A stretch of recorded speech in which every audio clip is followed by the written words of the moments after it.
rejoin. Maybe it will then pop up. It's not there, trust me. Yeah, I don't know. Never had that problem before, so I'll drop you and you can come back up maybe.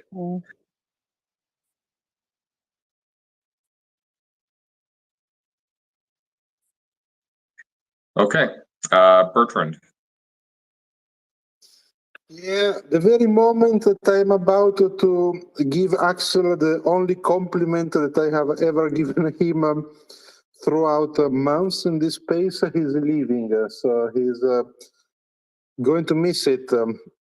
I will switch to something else. So I will give the compliment later when he's back. Another thing that I wanted to address is the following. I am infuriated with the New York Times every other day, and today is one of those days. I still think that it is an FSB wet dream if people like us end up tossing the New York Times in the same bin as Sputnik or RT. So when we are criticizing, and we should, every time there is a good reason, we should criticize the likes of the New York Times, the BBC. But when we do that, it is still, I think, a reasonable thing to do to make sure that we make some distinctions and we are not considering overall the likes of BBC and the New York Times as Russian assets. I heard those words being thrown around, and I understand the frustration, but I think it is not productive if we do not resist the temptation. Don't get me wrong, I am sure that in every organization in the West, including not only the New York Times and the BBC, but also, you know, the US Department of State, there are people that have been compromised. So that's the way it works. But taking a bunch of individuals in organizations like the New York Times, you know, the U.S. Department of State, as a proof that the whole organization needs to be tossed in the bin is honestly playing the game of our enemies, the enemies of freedom and the enemies of liberal democracies. So I do believe that when an organization, be it a news organization or otherwise, is set up from the roots, you know, Sputnik, as a propaganda organization, then yes, that approach is reasonable. But when we are talking about the likes of, okay, let's make this uncontroversial, US Department of State, there are some compromised people there. Do I believe that? Probably. Why not? Happens everywhere. So the solution to that is to make sure that the malls are cleaned and we can restore our faith overall in the organization, which probably was never shaken, at least in my case. And the ones that have been compromised are, you know, tried and if found guilty, put in jail. The New York Times is a little bit like that for me. And I know that if Axel was here, he would mention Walter Duranty, and I know I am frustrated by that too. I, on one hand, 100% share the frustration. On the other hand, I also feel that we don't have much better to choose in the Western world.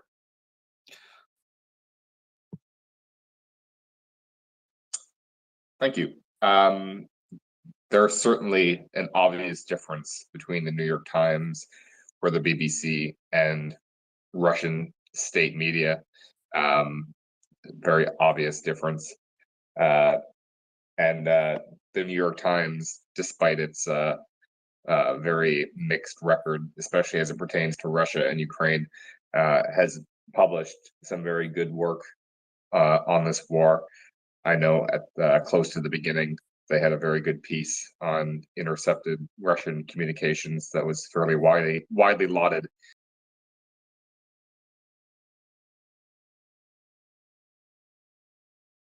I just wish that they would do a better job based on anonymous sourcing, which is, as I've said previously, a matter of routine business for most of the Western press, and it is quite frankly unacceptable for them to continue to do this. It is a very gross disservice to themselves, their organizations, and the Western public at large.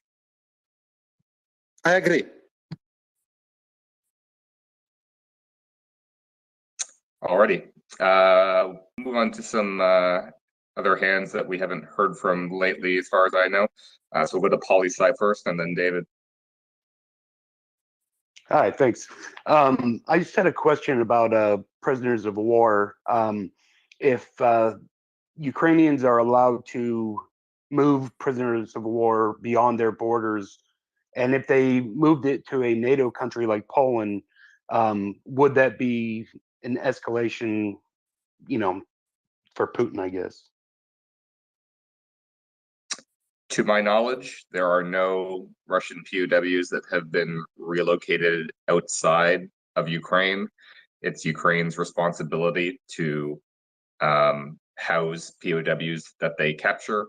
Theoretically, they could come to some sort of agreement with a third-party country to assist them in this endeavor. But certainly the argument could be made that that would be that third party reaching belligerent status in this war. So that's why, to my knowledge, this has not been done, at least not overtly, and I doubt it's being done covertly as well. It would be sort of a difficult thing to hide. So I don't believe that it is currently happening, and I don't believe that it will happen. I think that Ukraine is, I'm fairly confident that Ukraine is making every effort to treat all captured POWs in accordance with the Geneva Convention and other applicable international law. Yeah, I only asked because for Ukraine, this isn't a legitimate war. So, I mean, a legal war. I know that they're abiding by the Geneva Convention. That's pretty obvious when you see Russian POWs versus Ukrainian POWs. And I only asked because at the beginning of the second counteroffensive in Kharkiv, it was noted that Ukraine was finding it difficult to deal with so many POWs at the time. And I can only imagine with the advances on three fronts that they're going to be, burdened by all the POWs that they're going to have. And, that could be a legit tactic on the part of Putin to overwhelm them with too many people to care for in the winter. I don't think that Putin's grand strategy for all of his mobilized forces is to burden the Ukrainians with a lot of POWs. Maybe, but I don't think that that's the thinking behind all of this. I would just say that it's a good problem to have. If you're capturing a lot of POWs, that means that the enemy's front is collapsing. So even though it does introduce some strain on Ukrainian logistics, if they capture very significant numbers of POWs, that may slow them down, but that means that there isn't a lot of opposition in front of them. So I think I'm confident that even if we see a complete collapse or complete surrender in Kherson, Ukraine will be able to maintain some level of momentum and still press on while managing the POWs. There's a lot of TDF units in Western Ukraine that are just defending their respective oblasts, and I'm sure that those units will participate in guarding captured Russian POWs while the front line are. We'll go to David next. Hey, hi. Thank you so much. Fascinating discussion, obviously, and broad spectrum opportunities to comment. I'll start with the tactical, which is I think the TDF in Ukraine serves not only a great combat reserve function, but also a hearts and minds capability, since this is recovery of Ukrainian territorial integrity and people, and that I'd be really interested to understand that role as this massive offensive and accomplishments by the combat fronts are able to reincorporate recaptured territory. I think the Territorial Defense Force, which is my understanding, not fully fledged, combat hardened, combatants, but volunteers, reservists, etc., and the role they play in establishing, the territorial integrity of Ukraine. That's number one. Number two, I think that there is an impetus underway which could result in the Russian Federation, the current rogue regime, being removed and or suspended from the UN Security Council as a voting member because of its egregious violations of the UN charters and other, international norms. And I would like to, just sort of register that point. I've got some active conversation underway in other forums in this respect. So basically, kind of two goalposts, points of view, tactical and strategic, on the overall front. And I think it's really important for all of the participants in this forum, and I am a massive, advocate and listener, that we understand not only the short-term, battlefield aspects, but the medium term. What are the results? Where does this go? And it's imperative on Ukraine, as a government and as a civil society, to remain in the normative structure of Western civil society, legal society, etc. And it's going to be a long haul for sure. But to the point about POWs, et cetera, human rights, et cetera.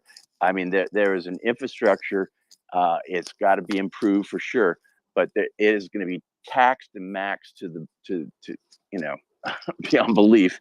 As this situation unfolds to its end state, where Ukraine is the winner, and not only that, it's the guiding light for how we evolve with these international institutions and resolution of these freaking conflicts, because we're one planet and we need to leave it for the next generation and those to come. That's all I wanted to say. David, thank you. Sorry to jump in there. Thank you for I share your sentiments, David.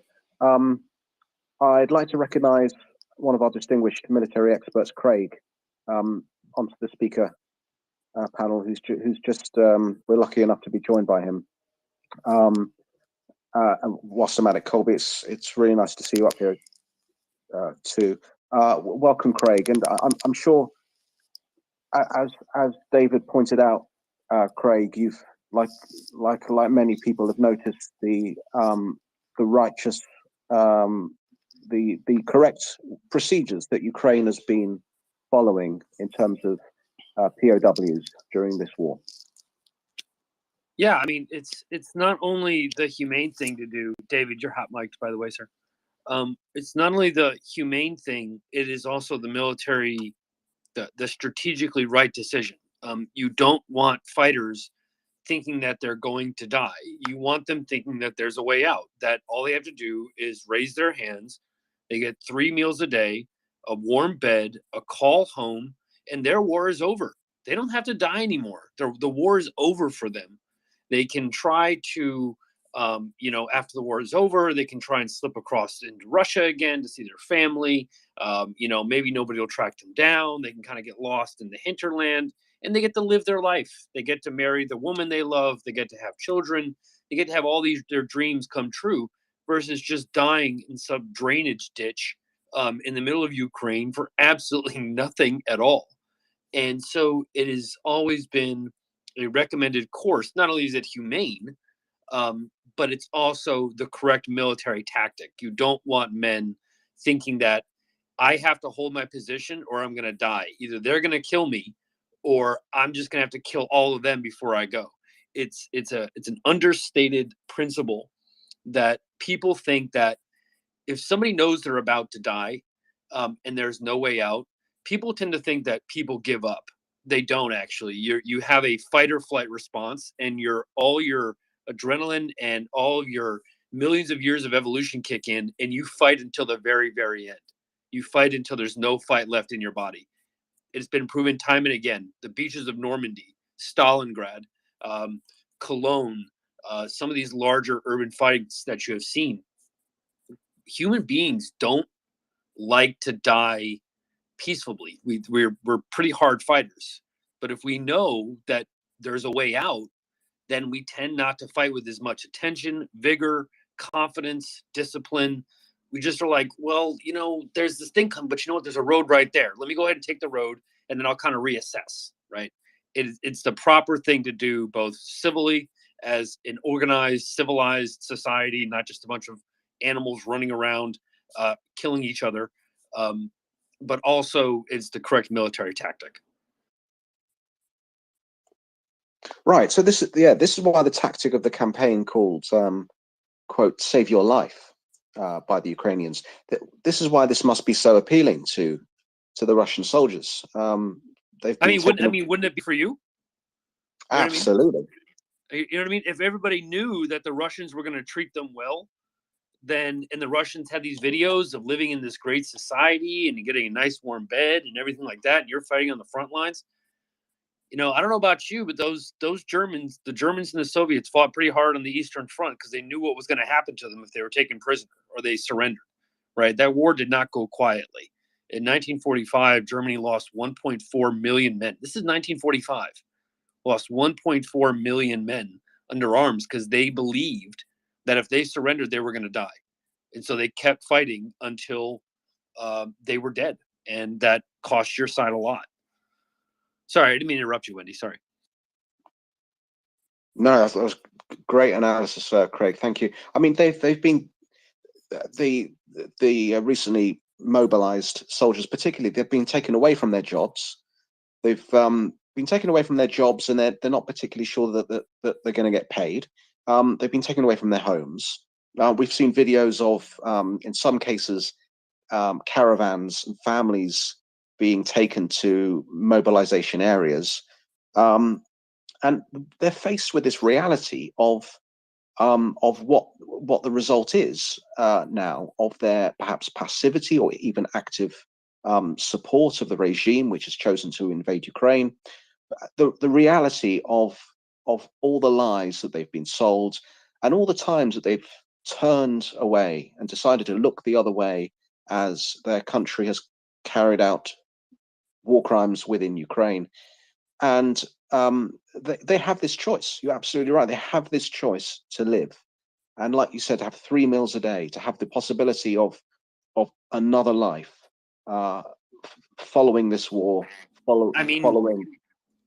Yeah. I mean, can you think about it? I mean, I remember being 18 years old and volunteering after 9/11. And after the towers came down, a bunch of people from our high school and the surrounding area, we enlisted, whether it was the Marines, the Army, what have you. And I got to tell you, I didn't want to leave my girlfriend. Like, I really wanted to stay with my girlfriend because I was 18 years old and me and my girlfriend were having a lot of fun. And as even volunteering, I didn't want to go anywhere. Can you imagine what it's like when somebody knocks on your door and tells you that you're going, and you got a beautiful girlfriend who's nice to you, and you have a job and you're providing, and you're kind of playing your first instance of house, right? Where it's a nice, calm living. It's not easy by any stretch of the imagination, but it's your life, and you think your woman likes you, and you like your woman, and now there's this person knocking on the door telling you that you have to go grab a rifle and go kill somebody. It's not going to end well for anybody. And whether that's the military outcome or whether that's the governing structure of that locality, I'm telling you, if it was hard enough for me to leave my girlfriend at 18, it's not going to be easy for these guys to leave their girlfriends and their families at more or less at gunpoint.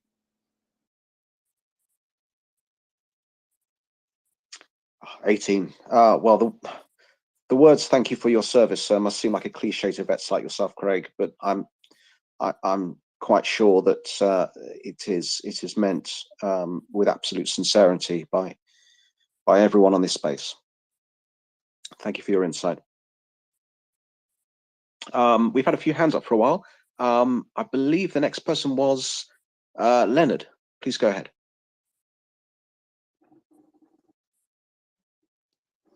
Thank you. I like Wendy.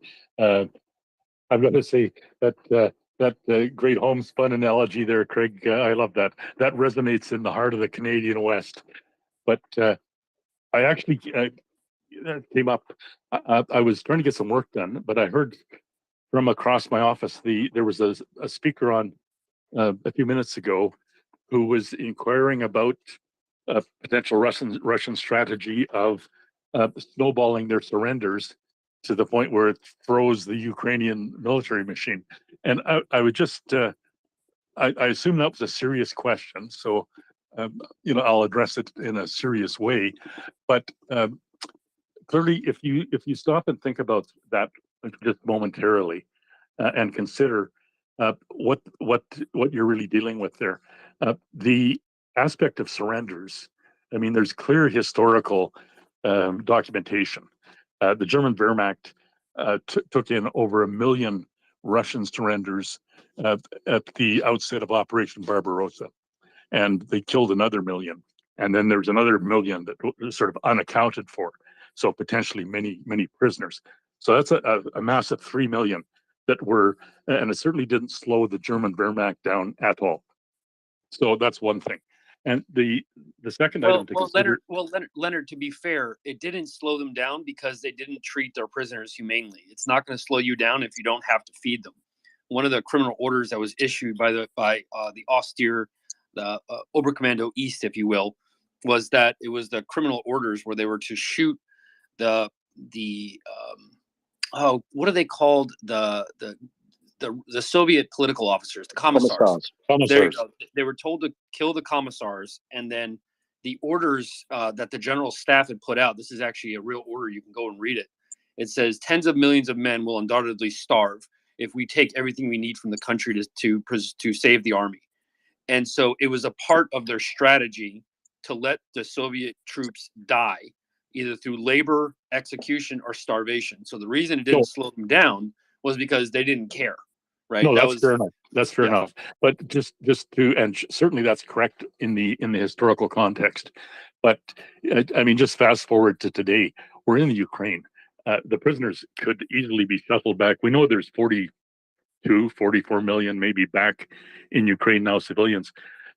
We given their organizational ability, the aspect of dealing with prisoners, that's certainly well within their capacity and is not going to blunt their war effort one iota. And I think just if you consider the logistics of it, and even if you look at the Falklands War, there was something in the order of 20,000 Argentinians at Port Stanley and spread around the Falklands, and roughly 2,000 or even less than 2,000 Royal Marines to Para was pretty much able to round up and induce mass surrender very quickly, just with a little bit of exercising firepower and strategy, of course. So that's, I mean, the aspect of mass surrenders should be also considered in the lemmings context. And once it begins like that, it is literally like a slow rolling avalanche. And you don't want to get in the way of that or stop and start thinking about, gee, maybe I should take my skis off here. Because ultimately it's good. It's essentially good news and a positive outcome for Ukraine in that context. So hopefully that eases his concerns a little bit, at least. Thanks, and thank you, Craig.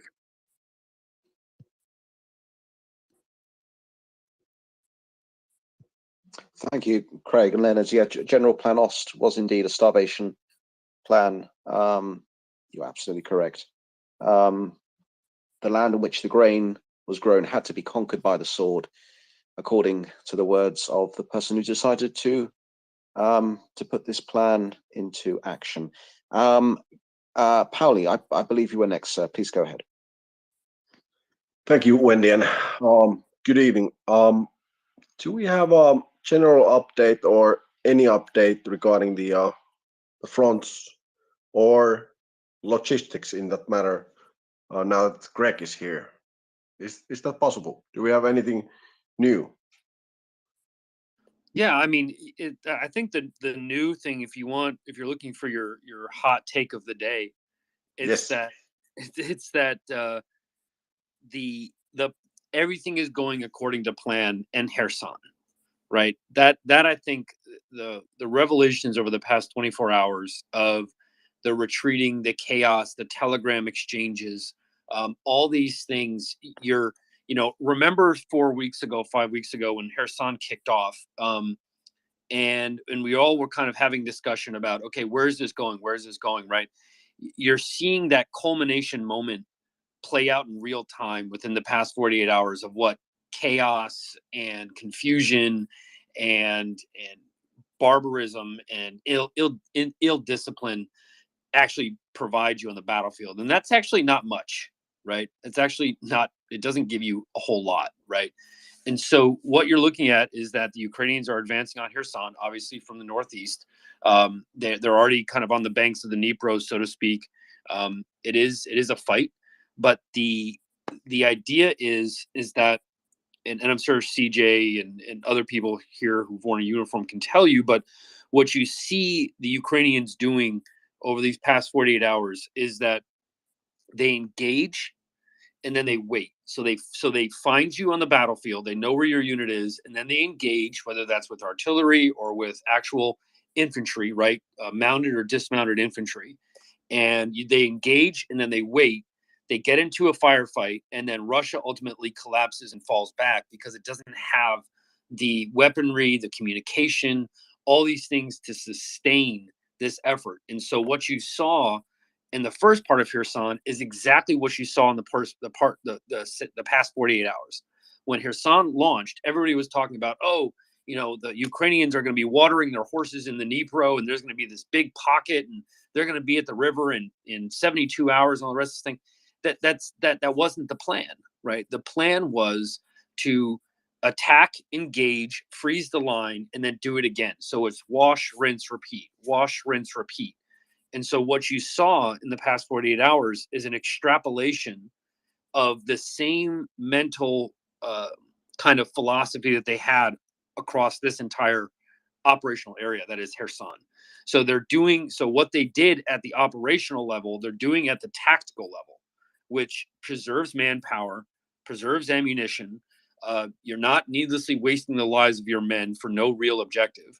And you are playing the logistics game, which ultimately, it may not be as sexy, it may not be as flashy as a turret shooting 300 feet in the air, but let me tell you, it's just as effective.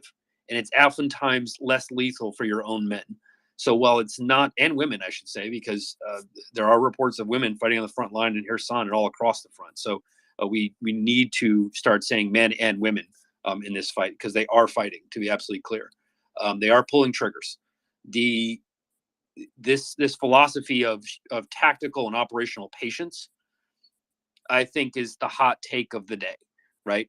Because as Ukrainians are moving, they're going to stop again, then they're going to wait, engage, and then they're going to go forward again. So we're seeing this 48-hour leapfrog. So they engage for 48 hours. The Russians can't sustain it. They pull back. Then the Russians try to form again. Then the Ukrainians just do it over and over and over again.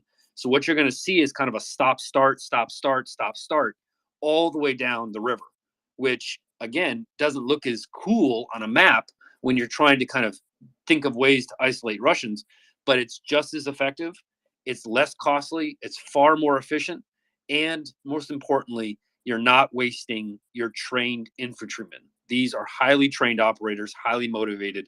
Every single one of these is worth 10 Russians. And so you are probably 20 at this point. And so you want to preserve that and not engage needlessly in combat where you can lose these priceless assets that are these Ukrainian soldiers, these men and women.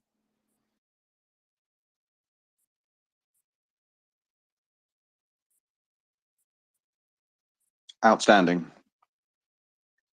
Outstanding. Thank you, Craig. Robert.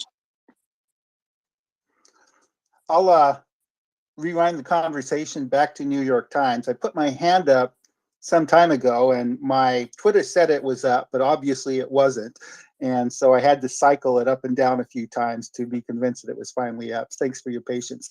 Anyway, my story about the New York Times has to do with Ukraine is doing great, but, and you see those, and you read those articles over and over and over again. And I admit that I haven't read any of these articles recently, but I suspect there's, then it was Ukraine is doing great, but Russia is so much bigger. I suspect now Ukraine is doing great, but we have to worry about escalation or something like that. So it's the kind of yes, but in every article on Ukraine that I read early in the war. And again, I haven't been reading them recently. I should force myself.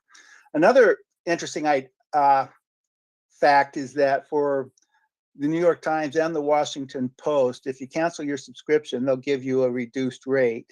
And then when they come back and say, well, now we're going to charge you the full rate, cancel your subscription again, and they will give you the reduced rate again.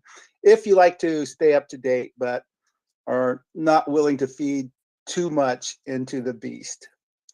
And then my other observation is from my friend in Nikolaev. It is, and then maybe there's a question here, COVID is making the rounds in Nikolaev again. And I never saw a discussion on how COVID affected Russian effectiveness last winter. And I just wonder if that might be an impact this winter. I've been able to listen all morning long, and this has just been such a fantastic space as usual. The moderators are fantastic, and I just really appreciate everything that you all do to keep this space going. Thank you, Robert. Yes, with response to that article you mentioned, I mean, we saw in 2014 the Kremlin managed to effectively disgrace a huge number of political commentators and politicians in the West from across the political spectrum by generating support from them for an illegal invasion of a peaceful nation. And we still see remnants of this today. One thing we can say with certainty is that the people who choose to disgrace themselves by showing such support are diminished in number. They are diminished in number, just as the reach of the Kremlin and its power abroad has also diminished. So that is certainly one observable fact that we have seen. With response to COVID, I'm afraid I don't have an answer for you there, sir. But that is certainly going to be a situation that could potentially develop.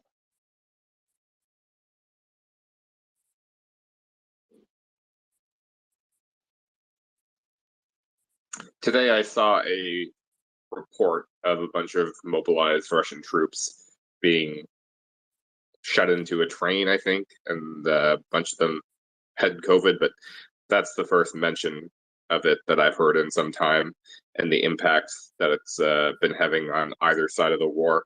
There was a little bit more discussion about it at the outset, but it's kind of faded. There hasn't been a whole lot I've seen about the implication it may or may not have on operations. But I would say that COVID is probably the last thing that most soldiers are worrying about on a battlefield where there are far more lethal threats prevalent.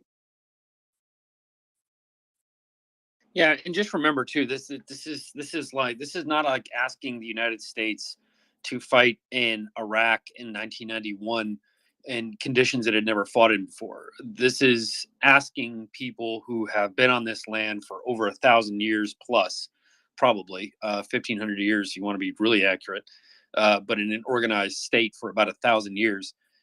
They know how to handle themselves in the wintertime, and they know how to accommodate those conditions, because it's just like if you're in the United States and you drive to Colorado, the cars are different, the tires are different, they have snow tires, they have this, human beings are incredibly adaptable to conditions. There are human beings that live in Saharan Africa, in some of the driest parts of the world, and human beings live there. You have human beings who live near the Arctic Circle and near Antarctica. They find a way to exist. To fight a war here for the Ukrainians, I don't think is too much of a stretch for them to figure out. But I will say that to say it's going to have no effect is too light, but there probably will be some effect. But let's be clear, that effect is not going to be equal, because just as people sit there and they say, oh, what about the wintertime? The Ukrainians are going to be slow. Well, I mean, last time I checked, the cold doesn't stop at Russia's door, right? And so what discomfort the Ukrainians are going through is going to be magnified like on an order of 1,000 on the Russians. So even if it is a hindrance to Ukraine and its operations, imagine how bad that hindrance is going to be for an army that is virtually leaderless, logisticalless. It is sapped for morale. It is an economy that has infected itself with a virus of mobilization that is only going to eat away at what home the soldiers do return to. How long before winter comes around, these things happen, before the soldier calls home and the family's like, we have nothing to eat. We have no bread. We have no this. The guy didn't make his delivery. We haven't had this for so many days. Those calls will come. Those calls are going to come. Russia's not immune from this. And when it started mobilization, everything that you see that's going to affect the Ukrainians is only going to affect Russia 1,000 times worse. So don't forget about that side of the equation. Yeah, my point was the effect on the Russians. All of the people I know in the Ukrainian army have gotten Western vaccines and boosted. So I anticipate minimal impact on the Ukrainians, but I think it might be pretty rough for the Russians, just as you say.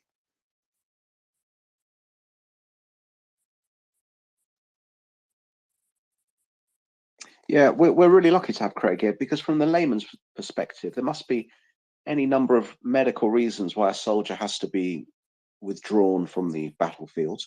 Having a high fever, I'm guessing must be one of them. Multiply this on a huge scale in an army which is notorious for leaving its wounded on the battlefield, and not having the capabilities or the operational ability that NATO armies have. Yeah, it's logical to see that this would be a factor.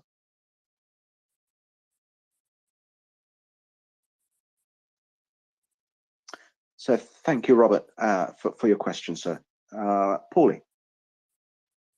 Yes, quick comment on the winter.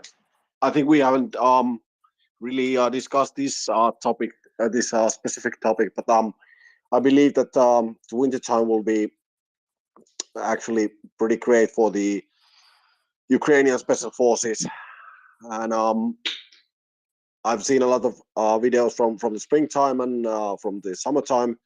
They're using ATVs and different kind of like light equipment to do the recon and to well, basically go behind the enemy lines. So I'm quite positive that they will have the means and the equipment to do so as well. Whereas the just the basic Russian capability to keep the soldiers alive at the base camp is going to be horrible. Let alone their ability to conduct any kind of special operations or well, combined arms operations at the current state that they are. So I think as I've preached before, I'm quite confident that actually the winter time will be the time when the Ukrainian forces have the most edge at the battle. Thank you.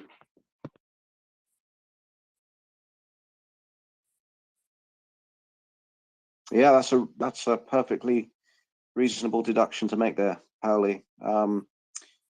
I'd like to acknowledge Ben up to the speaker panel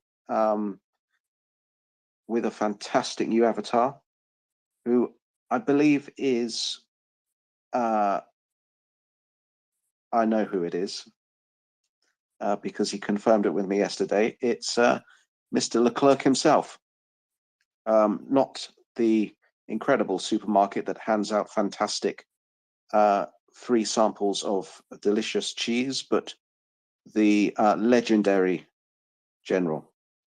So welcome, Ben.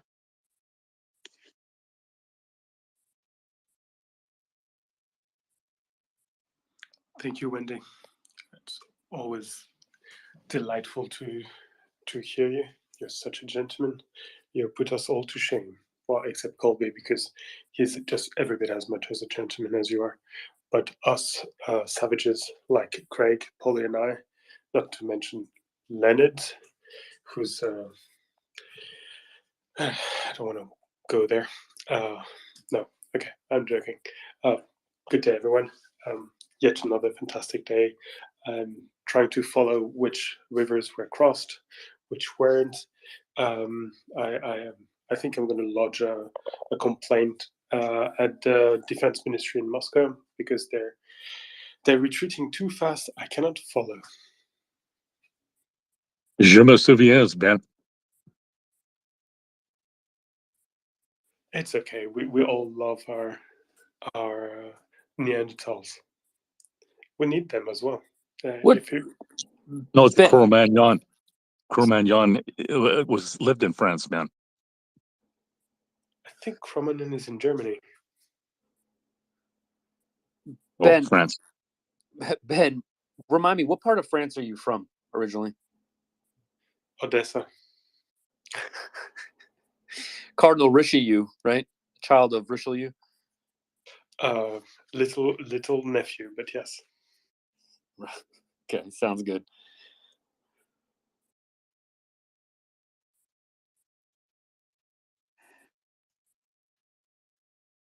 Well, I should take this time to do a little bit of housekeeping. If you're new to the space, you're listening to the MriyaReport. It's 24/7. It's here to provide insight from experts such as Craig, Ben, and the huge range of speakers we have on a daily basis. We run 24/7 in solidarity for Ukraine to find solutions for the existential crisis that Ukraine is currently facing, and to enable peace through victory, as our founder Yehuda and Axel and all the others have said far more times than I have on this space. One of the great things about this space is that international solidarity has been shown to work. So if you'd like to come up and make a comment or ask a question on the Russian invasion of Ukraine, please do request the mic in the bottom left-hand corner of your screen, and ask a question to one of our expert speakers such as Craig. Please go ahead. Yeah, I kind of want to, just for a moment, try and talk about what mobilization means for the economy of Russia. Because I think that, we focused a lot on, at least while I've been here, we focused a lot on what it looks like in the military realm, right? How effective or lack thereof these guys are going to be once they get there. And we spent a lot of time talking about it. And I kind of feel like we're missing a segment of this as to what this means for the economic body of Russia. Because I always compare this to a virus. It's like you're a relatively healthy person. You might have gotten into a fight or two, you got some bumps, got some bruises, but you're relatively healthy. You're holding the line, so to speak. But then you look at a syringe, and the syringe says, "Take me in the event of wanting to die," right? A slow, painful death. And the Russians picked it up and they stuck it in their arm and they injected themselves with it, because that's what mobilization is. It's not just about putting more feet on the battlefield, putting more AK-47s and RPGs in the way of the Ukrainians. This is going to have catastrophic economic effects to Russia, both in the short, medium, and long term. There's going to be no hiding this. This mobilization will harm the economy. And I'm not talking about less people going to restaurants and economic. I'm talking about the seizure of private assets. Companies that are supposed to be relatively autonomous are being requisitioned by the Russian government in order to do this. They're pulling their workers, productive workers, off their line to make stuff for the economy. This is 300,000 to some reports saying 1.2 million. The level of, I guess, almost this is kind of like a death cult at this point, right? Because not only are they killing their soldiers, the economic effects of, say, to give you one example, the Russian economy moves everything by rail, right? It just does. It's not like the US where everything has an engine and runs everywhere and drives everywhere. The vast majority of the Russian population live to the west of Moscow, north and south of it, and then further parts a little east. But the vast majority live in that area. It's a pretty big area. I don't know if you guys seen it before, but it's fairly large. And so Russia has used rail as a part of the key ingredient to their economy, not just war functioning, but economics. And in order to do this, there was a photograph of a train yard in southwest Moscow, before and after satellite picture of before they started mobilization, then when they started it. Before the lines were clear, there were wagons sitting by themselves. They weren't really doing a whole lot. You would figure there's some sort of good there that could provide some benefit to the economy, et cetera, et cetera. You fast forward to these videos or some of these GIFs, what have you, of this rail yard. And when I mean every rail is packed, every train, it is an absolute logistical nightmare that you have just foisted upon yourself. And instead of those trains and instead of those people being productive members of society and making something and contributing to the economics of Russia, they are now engaged in the most inefficient economic thing you can do. The most expensive and the least economic thing is to engage in warfare. It's the most expensive and resource consuming activity that a government can do. And when it does that, it inevitably has to act as a parasite on the rest of the economy.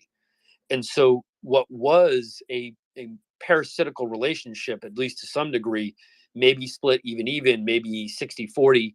Now you're talking about a whole scale parasitical relationship where the military is sucking everything out of the private economy. And one of these letters that was sent to some of these companies, the letter said, you will, at the very last line, buried on page 2, line 9, in very small print, right? It said, you will provide 1.7% of this workers or this person's wages directly to their, to their funding, right, as a soldier, which essentially means that the Russian state has gone in to, in some cases, private companies, and obviously in some cases, governmental companies, organizations, and essentially just started raiding them for cash. If that's not parasitical, I don't know what is, right? Because without capital, you can't invest it. Without investing it, you can't grow anything. If you can't grow anything, then you're stuck where you were when you first realized you wanted to go build something else. And if you're stuck there now, you're not going to be unstuck 2 or 3 or 4 or 5 years from now. That thing's not going to get unstuck for like a decade. This is not just going to be a short little blip on the radar scheme to the economy of Russia. This is going to be an absolutely catastrophic disease that it has infected itself with. It's not terminal yet, but it's certainly headed that way. And I think that when we start talking about mobilization, I really want people to understand the two facets of military mobilization in terms of manpower and then economic fallout, and then try to synthesize that into a virus or a bacteria that is spreading. It's only going to get worse. It's only going to get deeper. It's only going to get far more dangerous to Russia the longer this goes on. And the only cure for that is peace and demobilization. That's the only cure. And so again, like I said, this is fully by Russia's own choice. It's doing it to itself. It's committing economic and military suicide in front of our eyes. I mean, we literally are sitting there in a room and there's this guy and he picks up a vial and it says, "Don't take this. This is bubonic plague." And he's like, "Oh yeah, fine." And he stabs himself. And you're just like, "What you doing?"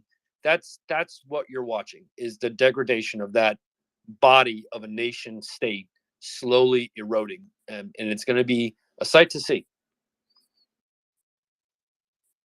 100%, Craig, and Ben could provide far better insight into your concise analysis than I can on this. Ben, please go ahead. Yeah, Craig, I wanted to know if you could send me your address, because there's definitely a book that is going to come out next month that I want to offer you. It's called The Economic Effect of Mobilization During World War II in the United States by Alexander Field. I'm sure you're gonna have great fun, and he's saying pretty much the same thing as you're saying. And what's very, very interesting is that we're talking about the United States of America in the 1940s, which was potentially the most dominant economy relative to its peer that the world has ever known. I mean, the only potential equivalent I can think of is Song China, and but nothing in between. This is just tremendous. And what it's saying is that the cost of mobilization, cost of taking away so many young productive men and replacing them, by Betty, what was her name? Betty the screwdriver. She knows the screwdriver. I'm sorry, Betty. I don't remember. But by replacing them by women who, for all their qualities, were less trained. So there was a massive plunge in productivity, and also it's a lot of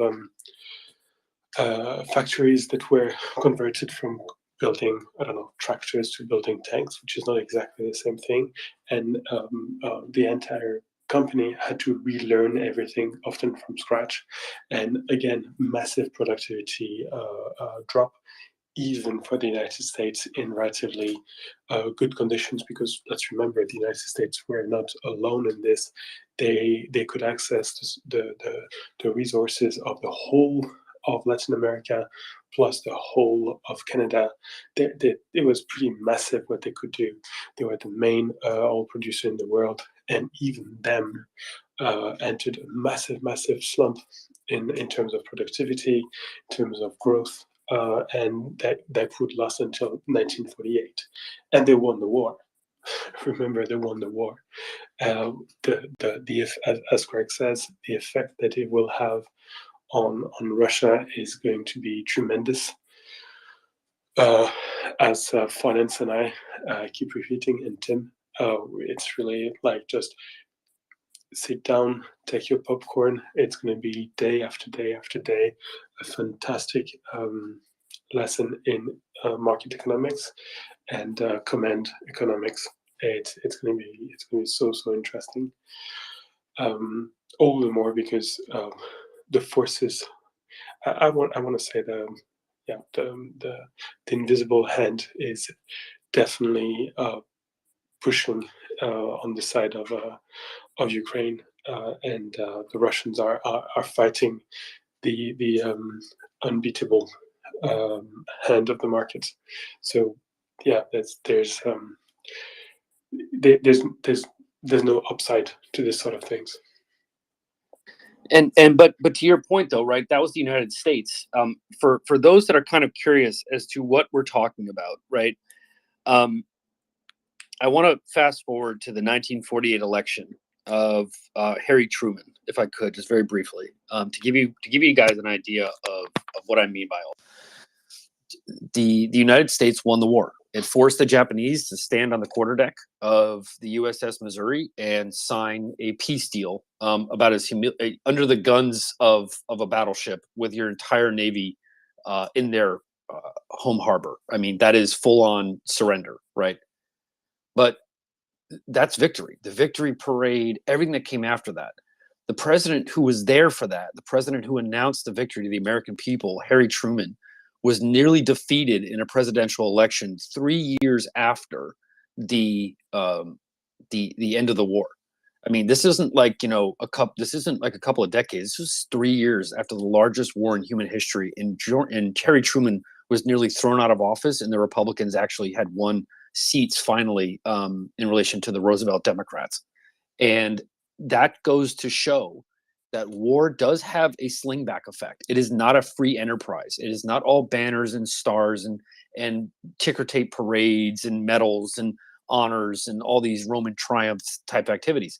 This has a real world effect on people, so much so that the inflation the United States experienced after World War II, the economic fallout of demobilization, was not good. It didn't turn out well. And to Ben's point, we won it, right? The United States won the war. And I could argue that we won the war single-handedly because the Soviets wouldn't have been able to drive from here to there without an American-provided truck that allowed them to sustain the offense against the Germans. Without those 400,000 American trucks, the Soviet Union is pulling a horse and wagon. All right, let's just call it how it is. Those trucks were instrumental in the defeat of Germany, and 400,000 were supplied by the United States.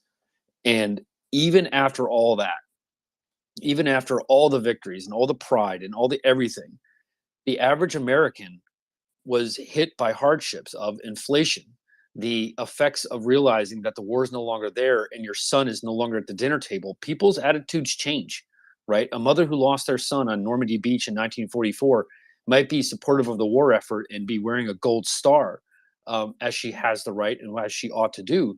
But you fast forward 3 years from then and your son's not there anymore, right? It's the war's over. Now imagine this is Russia that's losing a war. If this is what happens in the United States politically at the smallest level of human society, which is the family table, right? The family dining room table in the United States, that's the smallest anchor of society. If that had started to push back against the quote unquote victor of World War II, imagine what the effects are going to be like on Russia, who is losing a war and not able to recover quickly the way the United States did. By the 1950s, early 1950s, the United States, I think, held at one point half the gold reserves of the world. I mean, think about that for a second, right? We were essentially as in charge as it gets. And the idea that we were still throwing politicians out of office should, again, that should offer a window. That election should offer a window into the souls of the voter, if you will, the soul of society, where it's like, great, the war's going on. I'm supportive of it. Yes, I lost a son, but I'm supportive. We're going to win. We're going to win. Okay, we won. Fast forward. Oh man, my husband doesn't have a job. The prices are spiraling. He's been demobilized. He's wounded. Things are bad. And it just starts to kind of all add up. And this is the nation that won. Now imagine the nation that loses, right? Now imagine what that society looks like. It's closer to 1919 Germany, if you want to know the real deal, right? You're headed for a 1919, 1920, 1921 Germany, except far, far worse, because at least Germany had some sort of loans from the United States to pay back the reparations, and you had some sort of investment from the United States in Germany to try to prop up its economy, to repay the loans, to repay the reparations, and to do all this stuff, right? The United States actually was very much against the French occupation of the Ruhr after World War One. A lot of people forget that the French reinvaded Germany after World War One to get their reparations paid, and that had enormous economic effects on Germany. And so this is going to be far, far worse because I don't think China is going to be loaning Russia billions of dollars to pay for damages or anything else that they need to do to recoup from this. They are on their own, getting haircut gas prices, heavily discounted, spot pricing for the only commodity they make. And they're going to have to suffer through this all by themselves. And as Ben so eloquently put it, this is going to be a sight to see, folks, right? You guys remember old newsreels of World War I Germany kind of in chaos, and after World War I kind of in chaos and at each other's throats, and you had communists in Munich and you had fascists in Bavaria. I know Bavaria and Munich are in the same place, but you had this unbelievably chaotic situation because the humiliation starts to set in, right? First, it's your son is gone. Then your older husband doesn't have a job. Then you try to apply for government benefits, and those don't apply for bread and milk and everything else that you need. And then crazy political parties start to stir up noise. And then you have societal rift. And then you start to coast into economic drift and depression. And then it's just a cascade effect. This is not going to be pretty, folks, right? It's going to be a very ugly scene. And again, Russia has done this to itself. It didn't have to mobilize. It didn't have to do this. It didn't have to engage in this behavior. It could have said, you know what, this didn't work. Let's fall back to the line of contact between Donetsk and Luhansk. Let's try to, form some sort of thing, and we'll pass this off as a special military operation that disarmed the Ukrainian army. We're the winners. We're the victors. Nazis suck, and Holy Russia lives forever, right? And call it a day. They didn't do that. They doubled, tripled, quadrupled, and septupled down on something that's only going to destroy their society. And you're only again starting to see the rumbles of it. It's going to have an effect, folks. It doesn't matter. It's going to have an effect. People are going to get pissed off. And not just about their sons dying. I'm talking about all the other ugly stuff that happens after the war is over.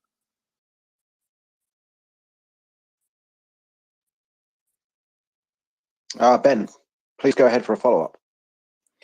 Oh, no, you don't follow Craig. You just populate the silence.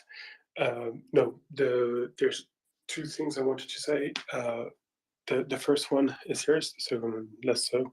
The serious one is the situation right now is made all the worse by the massive movement outside of migration generally from Russia.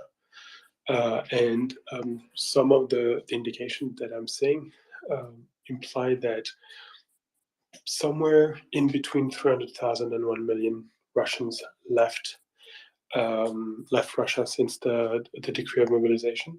So that's one. If it's 1 million, it's 1 in 20 of the men who could have potentially been mobilized. 1 in 20, 5%.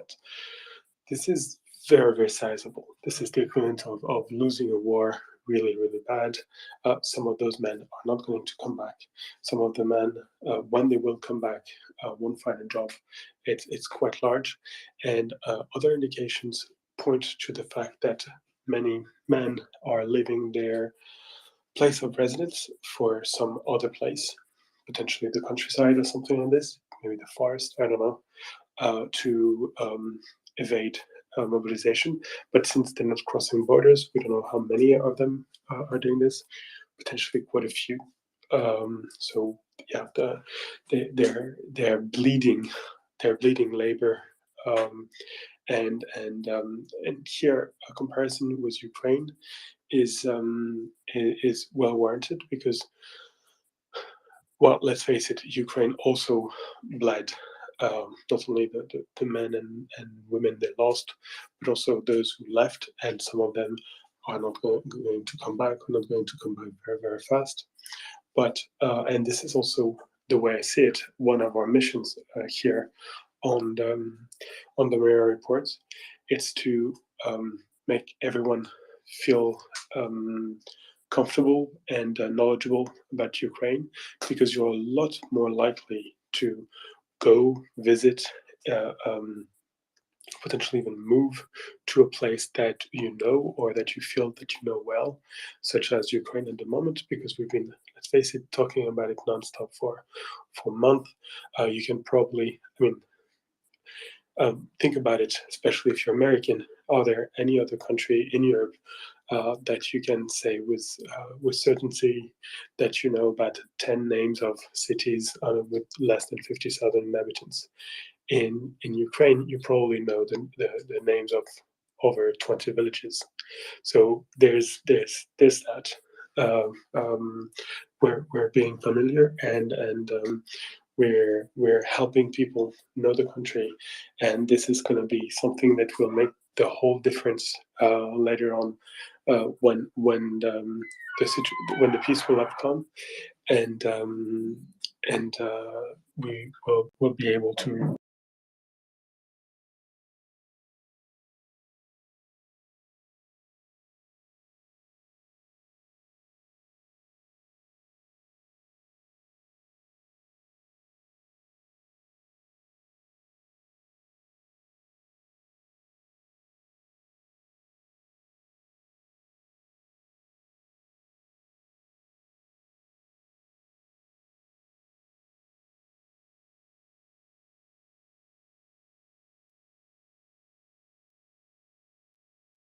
Comparable to the glorious Soviet, and as good as demilitarized. And so, as Craig said, they can go home feeling that mission has been accomplished. Bye bye, guys.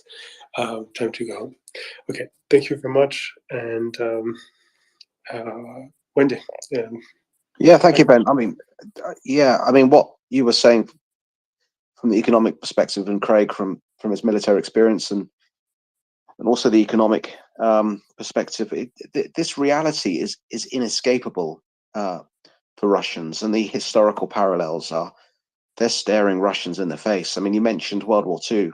World War One, it's a great example. It decimated the Russian economy, triggered downturns in agrarian production.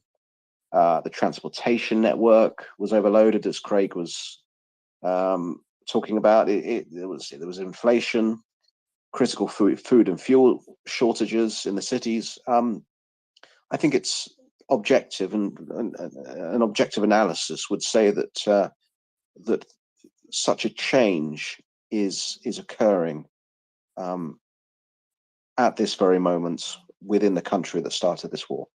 Can I just add some? Can I just add something onto that really quick for Paulie, because Ben hit on something that I want to that is interesting to me in regards to these Russian men leaving. They had a choice. Let's tell it how it is. Let's push all the bull crap to the side. Let's just tell it how it is. Okay. In the United States, you had a civilian population that, while upset about the Great Depression, still believed in the system of democracy and representative government.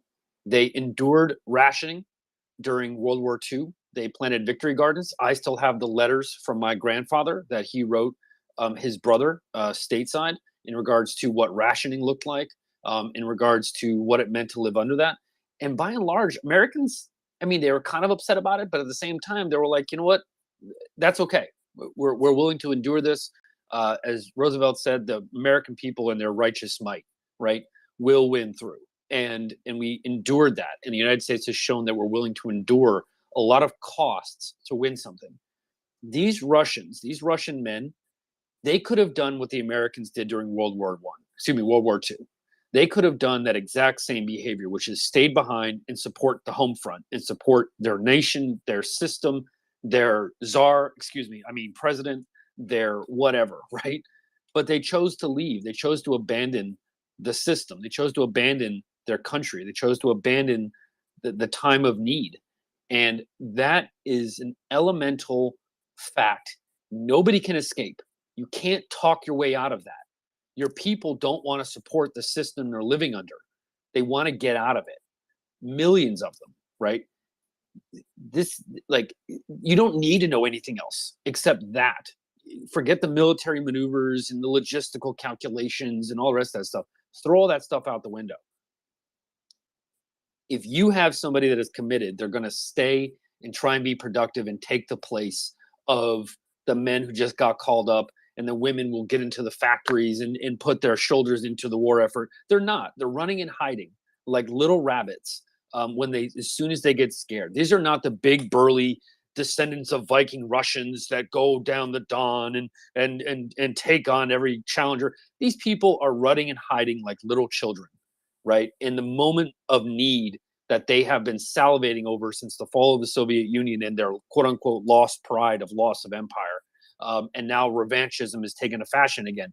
And what they liked on their Facebook pages and on their Telegram channels, and oh yeah, Russia this and beating the chest and getting on chat rooms and trolling Americans and all this stuff. And now where are they? They're at the Georgian border pleading to be let across so they don't have to die for this thing. What other like microcosm do you need to pull from, right? So I just wanted to kind of give support fires there to Ben because he's 100% spot on.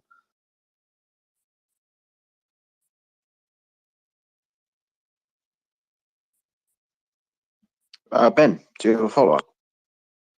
I can speak about this the whole night long, but Polly has been more than patient, and he's a trained killer, so I'm not going to rob him from his right to speak. All right. Thank you, Ben. The check is in the mail. I just want to add to the economical analyze the recent news. I think the news is from this evening that Putin has now modified the partial mobilization in a way that the call-up will also include students and some post-grad students. I think this will further demoralize the Russian population. And in my opinion, this was not a good move. But what do we know?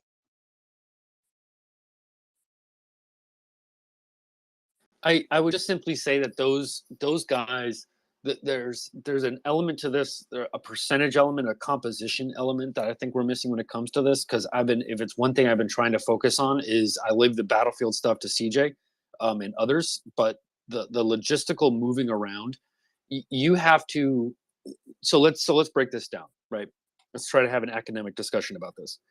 You have an ongoing war, an ongoing battlefront. You have soldiers pulling the triggers as we speak right now, right? So an ongoing battlefield, soldiers that you have to theoretically,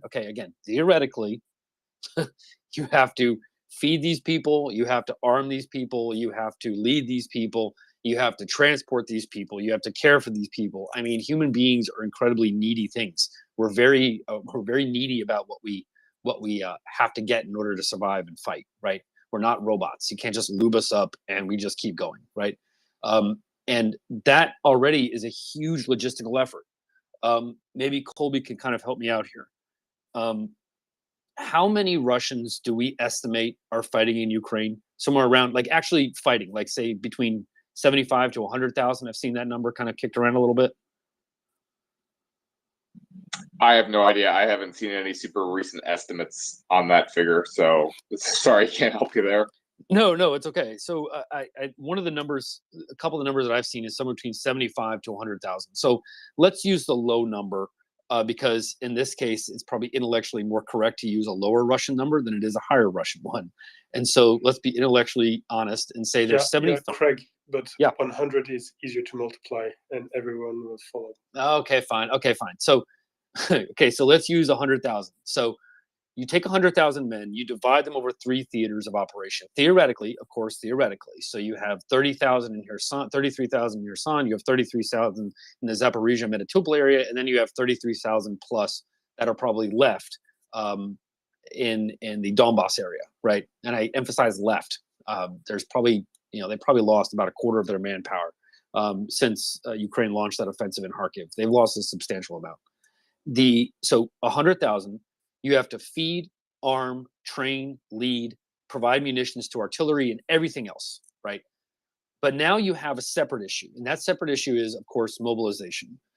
You can't take away from the battlefront in order to support this new operation, right? It's contradictory. You're hurting your mission that you're trying to save.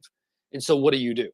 You don't affect the battlefield. You have to create a completely separate operation, separate from the actual battle that is taking place today. You have to have the dexterity of command to say, this is the branch that is handling warfighting logistics. And now we're going to stand up this new branch or this new department that handles only mobilization, that handles only getting buildings secure, getting barracks secure, getting uniforms, it all has to be separate from the battlefront. You have to isolate it in a silo. So that way it doesn't affect your war, right? And so what you do is that you have now 100,000 that you're supporting what you currently have. Multiply that by 3 with Ben, comes to 300,000. Of those balance of grad students and other things that are being called up, the vast majority are logistical support, because you have to, again, operate in a separate silo from the actual battlefront. You just logistically have to. Of course, they're going to share trains from some time, rail and stuff like that. But it almost has to be person in red uniform is for the battle, and person in blue uniform is for the support of the new central grand reserve of the Russian military that's going to save everybody, right? Whatever crap they want to say. And so of that component of 300,000 to 1.2 million, what they're doing is they're conscripting labor. I've always said that this is a mobilization of labor, because the amount of material that went into this invasion in February was massive. 300,000 troops is twice as many as Russia went into Ukraine with on February 24th. That is a load of stuff, guys. That's a lot of stuff. You just got to move. And so that remaining balance, I've come to more or less piece together, is new truck drivers for fuel, new ammunition disbursement. Trucks are being assigned differently to different units. Trucks are being renovated, and then they're just being given over to this Department of Mobilization, if you will, that is in charge of centralizing and getting everything that it needs to get into the Donbass. Russia isn't going to bother supplying Zaporizhzhia or Kherson anymore. That's a fool's errand. If they do, great. It's like them splitting up the Third Army Corps into 3 different pieces. It was the dumbest thing they could have possibly did, and so they did it, right? For whatever reason, they decided to split up a quote unquote brand new Army Corps. This has to be centralized, because the Donbass is the game.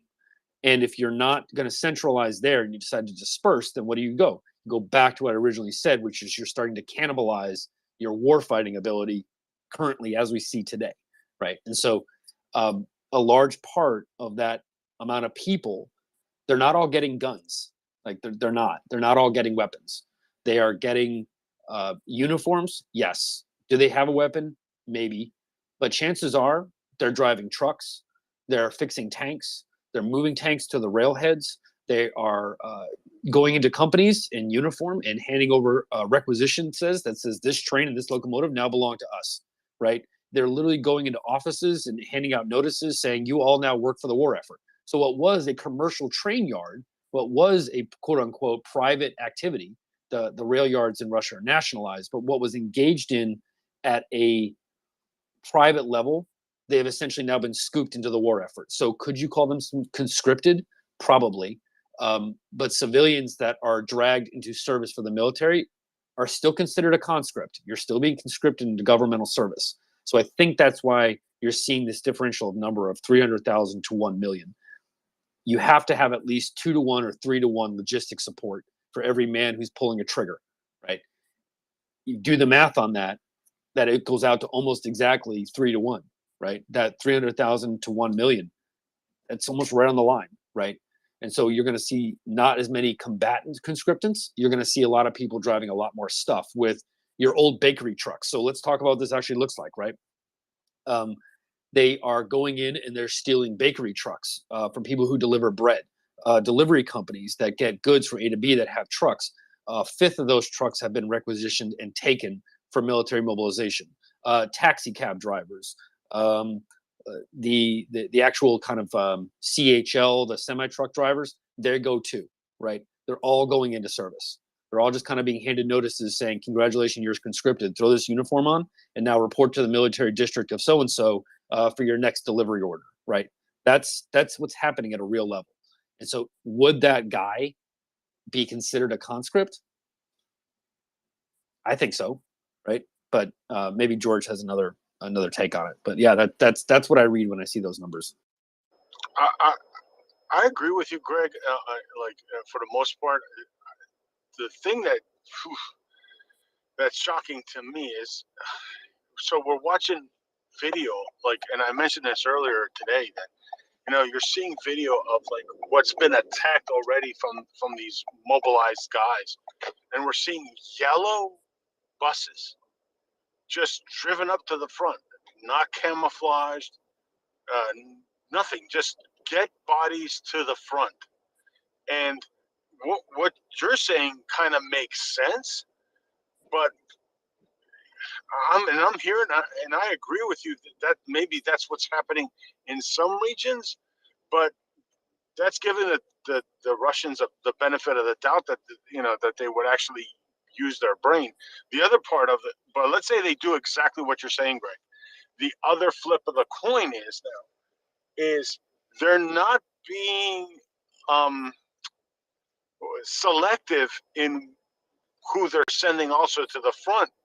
Remember, if they're going to go to a more of a war economy effort, they're sacrificing people that would help their war economy, right?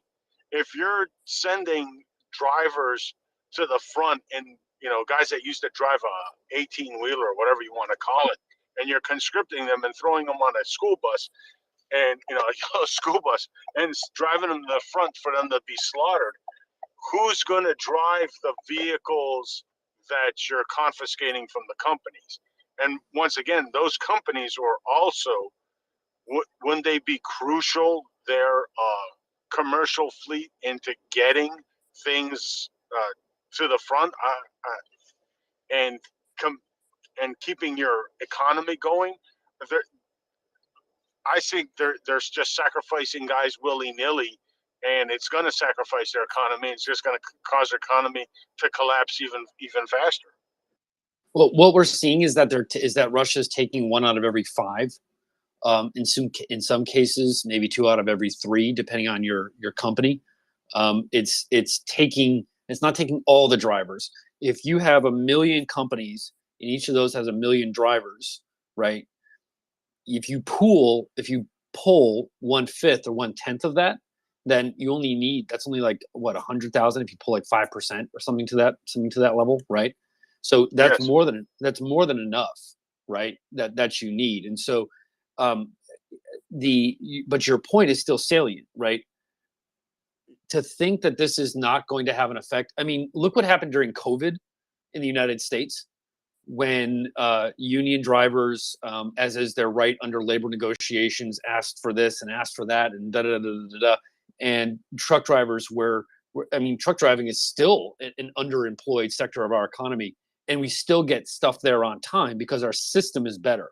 Our logistical system. I mean, I'm not trying to be the rah American here, but our system is just better than yours. I mean, I'm sorry, I just got to say it, right? Our system is better, and so we can operate much more efficiently. We have the capital reserves to find those efficiencies and pay for those efficiencies. If we don't have the labor, American companies are extremely dexterous, and so while it might not affect something like us, a country like Russia, I mean, their economy is what, the size of the state of New York. I mean, and it's under sanctions. And it's under sanctions. So I mean, so they can't repair trucks. Yeah, they can't repair the software in some trucks. They have to start to cannibalize. There's this great video actually to give people an idea of what I'm talking about. They have to cannibalize. And if people understand what does this mean in the real world, there was this old newsreel video that I found fascinating, and I saw it back in 2008 when I was in the Navy, and it was this video of a German officer going to churches and pulling the church bells out of their belfries, so to speak, and melting them down for bullets and shells. You saw German infrastructure workers tearing up pipes for hot water in German cities and chopping up these pipes to make bullets and bombs and shells, right? That is real self-cannibalization. That is quite literally a country eating itself to death you have to pull church bells out of their steeples and you have to rip out the pipes in your country. I mean, it's kind of game over, right? It might be the fourth quarter, but it's game over here, right? There's no more room. And you're seeing that exact same thing happen to Russia. So I would encourage people, go look at that newsreel, go look at that kind of information. I guess the proper term at the time was a newsreel. I guess that's how they would define it. So just kind of Google newsreel of Germans chopping up their sewer lines. That is what is happening in Russia. So if you think that this is just numbers on paper and it's meaningless and it's like, oh, one driver here, this driver there, to think that doesn't have an effect, watch that newsreel. Yeah, Colby. Yeah, sorry, I'll stop monologuing. Rusty and Colby, please. No. You're good, Craig. I just I was gonna let you keep going. I was just giving the wave because I needed to step down and try and focus on some work. Thank you. I'll be back later tonight, gents. It was a pleasure to share the stage with you. As always, I will leave you in the capable hands of Wendy and Ben and Craig and Axel. Thanks, everybody. Thank you, Colby. Much appreciated. Glad to have you back. Ben, we'll get you into a position of power. I swear I won't abuse it too much. There's a few people I need to settle scores with, but other than that, I'll try to be balanced and get the best from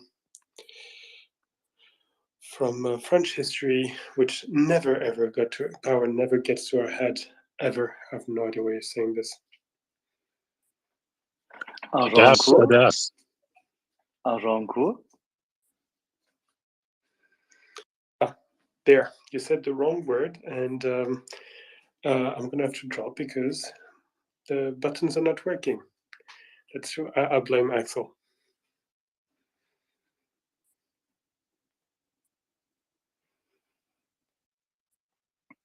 I like Wendy. Could you help our French compatriot? His buttons are actually not working.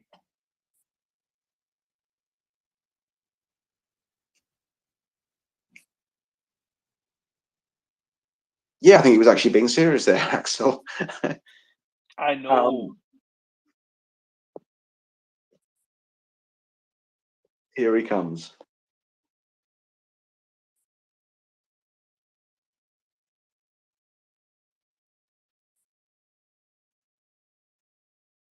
Ben, welcome back. He is the funniest, most charming Parisian you can find from Corsica. Yeah, except that you've pronounced the A word, and as such, I'm gonna have to drop you. Corsica? No, A, starting with an A. Corsica starts either with a C or a K if you're really drunk. I thought they were ending on the other side.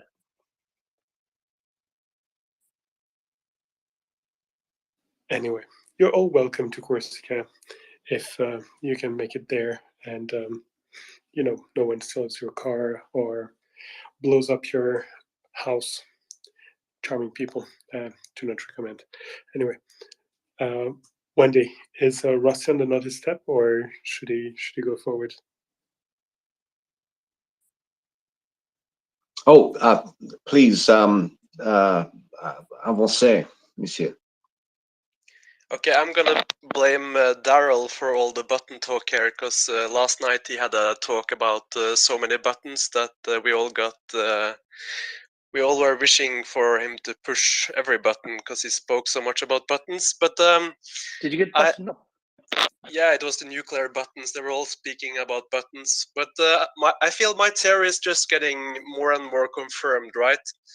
The Russians are using the leather set, and it's just them snoring, it's just them snoozing. They're the guys sleeping in class that have just dreamed about how everything was beautiful before and stopped working. So I'm just going to say that Ukrainians are clearing the country of snoozers. Or snorers. But more serious. So I'm actually... you're speaking a lot about Vikings here, and the Russians are like the history that they have with Vikings, and as a person born in a country where there were original Vikings, I would say that the funny thing about Vikings is that they actually fared the people that lived in Finland, and they wouldn't actually go there and raid there a lot because they were more dangerous than the rest of Europe. So Pauli, I would actually say that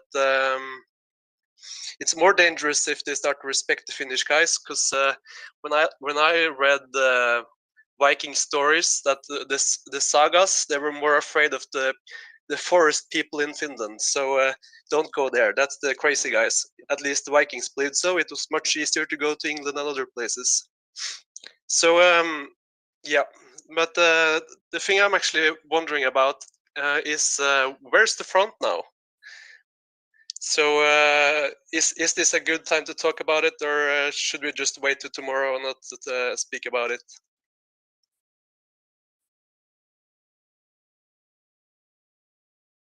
I mean, the front is more or less, I think, what it was yesterday. And what I mean like the Ukrainian yesterday. So it's obviously early morning hours in Ukraine. I think 2 o'clock, 3 o'clock, something to that effect. Sorry if I got that wrong, but what they did today, Ukrainian time, not so much U.S. time, is they ran down the edge of the Dnipro. The Russians were gracious enough to leave behind their supply and equipment and other things so that they didn't die, which is probably what would have happened. The problem that you have in this situation right now is that the front is so determinant on Ukrainian logistics that Ukraine can essentially do what it wants when it wants to do it. That's the state of play that you see. Ukraine doesn't have to respond to any offensive the Russians are launching. Ukraine doesn't have to. They have the initiative. They are the attackers, which means Russia has to react to them. They have no means of stabilizing a line or engaging in an offensive or trying to retake Liman. There's nothing like that's going to take place. You're not going to probably see a major Russian offensive until these conscripts actually start to arrive in decent numbers, tens of thousands, in the Donbass. And so I'm sorry, Craig. I should have said where have the Russians fled to? That was what I meant. I'm not afraid of Russian counterattacks. I'm more curious. How far have the Russians fled so far? Yeah, absolutely. So actually, we do. I can provide that, and then I have to jump as well because I have to pack up to go home. It's been a pretty quiet day here at work finally. So right now, there's two main cities. So actually three. They kind of form a little bit of a triangle. You have Saratov, Svatove, and then you have Staryoblisk, which is to the east. And then the third leg to that triangle is Severodonetsk.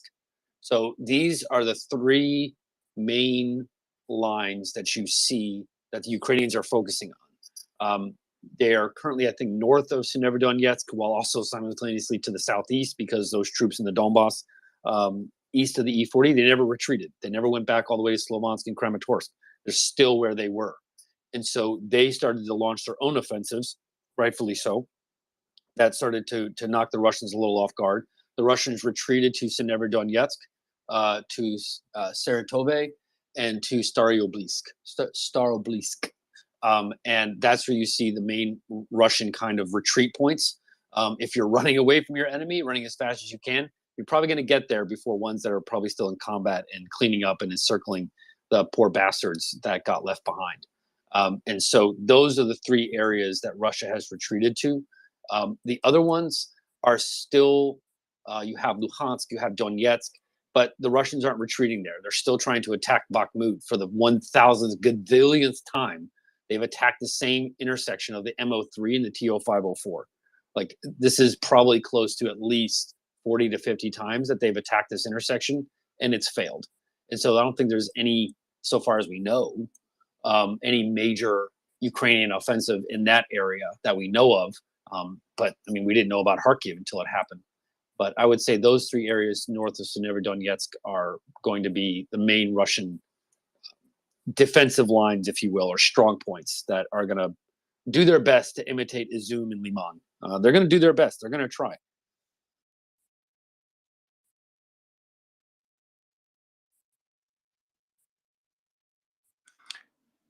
Okay, it's always difficult when Craig stops speaking because you're always wishing that it will last forever. Polly, your historical knowledge has been called into question. You can enter the fray, and then Rusty will hit back. All right. Yeah, so I agree with Rusty, and because I know there's so many history buffs here, I think I have to add something there. So you might not know this, but there's been DNA tests nowadays, and it has been tested positive that there's few tribes in Finland that actually came like 5,000 or 7,000 years ago from the Ukraine direction to Finland. So that's one of our gene pools. But somehow our ancestors decided to stick in Finland, and although we always came along with Norwegian people and Swedish people, they didn't take us to any Viking trips. We were mainly just guides on the different raids to Novgorod direction, and then we just traded with the Vikings. And there have been many studies, and they have found like ancient graves and burial sites where we have Viking stuff in Finland. So there's a lot of evidence of this. Of course, it's new studies. We did not know this like 50 years ago. All right, so back to the matter. I actually have like similar questions that Rusty had on the front line, but the thing I would like to discuss about is that now I'm seeing a bit more these videos where Russian soldiers are actually surrendering. There's one by Next TV, I think, that where they drive BMP and surrender with the white flag. So I think that's a positive thing. They are not fighting until the death. Are there any like other examples or other similar situations? And what do you think about this? How do I say? This kind of behavior now. Hey, if you don't mind, I'm just going to take this and just jump really quickly. There was evidence that Russians did stand and fight in Liman. There was, I think it was a Spetsnaz group, the GRU special forces. They did those Russians did stand and fight. That there's no question about that. They were organized. They were disciplined. Ultimately, it was only a matter of time because they were encircled. Thankfully, probably a lot of them died. But those Russians did stand and fight in an effort to try to delay and allow the army to retreat. And so in some cases, yes, you're seeing a lot of Russians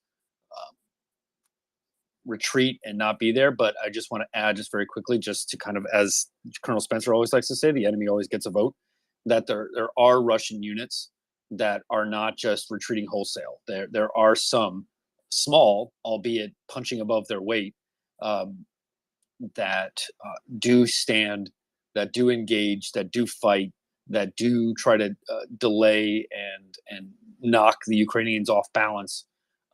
And so those guys are few and far between, keep in mind, but that does happen. And just to kind of not let people, I'm not saying you're doing this, but I have a feeling that the success that we are seeing in Kherson and in Kharkiv is going to kind of put us into this box where as soon as we see some Russian, if we just keep on this mental track, we're going to see Russians put up a fight somewhere, or the Ukrainians, for some instance, not reaching an objective, and we're like, oh my God, what's going on with the Ukrainian army? But some of these Russians are going to fight, right? They are going to hold their ground to some extent, but how long they can do that is a matter of days, not months, but days. But we will see that happen. I just wanted to throw that in there, just very briefly. But yeah. Yeah, I guess because I've only witnessed the narrative that every Russian fighting battalion will fight until death, and they're like Spartans. That was the like usual narrative in the mainstream media, I think, for a long time, that they will not give up, and that's they will never surrender, and the battles will be really fierce. And yeah, which is completely wrong because the Soviet army surrendered more soldiers during the Second World War than any other army, both yes, in percentage terms as well as in absolute numbers. So the only surrender monkeys of the Second World War were the Soviets. Ouch. Ouch. Guys, But I need it's to true. go away for a minute. I've got my bananas waiting. I'll be back. Come on. Craig, let's you not- should ask the diary of Mr. Patton. He had a view as to the Soviet army and its capacity and what he would have done with it. No, it was something about. Oh, gosh, I do remember something. Oh, man, now you're really starting to rack my brain. I need some time to think about this. Anyway, I gotta pack up my stuff. I gotta pack up the laptop and go home. But yeah, thanks for the time today, guys. I appreciate it. And Axel, I'll get back to you on that quote. And I promise you, I'm not going to Google it. I'm going to try and remember what he said, and I'll get back to you. Love you, man. Yep.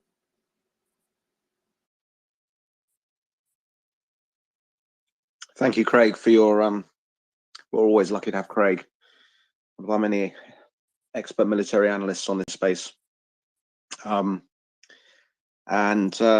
Yeah, Axel, you're absolutely right. The number of Soviet soldiers that surrendered in World War II, it's an astonishing number. So we've got a few hands up. They did not get killed by their commissars. Correct. Though those that retreated after Order 227 were indeed killed by their commissars. And yeah, but they ended up in camps where they were literally forced to work themselves to death. So the poor swords really had a double. So fucking bastards on both sides. 100%. Dan, you've got your hand up. Please go ahead. Yeah, I was sort of going to partially disagree with Craig's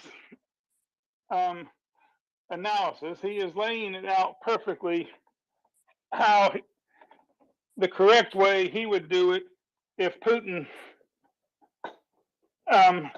gave him or someone like him the job. But I think he's being way optimistic that the Russians are that well run. And B, I think he is slightly misunderstanding the most immediate problem that they're desperate to solve. The Russians have units that have been engaged in almost continuous fighting now for 6, 7, 8 months. And they are just completely burning out. There is a intercepted radio conversation between a tank commander, a tank company commander, and the battalion tactical commander over him, as the tank company withdraws, I think, from Lyman, and they were ordered to withdraw to a defensive position more or less in the area of Crimea. I might have some of the details wrong, but not meaningfully. And the company commander comes back over the radio and just says, bleep you, we're done. Get your butt in the tank and get up here if you want us to do anything. Otherwise, we're driving in the general direction of east, and we may or may not stop before the border. I mean, they have just pushed their units to burnout. And I think part of why they have finally done this mobilization far too late and as badly as you can humanly possibly do it, is it has finally sunk in that they have to rotate some of their people off the line, or there is going to be a general and complete collapse where the level of combat exhaustion, that was the term used during and immediately after World War II. There's a great study on it. The combat exhaustion gets so bad that people just zone out and stop functioning. And in fact, I have read that the attack, the initial attack in Kherson was actually, I don't know if this was intentional or by luck, but was timed to hit the line there at the exact moment they were trying to rotate a VDV unit off. And before the new guys could even figure out where the elimination holes were, much less the firing lines and everything else. And that's when they launched the initial breakthrough down the highway beside the Dnipro. And they actually managed to catch that VDV unit before they got 2 or 3 bridges down, and got to make them fight some more too. But I really think that's what's explaining a lot of the insane desperation at the moment, is that they're just desperate to get some semblance of a troop rotation done before what real units they have left just disintegrate. And I'm open to what folks have to say. Thanks, Dan. We're lucky to be joined by our excellent CJ. CJ, what position do you think the Russians are finding themselves right now?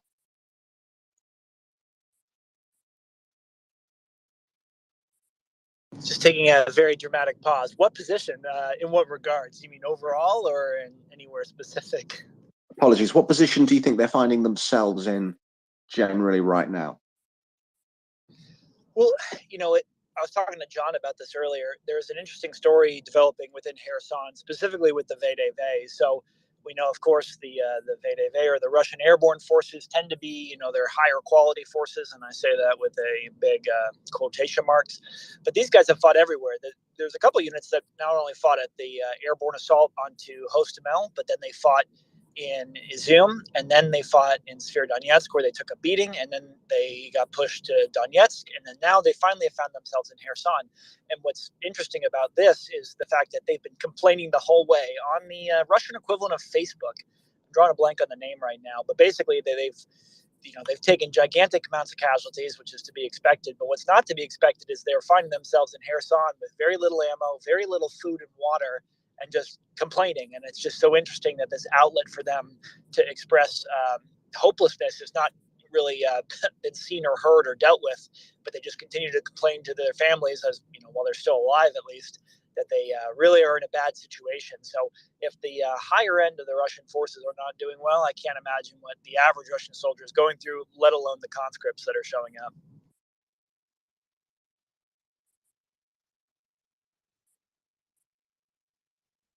CJ, I'm sorry, Wendy. Can we expand on Dan's point? Dan was making an interesting point regarding the level of exhaustion beyond the fact that they're being, can I say, battle used. They're also not being replaced. And is it something that you've observed over the whole army, or are there parts that have benefited from replacement a little bit more? Well, what was interesting is, you know, the forces that Russia attacked with, some were, you know, yes, some were conscripted, but this generally was for mainly just the logistical forces, people in the rear. The frontline soldiers, mostly for the Russian side, weren't conscripts at the beginning. However, now the situation is very different. Instead, they were contract soldiers, right? They basically deploy and are, you know, part of the army for a set period of time. And it's different than, you know, the regular army soldiers and, you know, other Western militaries, because it's a much shorter time period, say 6 months. And so what's so interesting is within the first 6 months, Russia was able to rotate, you know, people in at a 2-to-1 ratio, meaning for the 150 to 200,000 people they had in active combat, they had another 300 to 400,000 people that they could rotate through. However, this isn't the case anymore. The troops fighting in Kherson right now, if they weren't recently moved there from another front, have been there for almost 6 months straight. So you're getting a situation where you've been in hostile territory for 6 months. I mean, they're literally getting stabbed in dark alleyways and getting stabbed in the woods. With just now constant artillery barragement. I mean, it's just not a situation you want to be in. Whereas on the Ukrainian side, yes, they're fighting, you know, just as hard, if not harder, but they're at least getting to rotate their people out, with people serving for 30 days to 60 days at most in a lot of situations. That really allows them to rest and recuperate and return fresh to the fight. Thanks a lot. Oh well, Dan has dropped, but I hope this satisfied his question. Sorry, Wendy, I barged in your party. Not at all, Ben. I was expanding on Dan's point. Was exactly what I was going to ask him, CJ, to do. Thank you, CJ. In terms of hands, Rusty, please go ahead. I just saw a tweet from Hanna Lyubakova, where she says that the Russian media reports that mobilized men in the Belgorod region are rebelling because of terrible conditions, lack of food and roof, and that they were given decommissioned weapons. In the video, they claim that among 500 new drafters, many got called and weren't assigned to any unit. I tagged a lot of you.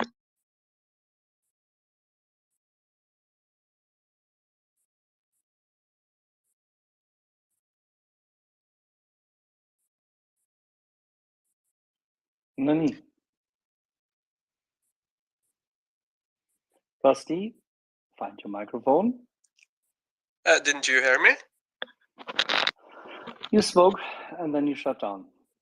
Oh yeah. I was just reporting that Hanna Lyubakova says that 500 Russian draftees is starting to rebel in Belgorod. Just found it to be interesting, and I tagged a bunch of the guys in the panel right now, so you can find it, and I retweeted it. So Axel, it looks like in this case, our good friend Dimitri did, share this video as well with some great translations. I don't know. My thoughts would be, while Russia relies more on conscripts, we've seen plenty of these videos for quite some time, and it hasn't led to much. I think the proximity of obviously Belgorod to Ukraine makes it seem slightly more concerning, and also the scale, 500 people protesting. However, since I'm not a Russian expert by any stretch, I would ask sort of those on the panelists that know more to kind of weigh in, because the way I understand it is, basically filming a video where you complain about the conditions is the appropriate way to protest what's going on, and it just still continues on. This is, within the Soviet vein, where if you write a very nice formal letter, you won't necessarily be sent to the gulag, but maybe there's a 1% chance your complaints will be heard. Is that about correct in these scenarios?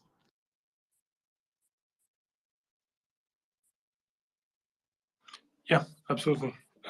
If Axel was here, he probably would tell you that it even goes back all the way to the traditional organization of the Russian countryside, where you'd had communes, sort of more organized in villages, and you'd have the representative of the peasants, of the serfs, who would go and talk with the good lord, who was taking care of them all, and try to begin a relationship with him, bring him his complaints, being quite certain that he was not going to be killed, because lords don't kill their serfs, otherwise there's no one to take care of their land. And to a large extent, what we're seeing is a direct repetition of this sort of things. But yeah, that's what Axel would say if he was there. Axel is here. He was just a little far away. Did you just rampage through the steps of Ukraine to hunt down all the Russians? Because that's what I would have done. No, actually jumps all the way to the sort of poor land, poor earth that only grows rye and none of that fantastic durum. Okay, I'm just mounting the final attack of 884 sensible Leopard 2s to take over the southeastern part of Ukraine and take it back for Ukraine itself. But thank you very much. I thought it was something important. Axel, as long as you don't say good tank country, I'll support you in that endeavor. Okay, it's perfect tank country. CJ, you're You don't understand. What Axel means is that it's the perfect place to raise tanks. Back in the days in Ukraine, you had beautiful herds of leopard tanks that were roaming freely until they were hunted down. Well, it's a difficult, it's a sad story. Anyway, Wendy, let's go to the hands. So in between the wildebeest, we had the roaming herds of wildebeest across the steppes of Ukraine. We also have wonderful leopards and gepards. Fantastic. I love it. Free the leopards. I like that slogan. Please, I like Wendy. I need to see more of that slogan. I mean, we have here currently 898 esteemed guests, meaning people who are participating. Would you please, each one of you, 898 one of you, yes, okay, take the 18 Russian agents away. But everybody else, would you please set up a quick tweet, cost you not even 20 seconds, and say, free the leopards, and tag Bundeskanzler. It's simple. Free the leopards at Bundeskanzler. 800, and in this case, 80 times. Fantastic. Thank you very much.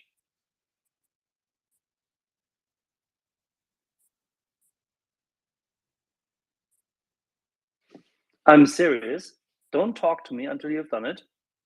I think you've got people busy there, Axel. In a good cause. CJ. No, I just wanted to circle back on a question earlier today that I didn't get a chance to answer because Battle Moose took the words out of my mouth, and that is, what is combined arms? To us in the military, of course, it's something we think about every day, so it becomes a little bit difficult to exactly describe. In the nest, if you were still curious as to what is combined arms, I have posted an incredible video that was released today by the Ukrainians of a Ukrainian assault on a position with American Humvees and perhaps some Ukrainian tanks in the background, a little bit unclear, but I bet that video would be a lot better if it had leopards in it. Excuse the blunt and meme-worthy caption on it. It's the first video in the nest, and it is a assault on a Russian defensive position with incoming artillery even. So it's pretty clear that Russia is very desperate to stop the Ukrainian advance because they're basically shooting on their own positions in an attempt to slow down the Ukrainians, but to no avail.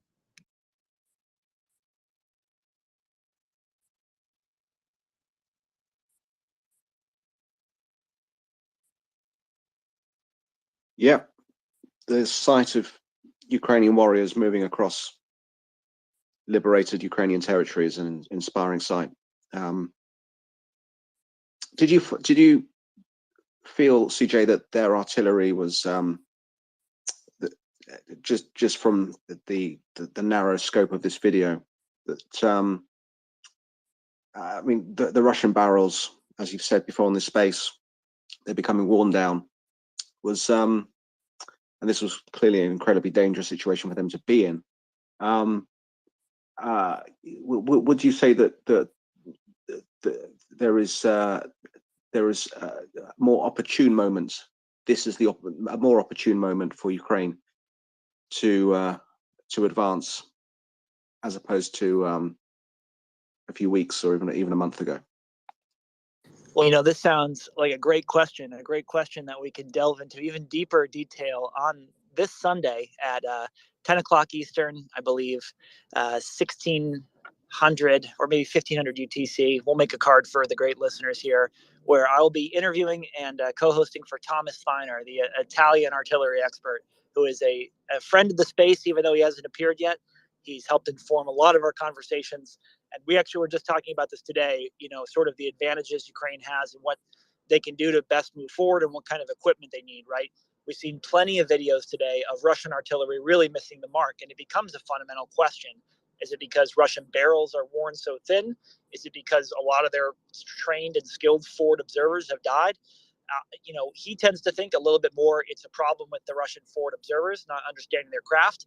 And the reason why he thinks this, and he might very well be right, is because if you look at a lot of these videos, they're definitely adjusting based on terrain features, meaning, Russian artillery is concentrating on, wood lines, on ridges, kind of in the areas it's supposed to. However, it's never on the correct one, right? So they're either adjusting onto the wrong wood line or the wrong ridge line, or they are massing fire still effectively, meaning they're still putting a lot of rounds down range in a single spot, but it is just off. And so if you have a lot of rounds landing generally in the same area, it's not necessarily a problem with your barrels being old or worn. It's a problem with the people calling it in, which is, you'd think a little bit easier to fix. And I guess I never thought that would be a problem, but it's quite clear that Russia's having that problem now, which is, again, good news for Ukraine.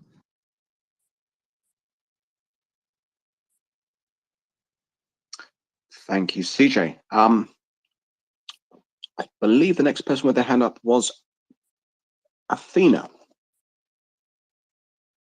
Bonsoir. Just real quick, don't mess with the forest people. If I promise to make a tweet of free the leopards, can I discuss something else than military thing right now? What did you do in the meantime?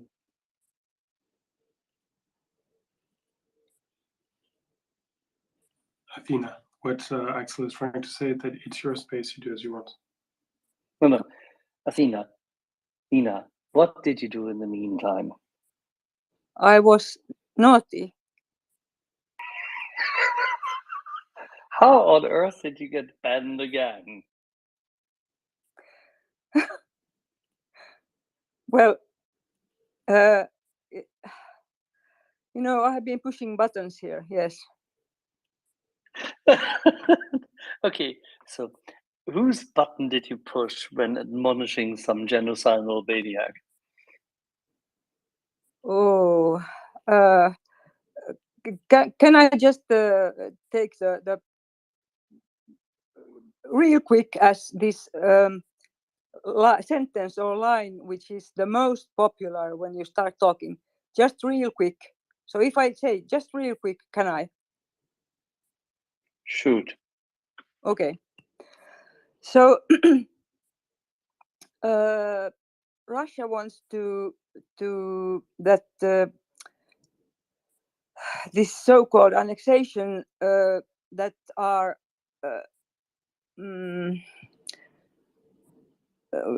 going to be in the United Nations like some kind of vote. Russia wants it to be a secret vote so that they don't show which countries are saying what. And this is just another this just shows another time that UN is broken and it's not working. So yeah, just real quick.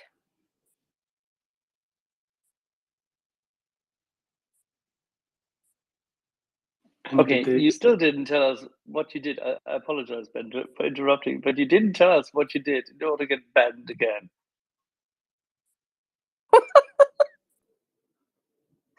Oh, baguette. Okay, all right. Ben, take it away.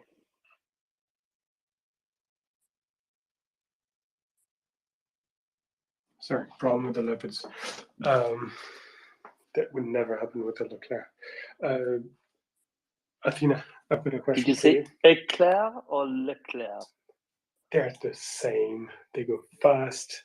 They're classy, and the Germans have never been able to make them properly. It takes ages to make an eclair in the oven. Well, not so much. The main problem with the eclair is actually the realization. I'm so not talking about this right now. Athena, you mentioned that the Russians wanted to force the General Assembly to vote with what do you say? Behind curtains. Oh, they want to close the session, but we'll know at the end which countries voted for what. Yes, for the quote-unquote annexations of the new these areas what Russia tried to force to be annexed. Did they bother to give a reason? You mean like if Russia gave a reason? Well, no, this is, I don't know.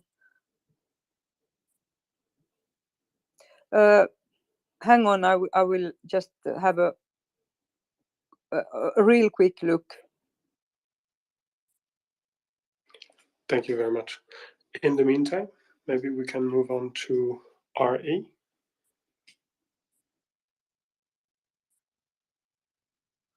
Hello, you can hear me? Yes, we can. Okay.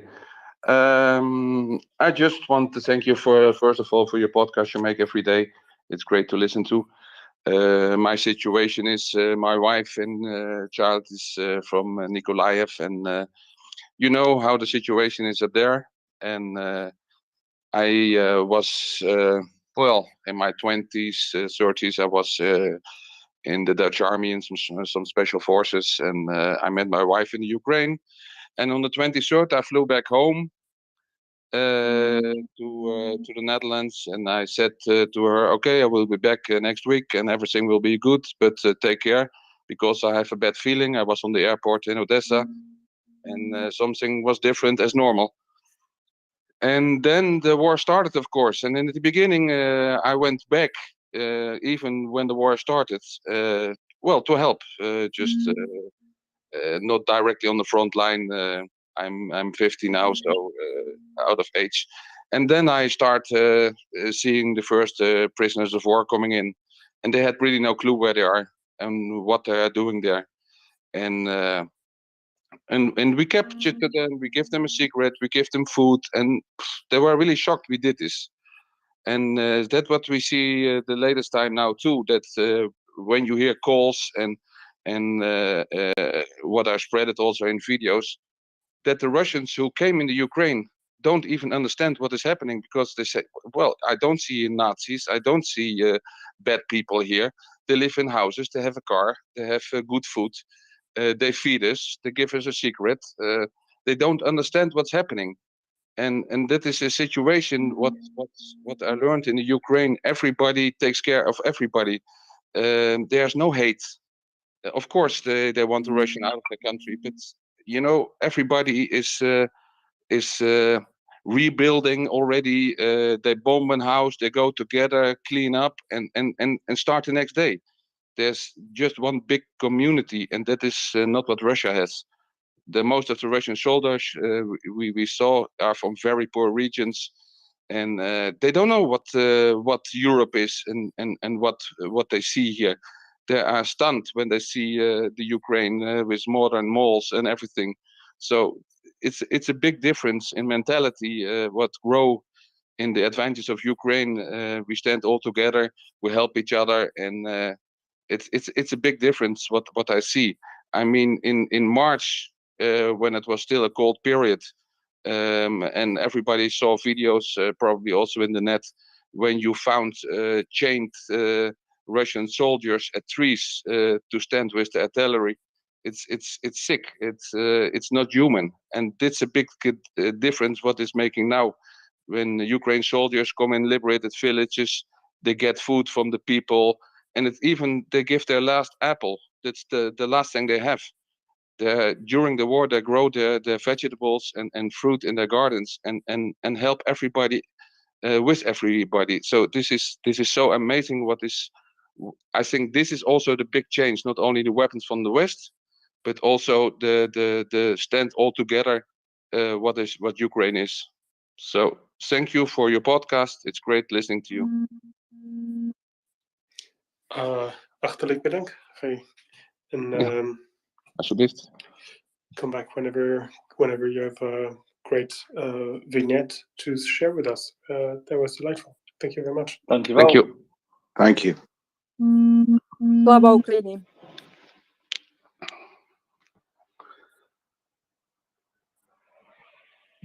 All right. So we're forging on, and maybe Okay, I think I remember that Rusty was next, and then it was Erland and Prince. So Rusty, please go ahead. Oh. I'm just gonna broadcast.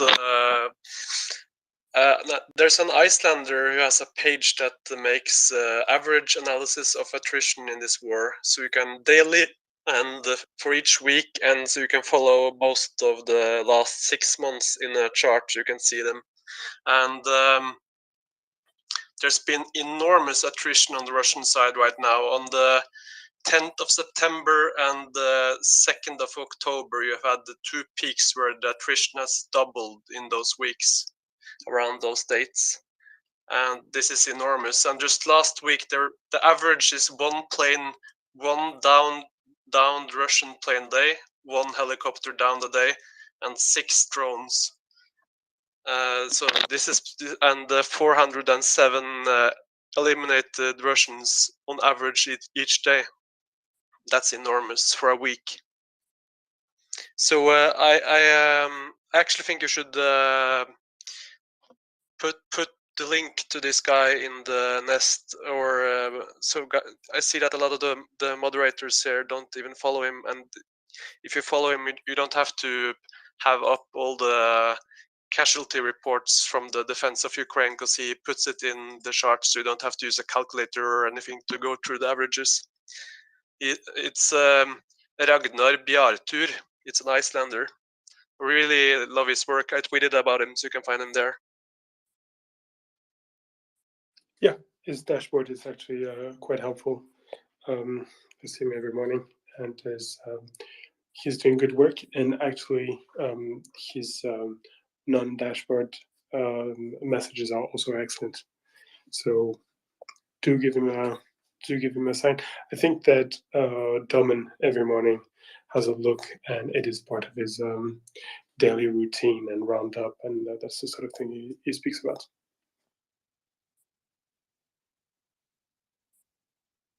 Okay, then it's well, we said Erland, per cortesia. Cortesia, bonsoir, Benjamin. My comment is to what Rusty mentioned earlier with the angry Russians outside the train, stuck in the middle of nowhere somewhere near Belgorod. And I would agree that this is the most kind of angry I've seen them protest about the conditions, etc. However, it's funny that those were actually the most fitted out of the people that I've seen of these Mobics forgotten somewhere. Chemobics. Chemobics, okay. And Mobics are the guys who came first. Chemobics are the ones who are now. Oh, okay. Anyways, they definitely look more outrageous, but it's to note that they're only complaining about not having proper equipment, no training, no food, etc. And actually, there's one guy commenting that it's against the criminal code of something to not register firearms. So they're basically just complaining about things not being done as they would have expected. They're not shouting Putin, Huilo, or something like this. So it is not like a rebellious kind of crowd, I would say. And we shouldn't expect any 1918 affairs out of what we see for now. But they definitely do not look like a fighting force of any kind. But it is surprising that they are with ammunition and guns on a train from somewhere to Belgorod. That is very surprising. It might not be real, actually. Oh, it definitely looks real, and what he says is what it is in the subtitles for sure. Yeah, I'll be very, very quick since it's actually not my turn to speak here. But I got sent a message from Pendolini70 doom scrolling, and he says that it might actually be intrigue between the Ministry of Defense and the W guys. What's the Wagner guys? So he wrote it. It looks like a power play between the different armed forces within Russia. Remember the pictures of Lapin on the front line released yesterday by the MOD? That was their reaction to Kadyrov and Prigozhin's allegations on TG. So he says that it might actually just be Wagner making a fuss to get back their own control over what they're doing, maybe some intrigue. Okay, that seems strange. These were definitely mobilized soldiers, and they're not some kind of militia from the Wagner group. That's quite obvious from that video, if it's the one outside the train station that you mentioned. I retweeted the response. Yeah. Erland, you remember what happened in Mali a while back when the Wagnerites were trying to pin a whole massacre on the French army. These guys are used to productions, so they could very well have sourced some guys or organized something or put some uniforms on some other chap. Anything is possible with that Prigozhin person. You're right. Everything is possible, but I don't see what they would gain from anything like that. I just don't see it. It looks very similar to all of the complaints that we've seen from these mobilized normal people. I don't want to call them soldiers because they're not. It's croc on croc fight action. They're trying to push the old guard away and replace them. There's a strong Night of the Long Knives taste to it, according to those who consider it's a fake.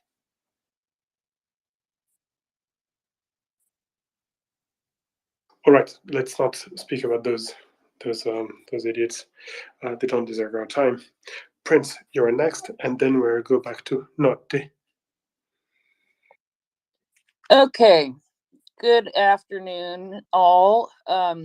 First, I've been waiting to do this. I have a Ben Speed kind of joke that I think Ben may appreciate, but I've got to set it up a little bit because I don't know that this is appropriate for people younger than me. Axel is close enough to being younger to me that he might remember, but it might have only been a US thing. When I was growing up, close enough to it being younger than you, darling. You are younger I'm than deaf. you. You Are really think so? I know you are. I know you are. Yeah. Because I remember when you had your birthday. I defer to you, my dear Heather. When I was growing up, there were T-shirts that said, "My mom and dad went to Hawaii and all I got was this lousy T-shirt." And I think that we need to have something, and meme at least, that shows a Russian woman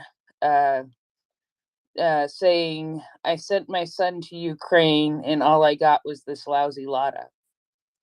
So yeah, it just seems like a joke Ben would have appreciated. But I wanted to go and talk to Athena. Yeah, that's a great disguise, Nina.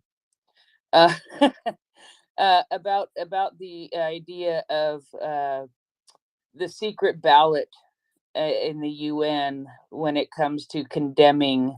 I believe it's for condemning the annexation by Russia, and I'm sort of torn whether I think it's a good thing or not, because if I think of a situation where I might be in, where there's a bully who's trying to intimidate me, so if I have to do an open ballot, I may abstain from doing that or vote no because I'm afraid of what the bully might do to me. If it's a closed ballot, I may be more inclined to vote in a way that would implicate the bully than if I have to let everybody know what my vote is. I'm not saying for sure that that would happen, but it was just something I thought about when I read that earlier. And it's a reason I didn't bring it up as a topic, but I understand why you're bringing it up, because it does seem slimy. But I wonder if it may give some of those countries who tend to abstain from votes the freedom to vote how they really feel and to support Ukraine instead of just abstaining. I would hope that's the case. Yeah, Prince, you're perfectly correct. Actually, Athena sent me a message with a short article saying exactly this. So we're good. That they're pretending that by knowing who's voting for what, this is creating pressure on those countries who would like to vote for Russia but don't dare because the big bad West is would be pressuring them, and as a result, they're asking for this this measure, which, I mean, coming from Russia is beyond absurd. But anyway, thank you very much. So it was Naughty, and then we can go to Herbie, and then move on from there. Naughty, please go ahead. Thank you, Ben. Actually, I think that, well, this is only the Naughty opinion, that voting behind closed doors takes the transparency away, and I think that the world needs transparency, and I would want to know about this. And I just if you can say that there is a better point to do it that way, okay, but I vote for transparency and no corruption and no hanky-panky. I think it's a perfect point, and we should send you straight to New York. Meanwhile, Axel, I've got several requests for you to Oui, monsieur. Post to tweet the Free the Leopard to Olaf, but in German, so you can understand it. There was a message which I tweeted the day before. I can put it in the nest in a second yet again. Give me a minute. Okay, fantastic. Free the Leopard. I actually there is a moral obligation to free the leopard. Absolutely. Maybe tag the WWF as well. I did write my own tweet. I wrote it in a, what can I say, Germanic dialect, which somehow makes it more amusing. Anyway, so it was Joseph, it was Herbie, and then Joseph. Herbie, please go ahead. Yeah, hello everyone.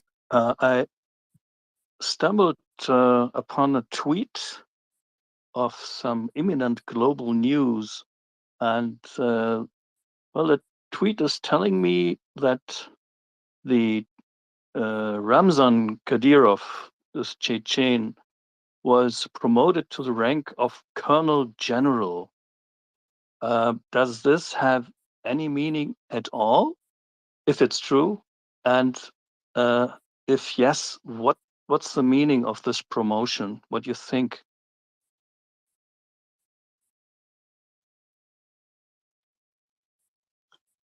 Do you mean beyond general of a local fast food establishment, Herbie? Well, I don't know what it's a promotion to Colonel General. I don't know, what does this mean? What's that telling me? Does this have any information contents at all, or can I forget about it, or does this have any meaning, this tweet? Forget about it. Okay, then I'll forget about it. That's just my question. I didn't know what to do with this piece of information. Thank you.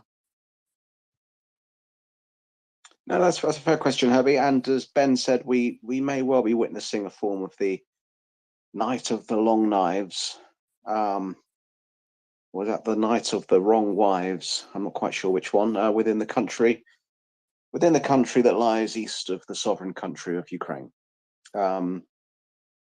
There's recent footage coming out of a power struggle between one particular faction linked to a group we will not mention and whose name does not deserve to be mentioned on this space. But thank you for your question. Joseph. Thanks, and thanks for the comic interlude. That was actually pretty funny. Okay, I know they don't deserve to be mentioned, but if you might humor my question about the say power struggle between those two factions, between the Nazi cosplayer called Shoigu and the actual Nazi faction called Wagner. And actually going back to those say train platform scenes with the analysis that suggests Wagner might have say staged these discontent declarations. What's going on in Naziland, and does it mean anything? Is it important, or can I just continue ignoring Joseph, these are you people? trying to ask what is happening between Serbia and Kosovo? Because if you were to ask No, that, no, we no, could no, no, refer absolutely this not. to two absolute fantastic experts. One of them is Doman, but he is going to be on holidays or a sweet vacation with his wife until Sunday, or alternatively, Colonel Jeffrey Fisher, who actually knows a lot about it. If it's about Swaziland, I can't help you tonight, but a friend of mine who lives... Stasiland. No, Swaziland. If you think about No. Stasiland, that doesn't exist anymore because it has been freed of the Soviet occupation. Okay, so would you say suggest that we ignore maybe this interfaction tension? Inter what? Well, Sorry, I I'm apologize. talking about Joseph, Russians. I'm I talking might be about wrong. the I might Russian be wrong. I Department of apologize for my Defense and the intrusions. tensions between the Wagner group and the analysis that some of the train platform discontent was staged by Wagner in a power struggle with Shoigu's defense department.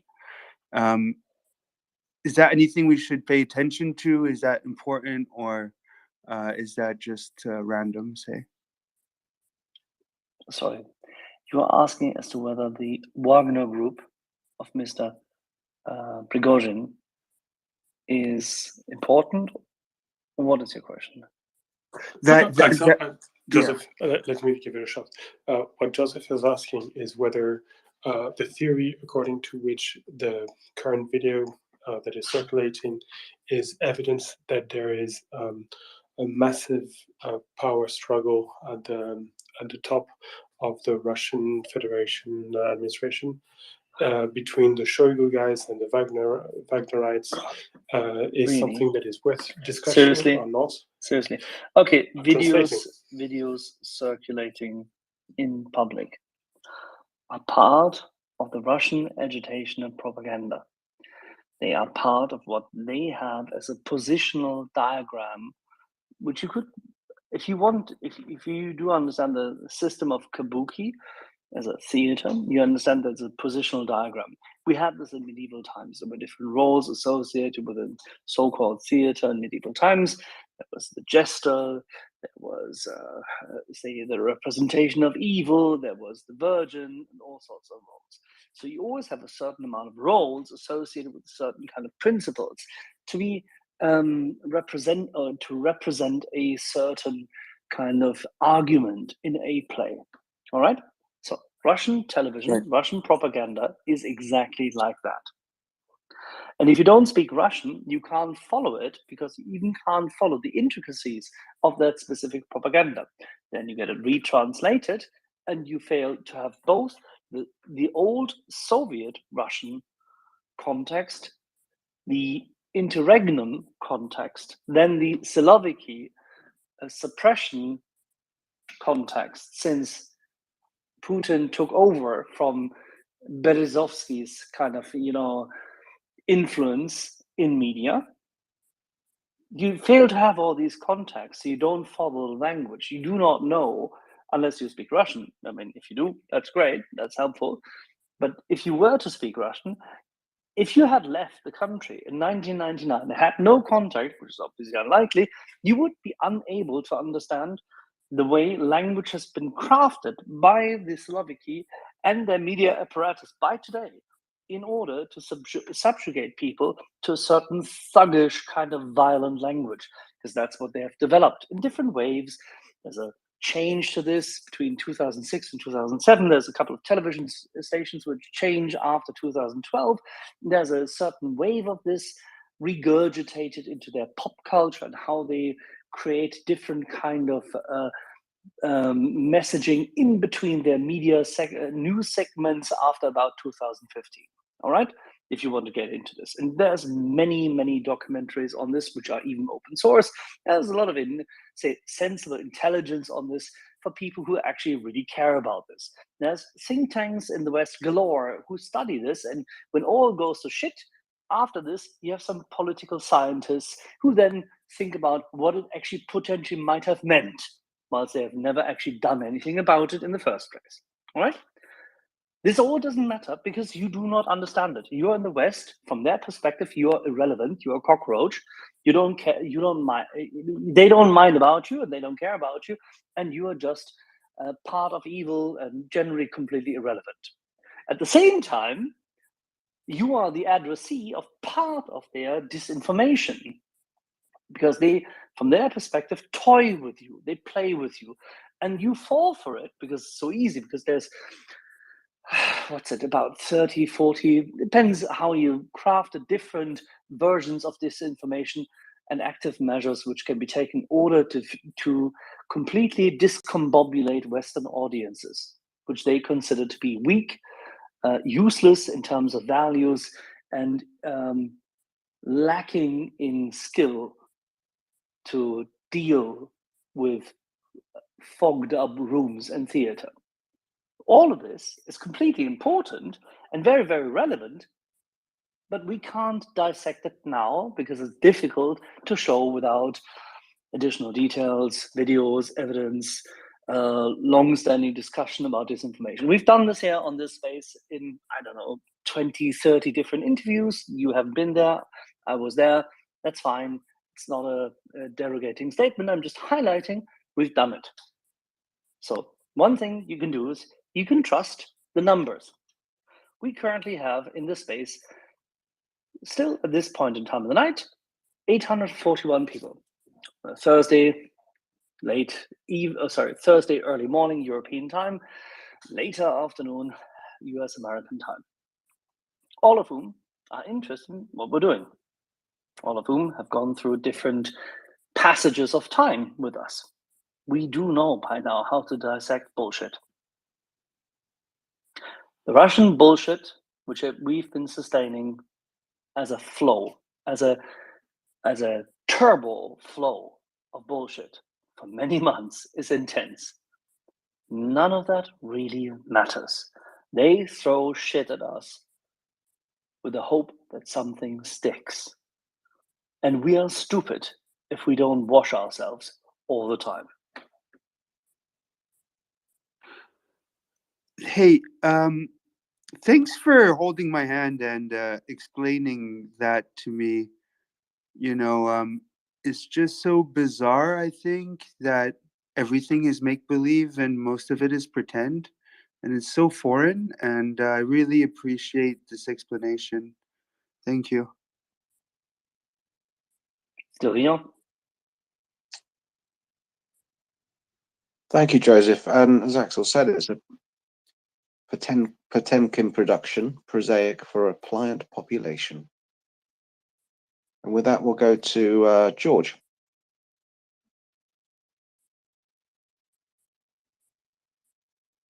Hugh? Did you call me up, Axel? I didn't, but I'm always happy to listen to you. Oh, yeah. The fighting between the factions in Russia is amusing, but the only thing I guess would be if the crazy guy from the Wagner Group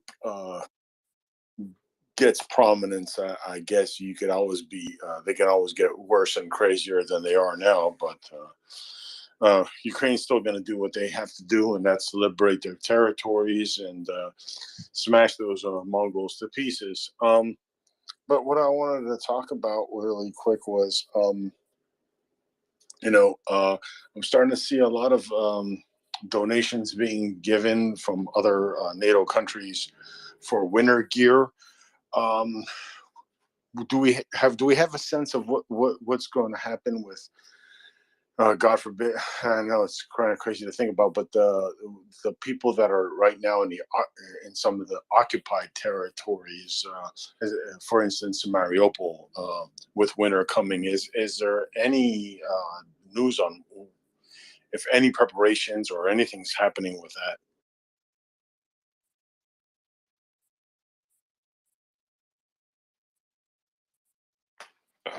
Yes, there are indications. And the only good thing that I've read in the press, this is the sort of things where the regular press, long form articles shines because this is the details they can get into. It's not looking good at all. You mentioned Mariupol in particular. Not looking good at all. Fuel is limited. Food is very limited.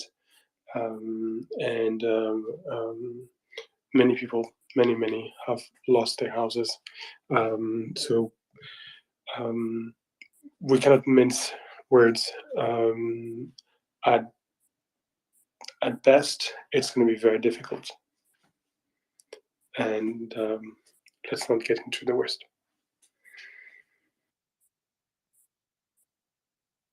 Yeah, thank you, Ben.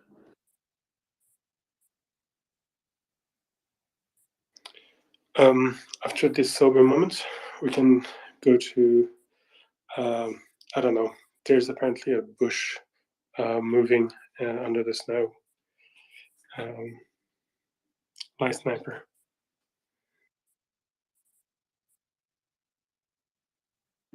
Thank you. I just wanted to come back to this. I must have missed something. Has Russia seriously said that they would have like to have a vote in UN about whether these annexed areas are Russian or not? Because I don't know if they have read the Helsinki agreement, which they have signed. And there in this, I think chapter 4, they said that that's the whole, well, how do you call it? Memorandum is absolutely completely illegal. So there was a tweet from Bactron, which I forwarded to the chain of this space, and it condensed this quite good, and there are also screenshots of the actual document. And the tweet goes as following: Helsinki Accords Article 4, territory cannot be acquired during military occupation. Occupiers must respect the status quo ante, that basically the previous state, which was before the aggression started. And the quote goes on, sovereignty cannot be modified even by the occupied people until the lawful sovereign returns. And I don't know if the Russians have read what they have signed, or has this been the UN surely will not do any such votes. Last neighbor. I think Athena has an answer for you because you got something slightly wrong. Okay, thanks. Note, your time to shine. Thank you, Ben. Still naughty. Live Sniper, I sent you a link to this, what we were talking about, so you can read by yourself. It's in this naughty newspaper, which is called Helsingin Sanomat. Oh, okay, that's a lot. Before I have read it, I already have some, how would I say, preoccupied opinion about it, basically. But okay, I'll read it. Thank you. No, don't worry. Maybe we can make everyone share because after all, this subject had not been brought up before. Athena, do you want to tell the story again from the beginning? So who's proposing a vote at the General Assembly of the UN?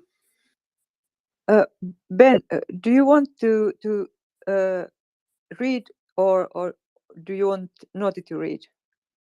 No reading. Your own words. My own words. I don't know if you were here, Live Sniper, but in my own words, it's like, well, I will start like talking naughty things here. Okay. Keep your word reserve. I'll do it. So what seems to be happening is that Western countries have called the General Assembly of the UN to vote to condemn on a proposition to condemn the Russian annexion of Ukrainian territories. So this is going through. There's no way for the Russians to prevent this, but they've managed to find a little way to put some sand in the machine, which is they're proposing a secret ballot. And the assumption is that not the assumption. Their line is that they're proposing secret ballot to prevent, to shield countries from the undue pressure of Western countries that would be trying to force smaller, weaker, more amenable members of the UN to vote in there as the West wants, as opposed to as their heart wants. So supposedly private ballots are meant to preserve that, as if countries were old ladies that could be frightened like this. Anyway, so that's the story as far as I know. Does it cover what you the slight misinterpretation that I perceived in your understanding, Live Sniper? Yeah, sure. It's spineless.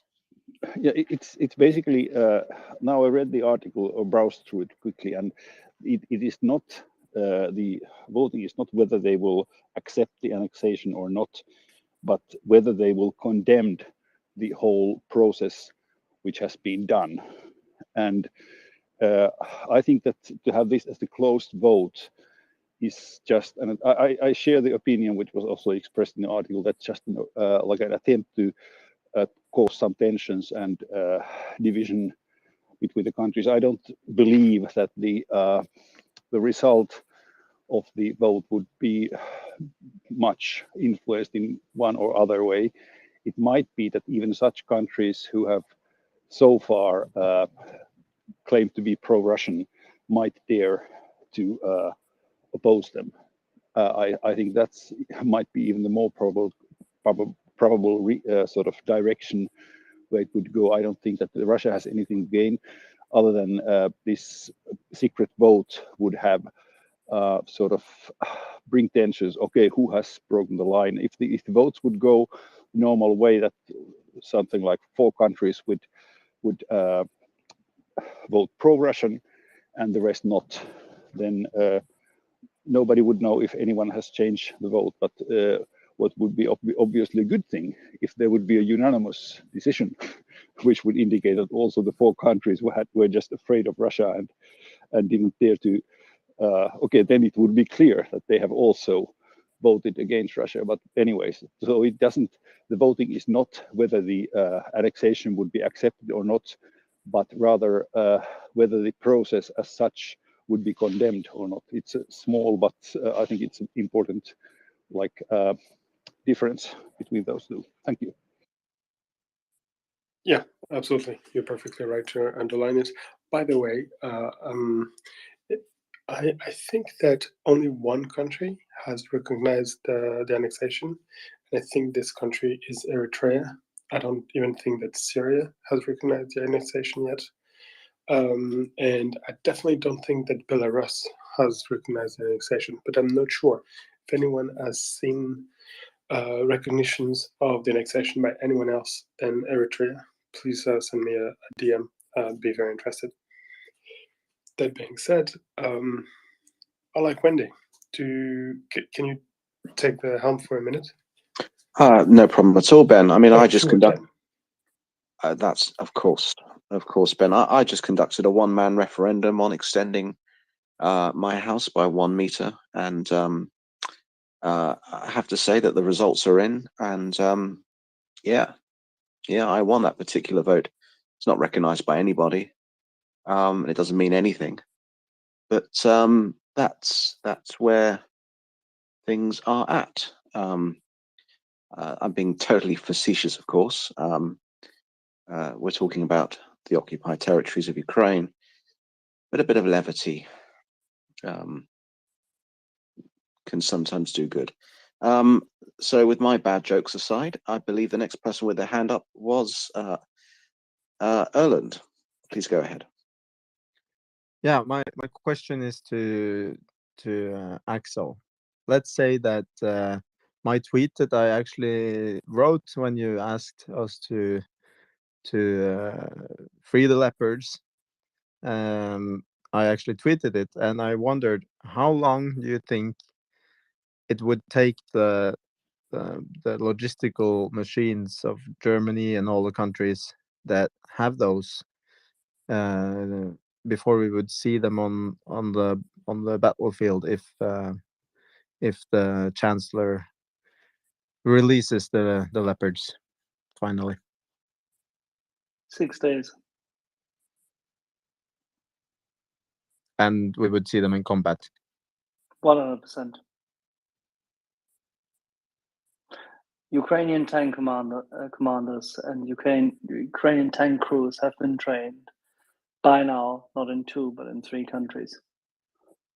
Ukrainian tank commanders are absolutely capable to be trained in very short order on additional tanks. There's more than 150 tank crews which can immediately engage in combat who could run these leopards. There's no question. There's no doubt. It's done.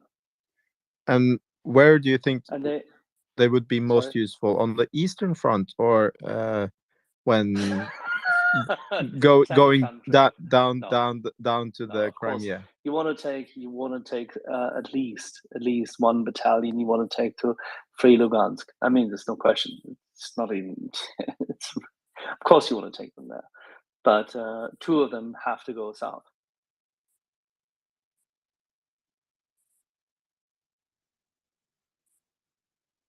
Let's read them then. Leopards should be the first tanks rolling into Mariupol.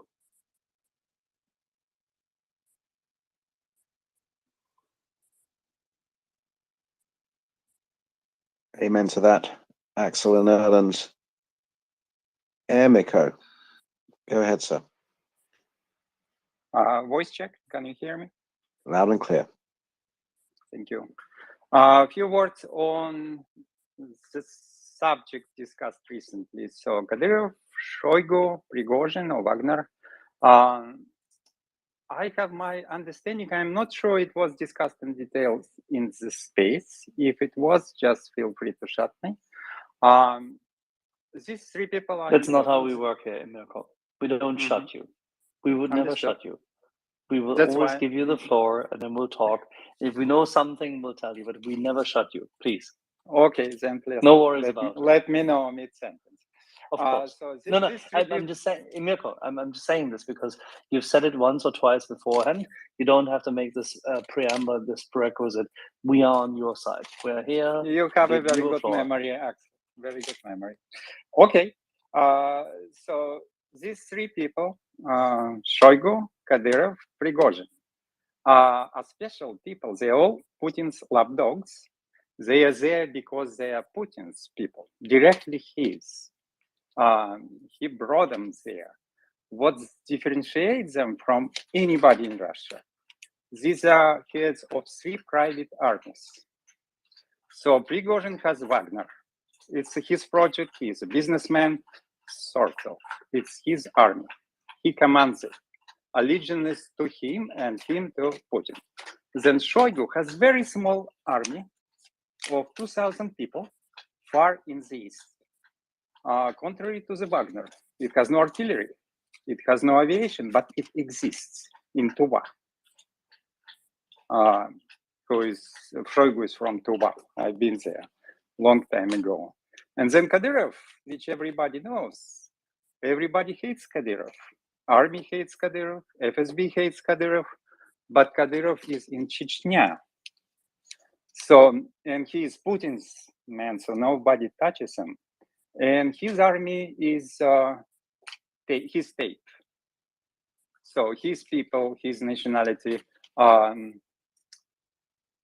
So the allegiance of his army, which is big, I think they don't have anti-air in Chechnya, which he requested a few months ago. Give me a 300 out of the blue at one point in time. But they don't have it, but everything else they do. And it's in Chechnya, in a specific place, and it's the biggest one. So recently, just a few days ago, the power struggle started, which never been noticed before. It started with Instagram post of Kadyrov, supported by Prigozhin. It was against army. It was against Lapin, which is a general, but it's really against Shoigu and the army, all the generals basically. So it's very important thing, I think. Of course, it's just bulldogs on the carpet fighting each other, and we're looking at the carpet. But everybody noticed it in Ukrainian and in Russian-speaking space, and they're still discussing it. I think it's interesting, very interesting that it started, and Putin didn't react to this. Everybody noticed it. Lapin said something, but there is no reaction other than Putin saying something on camera and writing doodles on the paper out of his anxiety. That's it.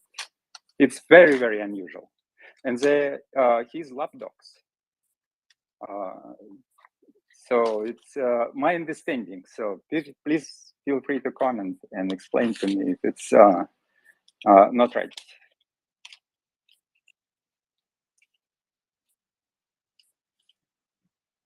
Thank you, Emeka. I think, yeah, I mean, there's a famous quote, isn't there, that friends may come and go, but enemies accumulate. And these particular individuals have accumulated a lot of enemies during the last decade. And we are seeing a culmination, a point where this is being tested. They have their despotic leader in the Kremlin has started a war, which it is losing.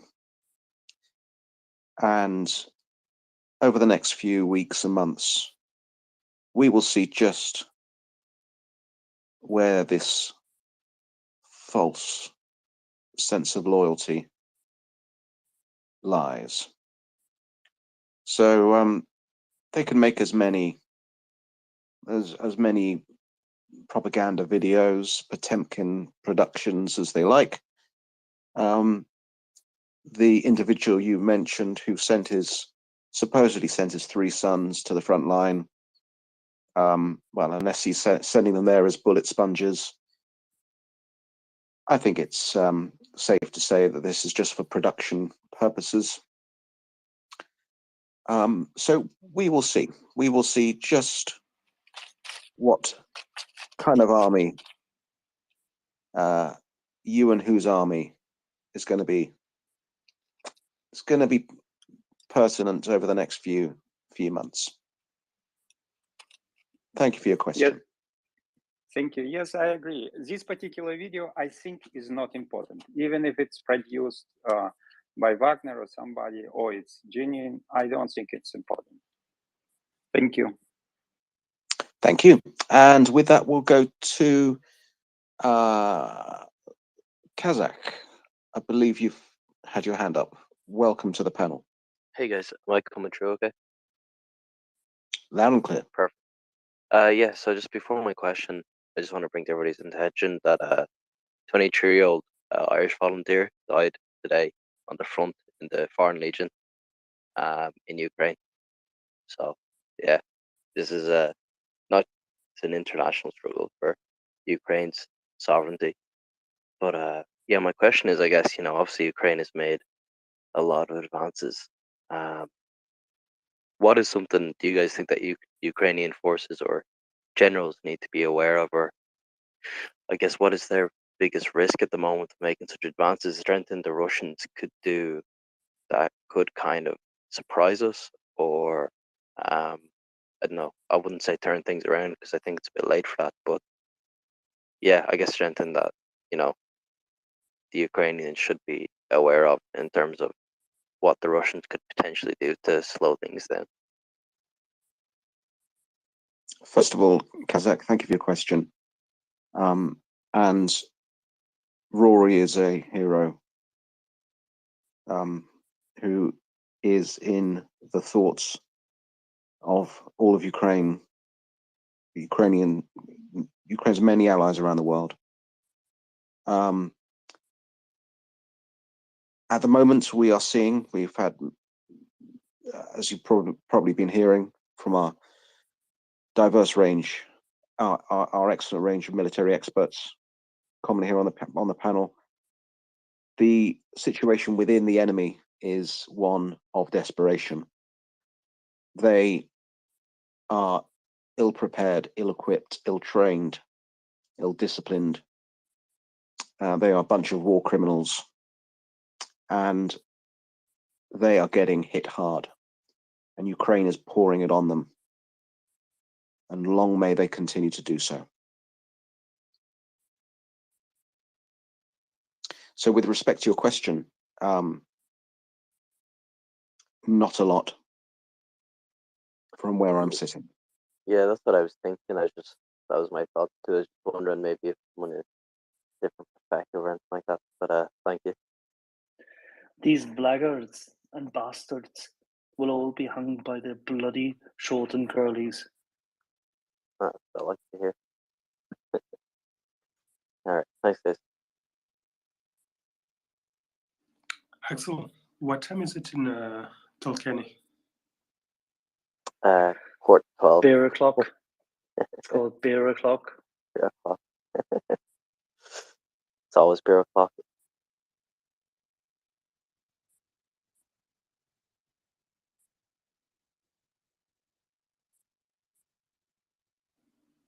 Thank you. Right. Okay, good, Manny. Apologies, Ben. I just want to say, Kazakh, you're welcome here anytime, sir. Thank you. Cheers. Thank you.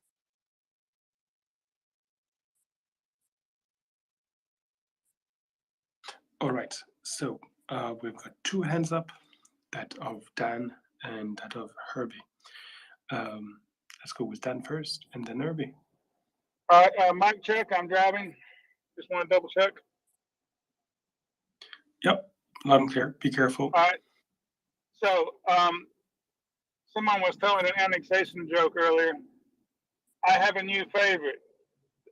The vote is about how much of Elon's money to give Ukraine, 80%, 90%, or all of it. Literally, those are the three choices. I think the space should vote in an hour, and the results should be final in the morning.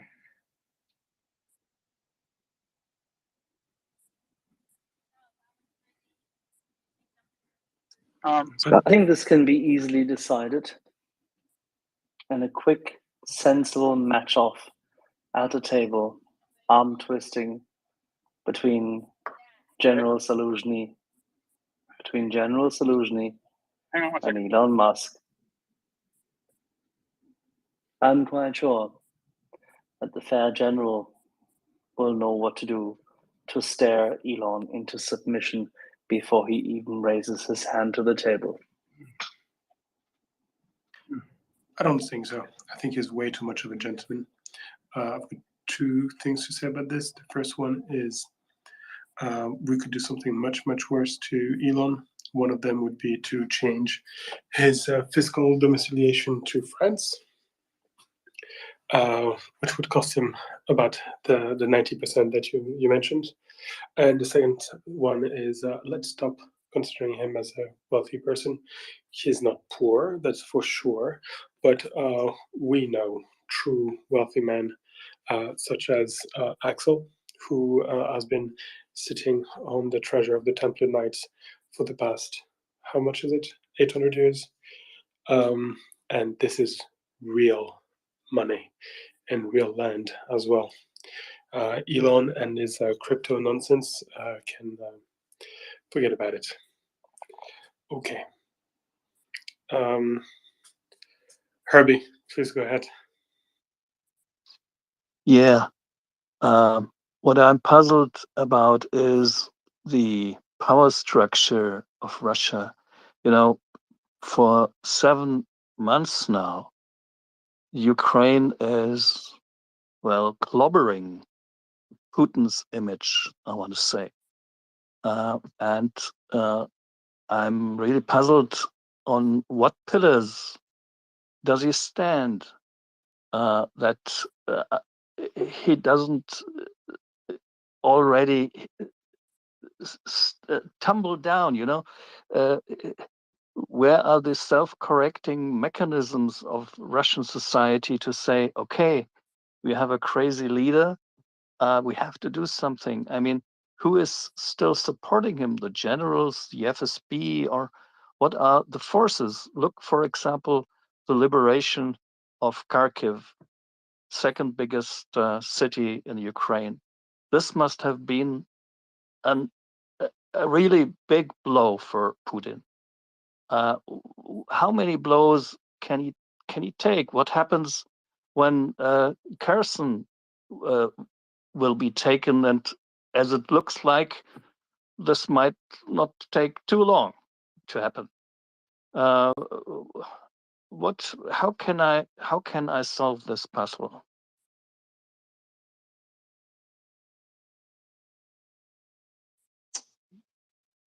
The puzzle is being solved by Ukrainian warriors, sir.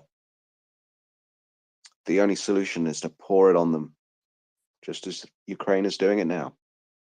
So you don't see any possibility that from inside of Russia, Putin will be removed from power? He didn't say that. It's not possibility. Probability, mate. It's the probability. Probability is low. The possibility is always there. It's simple. It's mathematics.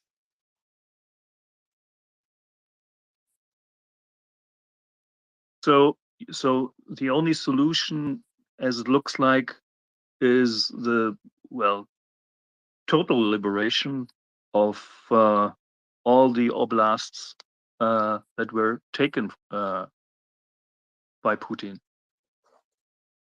100%. The only solution is a total eradication of any and all Russian occupants on Ukrainian sovereign soil. And then significant amount of pressure with a view to full and unconditional surrender of Russian troops, because they will be annihilated and captured in the field.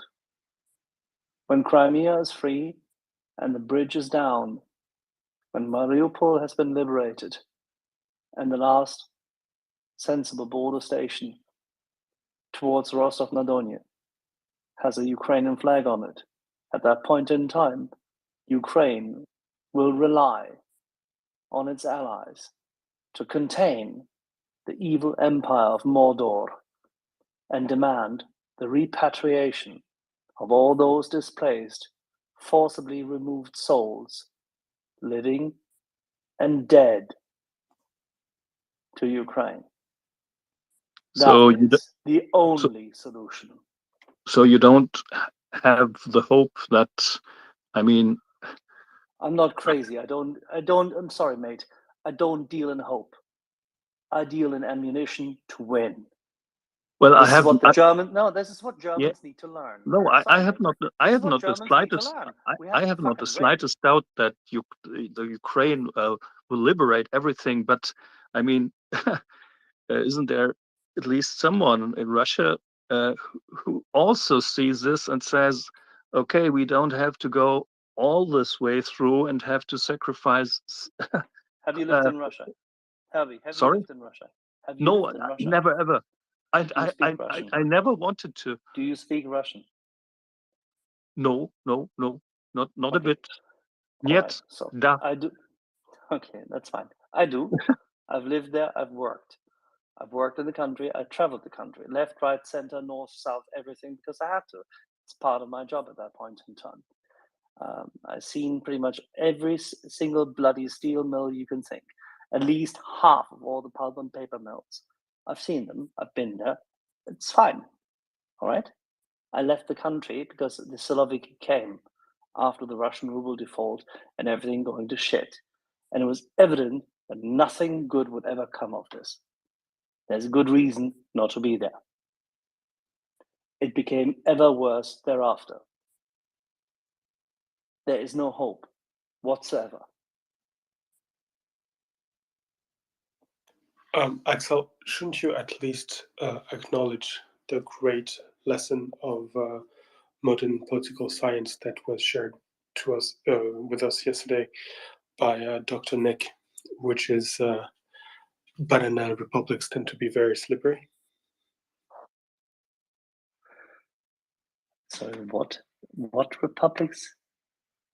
I have to repeat the joke. It's not working. See, the thing is, I take Dr. Nick far too seriously because she takes it from an academic point of view.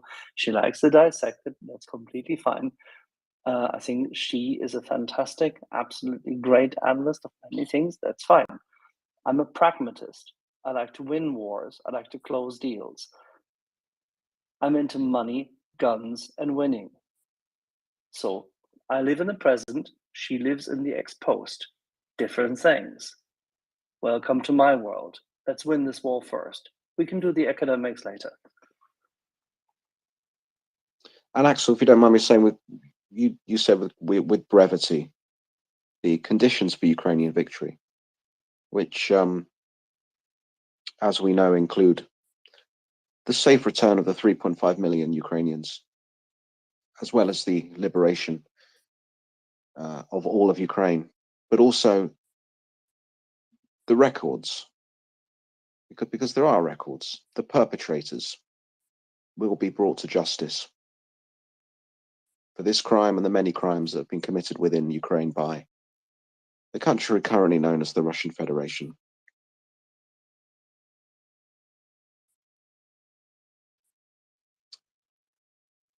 So thank you for that. Mitek, I believe you were next. Yeah, hi. So good morning, good evening, I'm not sure. It's the day after Yom Kippur, so I'm recovering from the fast. I've been following today, and there were a couple of weird little glitches on the show, as it were, when there was a report that was discussed twice Now, I'm not sure whether it was Axel or CJ that said this.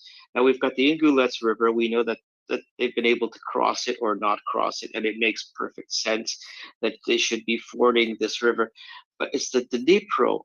There's a spot that was raised in some sort of rumor by either of the two gentlemen that Ukrainian forces may have actually gotten across and worked with local guerrillas or something like that. And the Russian military blogosphere has been talking about the same thing. I'm kind of curious about this. Did I mishear? Is there some actual grain of truth here?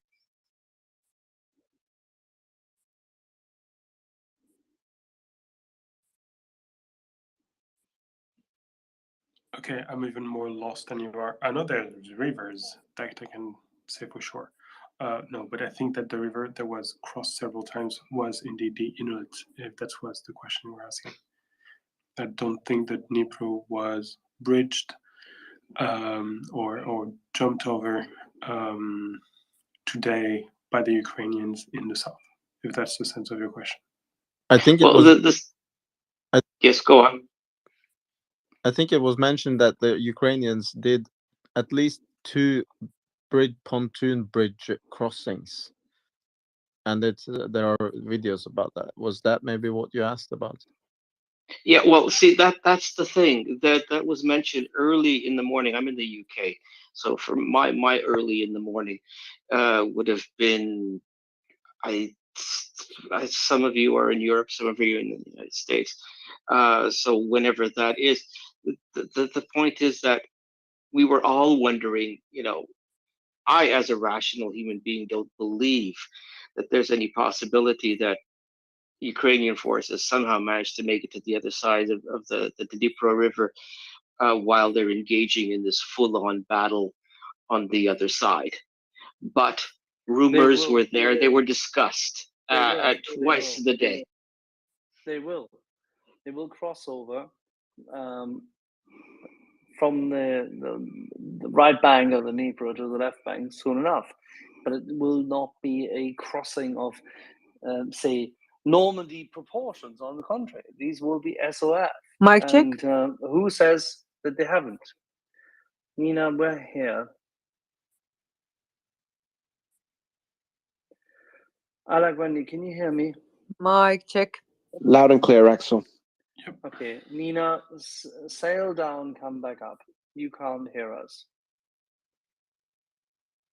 Would you mind, Ben, cycling down Nina to bring her back up?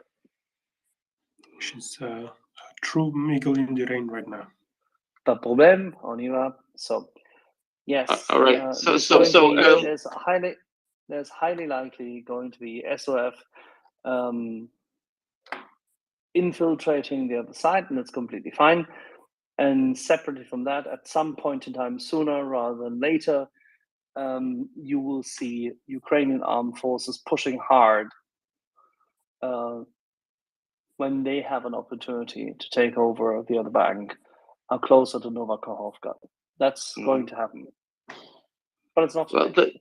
So the last thing, and on this I'll let you go, is there's been talk that they have 2 ways of going. They can continue moving on to Kherson City, but also once they reach that specific Novakhovka, they can actually try and go for the dam and cut off the water to Crimea.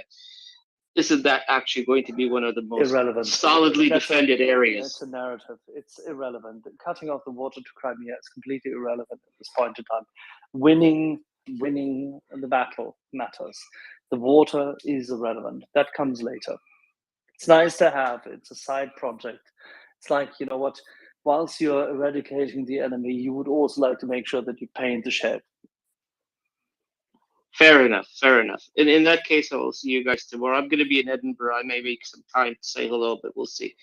All right, thank you. Have a decent drink. There's a couple of decent restaurants and a couple of very good pubs. And there's one which is frequented by the Black Watch. You should definitely go there and pay respect to the heroes who defended We freedom. will do. We're going to Arthur's Hill, Arthur's Seat. We're also going to Bannerman's for the metal bar, but we will be going patisserie, French patisserie, and Montreal Bagels, both Oh, there you available go. in Edinburgh. So All right. we're All going to right. knock ourselves out. Very much appreciated. Thank you. Thank you. Bye.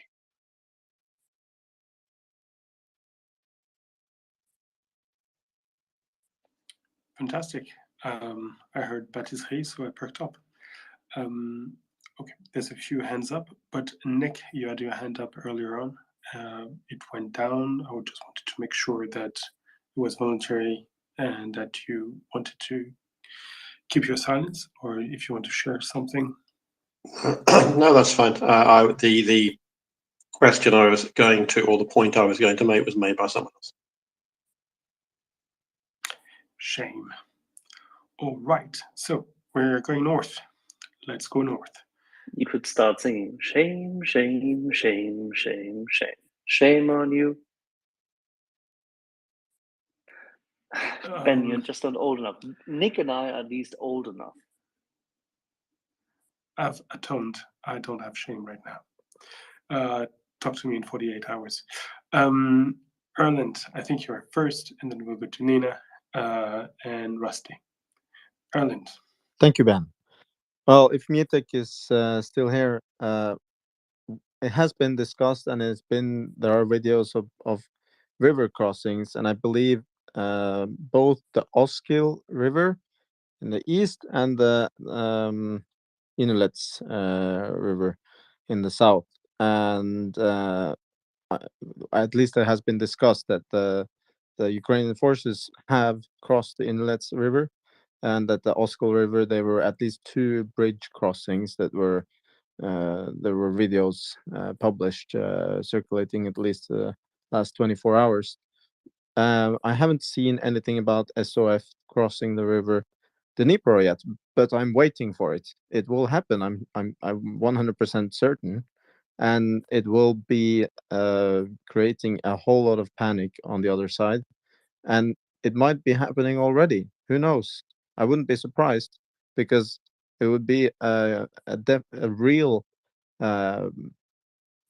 maneuver of that would set fear into the Russians even further, those that are gathered in the Kherson region. So there's going to be probably a lot of talk about rivers in the forthcoming time.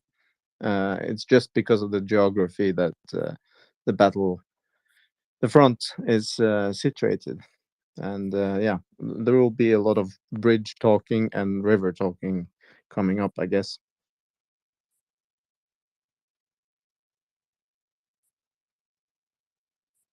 Okay. I'm all in favor of bridges in general. All right.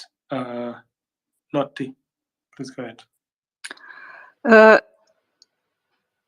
Athena must have been so naughty that she was sent to room 101. She was removed from the space. So she has been really bad then in that case. So if you can please have a check at some point, I would appreciate, because I am her twin sister. And to Herbie, just to understand what Axel and many others said about we need to focus on Ukraine winning and about hope of some kind of change in Russia. I have shared a video in a comment on MriyaReport.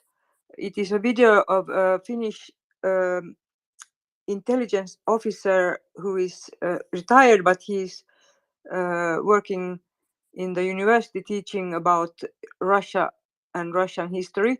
His name is Martti Kari, and this video is in Finnish, but it has English subtitles, and it will explain almost everything to you in 1 hour.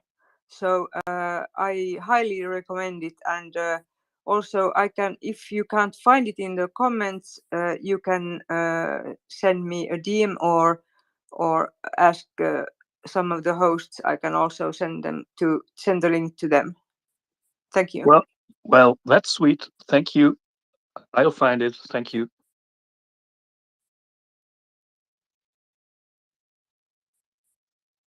Fantastic. Rusty. Ben, sorry, but did you find Athena outside the space? Goddesses are not welcome anymore. It's past their bedtime. It's only humans. So no goddesses, no Russians. Okay, I will have a talk with her.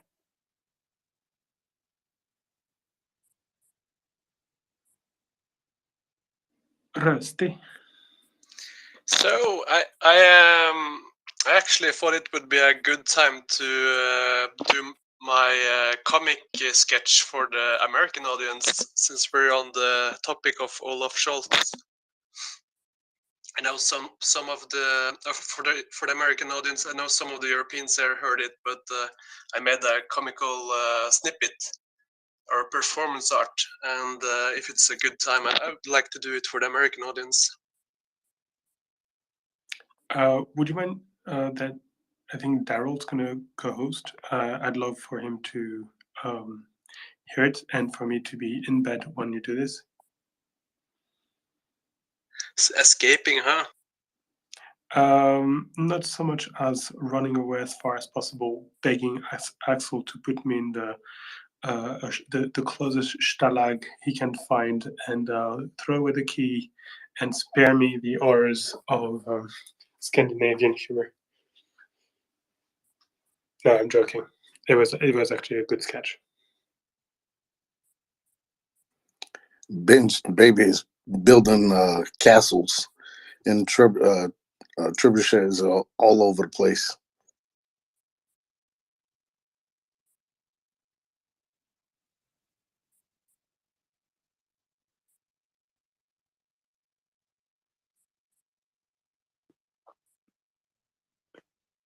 Daryl, it's great to see you. How are you doing?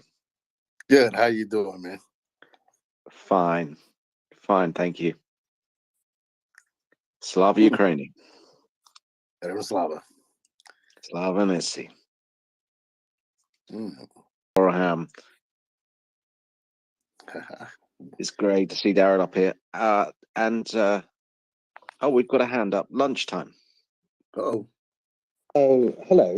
I just wanted to say Set Gorev at Ben if he's crashing. It seemed to be it was the impression I got as he was trying to escape some directly targeted Scandinavian humor a moment ago. So good night, man, if you're going.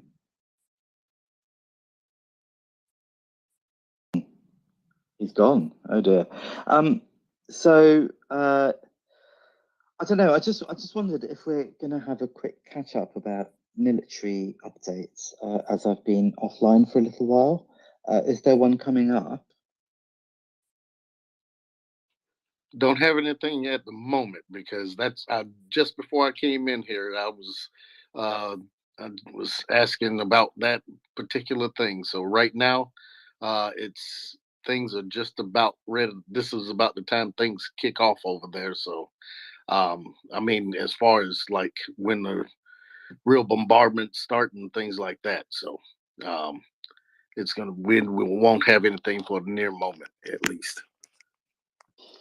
Okay, Jake. All right. Well, I'll keep tuned in. Thanks so much, Daryl. Take it away with the evening slot. Thanks, Lunchtime. Nina? Daryl? As we are in the same time zone in Finland as in Ukraine, and I know that there has been during all the war time a lot of night activity. I have also seen like videos taken in the night. So it's night now in Ukraine, and that's when the Ukrainians are moving, and the Russians don't have a lot to they don't have a lot to say about that. Nope, they're blind a little. They're sufficiently blind. It's not. I'm not going to say 100%, but they're sufficiently blind anyway, to where the Ukrainians can move about a little bit freer than they would in the daytime. Just enough. Just enough for the win.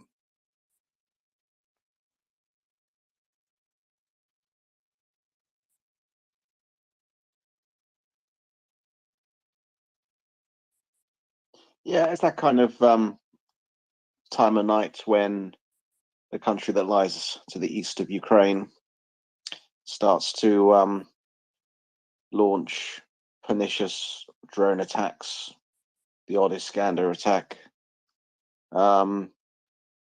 just because they are genocidal bastards wanting to kill the peaceful, innocent people of Ukraine, and also because they know that they are losing the war that they started. So we might see, unfortunately, a bit of that over the next couple of hours.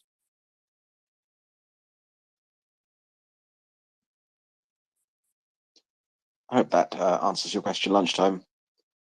Thank you, Daryl. It Nina, does for go. sure. Sorry, I was just going to say, did you see they shot down an Iskander earlier?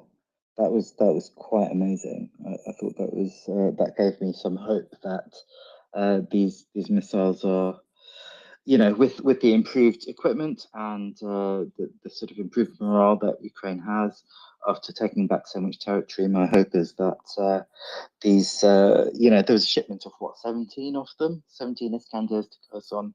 So my hope is that at least some of them will be taken out of the sky and won't land on their intended targets. Anyway, sorry, Nina, go. Thank you, Lunchtime. It's great news. It's further proof that international solidarity works. Ukraine is giving us an example of this right now. Nina, go ahead. Well, just quickly, I will always start after now. Just very quickly. Did you talk about the airspace violating the airspace outside Sweden? I think it was outside Gotland earlier. Can't say for certain whether I'm quite sure it was discussed on the space whilst I was at work, as everything is concerning Ukraine and the country that lies to the east of it, is because we're a 24/7 space, as you know, and we have a range of experts on here. I would say that, as you no doubt know, the country currently known as the Russian Federation likes to do this quite a lot with NATO allies. In Finland, I'm sure you get this. In the UK, we get this very frequently, and it's just the same provocation from a paper tiger. Would you like a follow-up, Nina? Yeah, yes, please. Just a quick follow-up. I talked to the director of the Ukrainian documentary that we are doing, and she told me that Yle, the broadcasting company, Finnish broadcasting company, all the phones were suddenly not working. Maybe they are working now, but it was like for several hours it went black.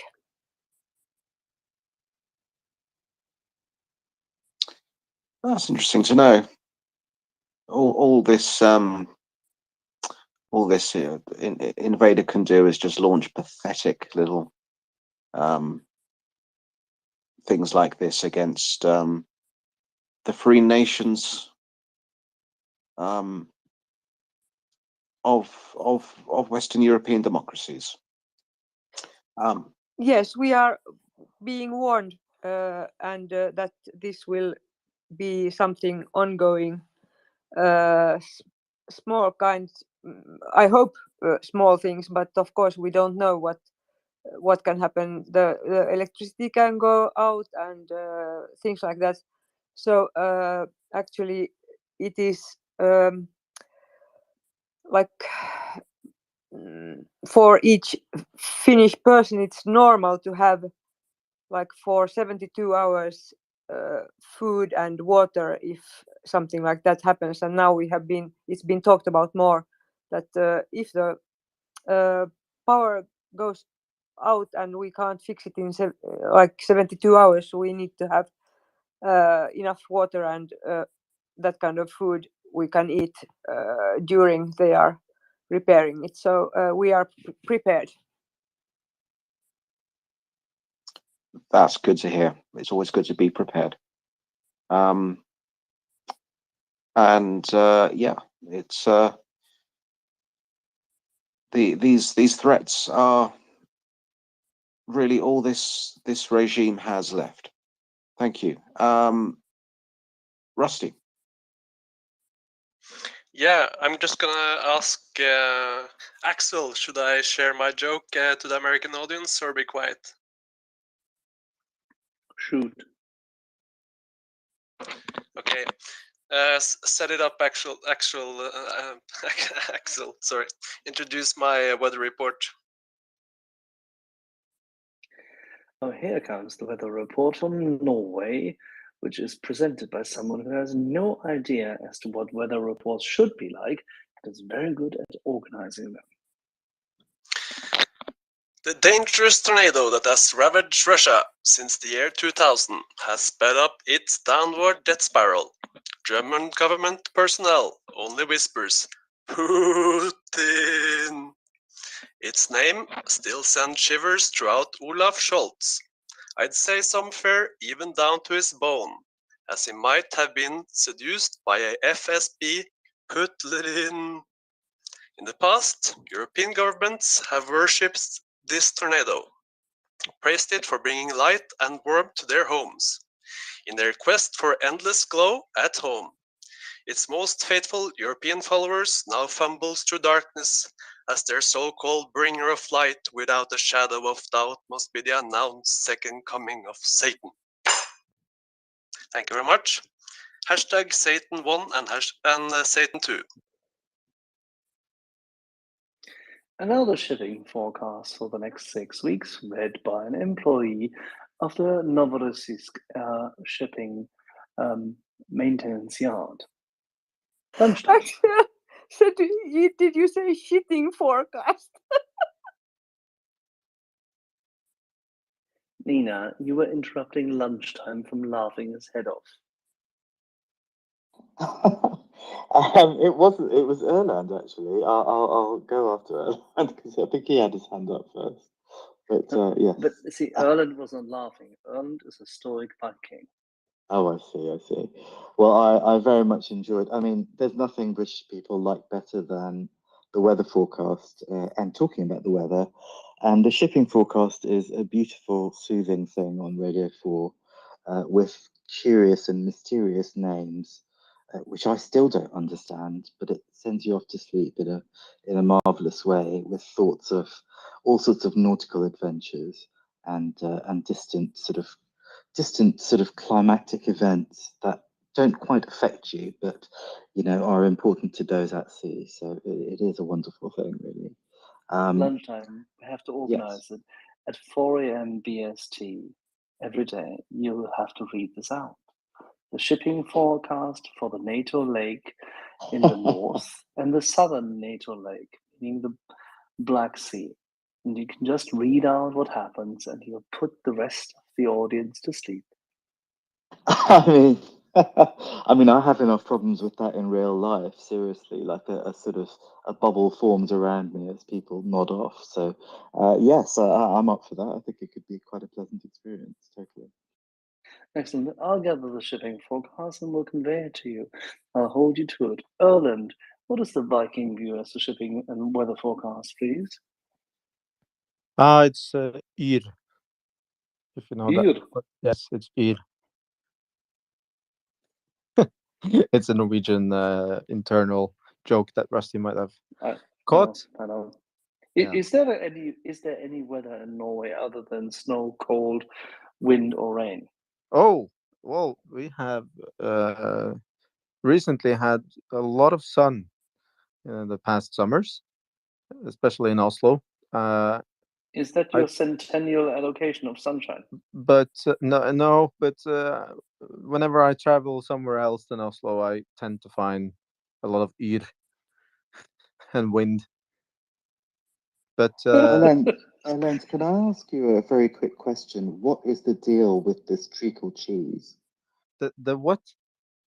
It's like a cheese with treacle. It's like sort of sweet with dark stuff.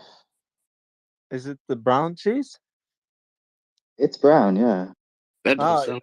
It's goat cheese caramelized, and it's a rather big challenge for a lot of people. But if you eat it on a waffle with the raspberry jam, it's very very nice.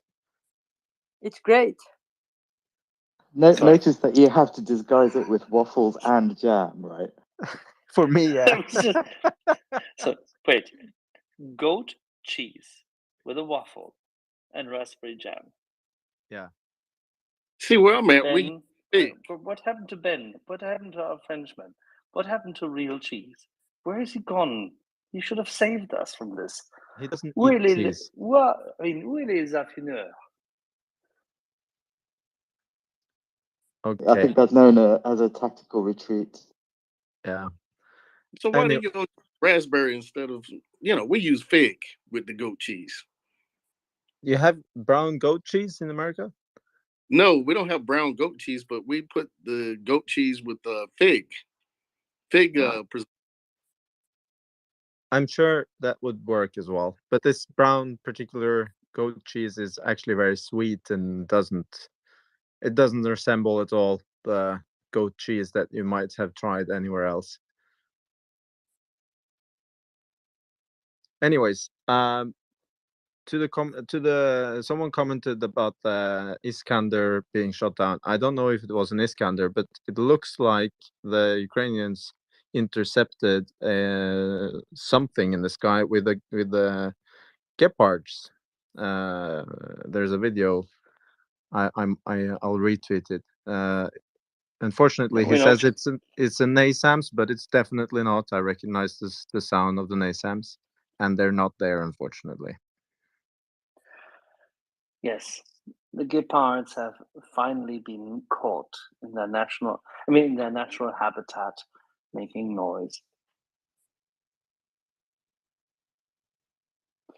There is actually ship news though, Ireland. You should have told about the new scientist ship that just passed Bergen, if you haven't heard. What, the Yanta? Yeah, the Nord Stream accidents that might be sabotage or bombing happened on the same day. We all know happened on the same day or the day before that Norway and Poland opened a pipeline with gas deliveries from Norway. And today, the Russian spy ship Academic B. Petrov just passed Bergen, and we're giving it one attempt to blow up something, and then it's over, I guess.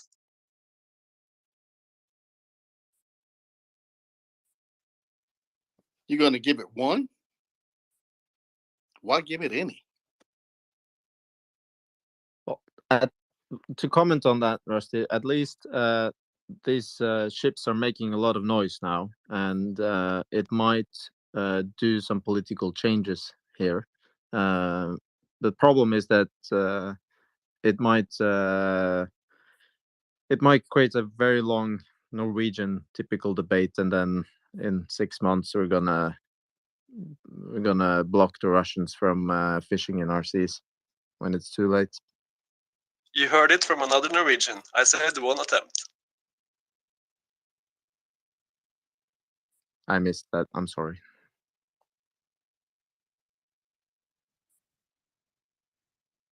What I want to know, Rusty, is are you available for children's Halloween parties?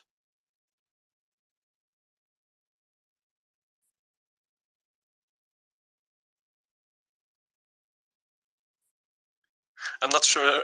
I'm gonna have to come up with other topics, I guess. Not at all. Your voice is perfect for it, sir. Thank you.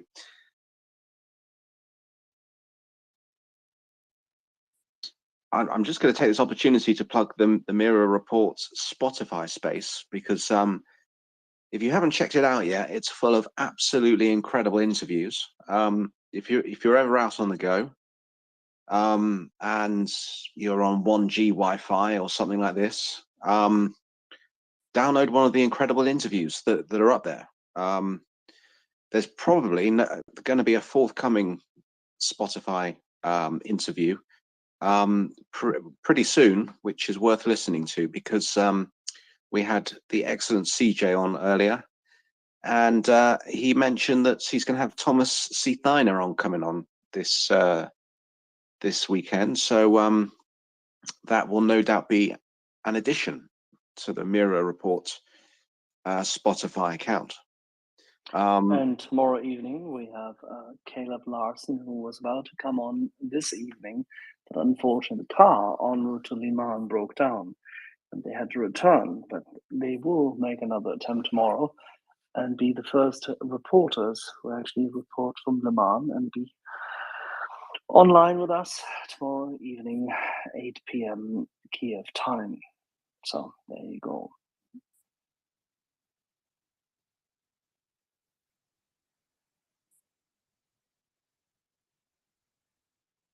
Yeah, the MriyaReport has a Spotify account and a Facebook account, apparently.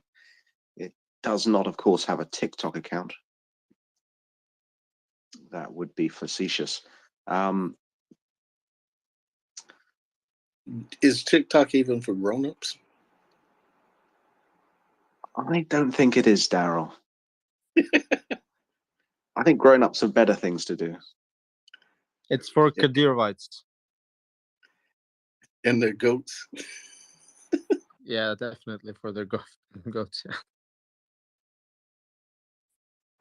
Their goats want to call home.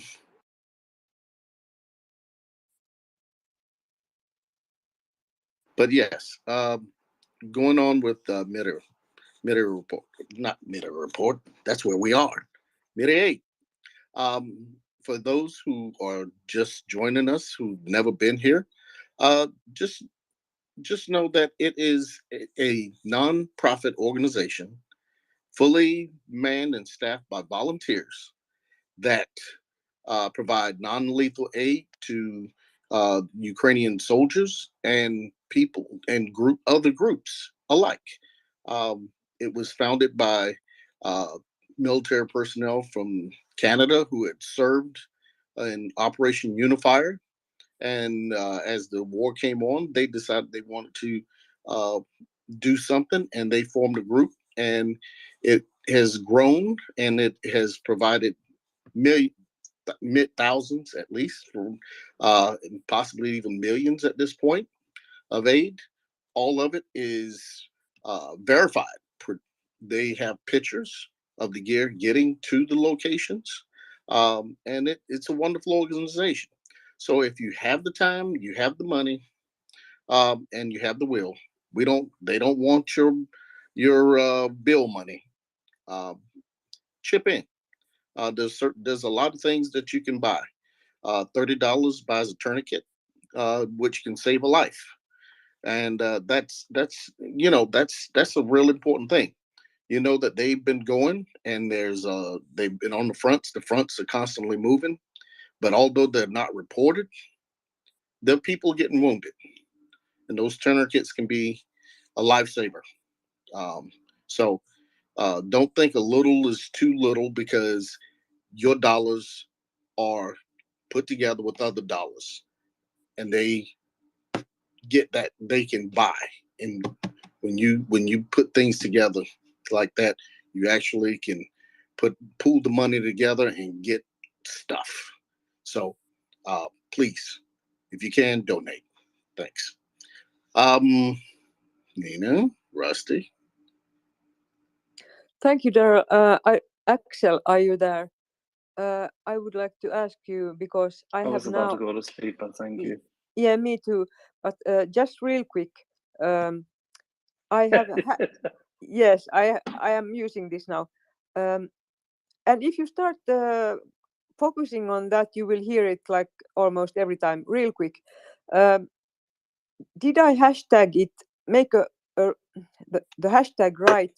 Free the leopards. Like if you can see how I have written it, that it's right, then I will start spreading it. And then before I also go to sleep, Axel, at least I think that Christy was really wonderful and like really like very clear-headed woman. What did you think about the interview? She was way beyond terrible. She was absolutely perfect. But you know this, I know this. She's a very sincere, very professional, very precise, calm, collected person. I think she has done one of the better presentations which we've heard and made the case very clearly as to what we can learn from how Estonia in the north and the northeast has overcome this, how it has integrated itself within the Baltic countries in cooperation with its neighbors in Sweden, Finland, and the likes, and what we can learn from the hardening of the security infrastructure. She has been extremely careful to explain what, so to say, the comparative values are and how this fits with what Ukraine has done, how Ukraine has actually, since 2014 and then in the last 2 years, as well as since this phase of the invasion started, actually has out or leapfrogged everything else in terms of cyber defense and capabilities. I think she was very, very sober and clear as to what it means to live with Russia after it has been defeated, and what it means to live with a nation which needs to be contained, that there's very little to be expected as a good outcome other than a long-term degradation. So I think that was a very calm, but classic Estonian kind of sober, relentless analysis, as in, yeah, clear light of day, sure, it's all Yeah. shit. We have to live with it. Yeah, and for me, it's been wonderful because she is often in Finland, and I don't know what she does there. I mean, is it development aid? I think she's teaching in Turku. Axel. No. Yes. Axel, you are too tired now because you are starting No, I'm just this again with me. Joking. No, I'm just highlighting. It's so nice that there's this interaction between Finland and Estonia, and I think it's very, very helpful and very charming. And at the same time, because those two so different cultures, and they are massively different, but that they agree on the principles. And I think this is very good. And this is what she has showcased. And I think this is what you also refer to when you praise her. Yes, and at the beginning of the war, they started to have these panels on TV, and she was often, and I was thinking that she has really, she's like ahead of what our politicians had understood. So because of her background in Estonia, so yeah, I really appreciate her, and I hope she will come back. And I think she said she will come back. Oh, she will. I'm quite sure. If and when she is back around in Tallinn in a few days, we'll have a cup of coffee on the Reykjavikplatz and have a little chit chat, because she is a charming person, despite the fact that the profession she has chosen to be in, security policy and analysis, is really hard, very sober. It's something which, if you look through what actually happens and what the other side does and what the Russians are preparing for and how they deal with everything, it's really sobering, hardcore, cold, sobering. or as the Brits call it, stone cold sober is how you feel when you look at it. And she still retains her humanity and is very charming and funny. I like that. Yeah. Okay. Thank you so much, everybody, for the space. You are all wonderful, and I learn every day something new. So thank you and good night.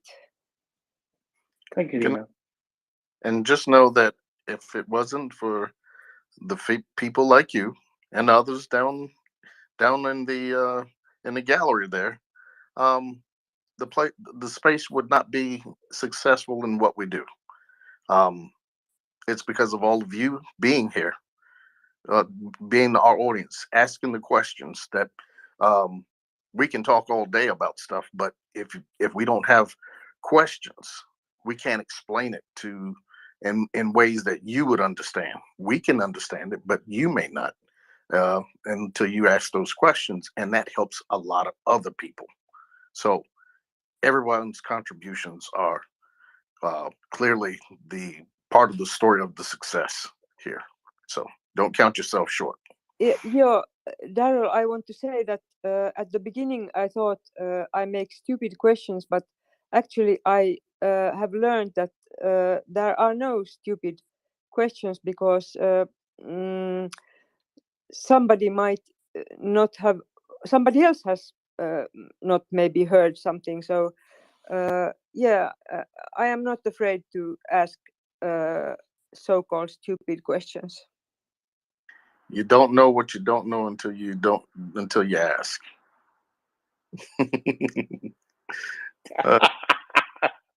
Daryl, you are a star.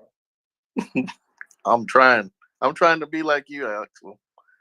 One thing I did want to say about the interview today was I love the way she explained the progression of their cybersecurity their networks, and how they built up their challenges after what happened to them, and then how they are looking at Ukraine, how Ukraine has stepped up and upped their ante after things that happened there. So that was really beautiful for her to make that comparison and between the countries and how everybody's doing now. So that was really great.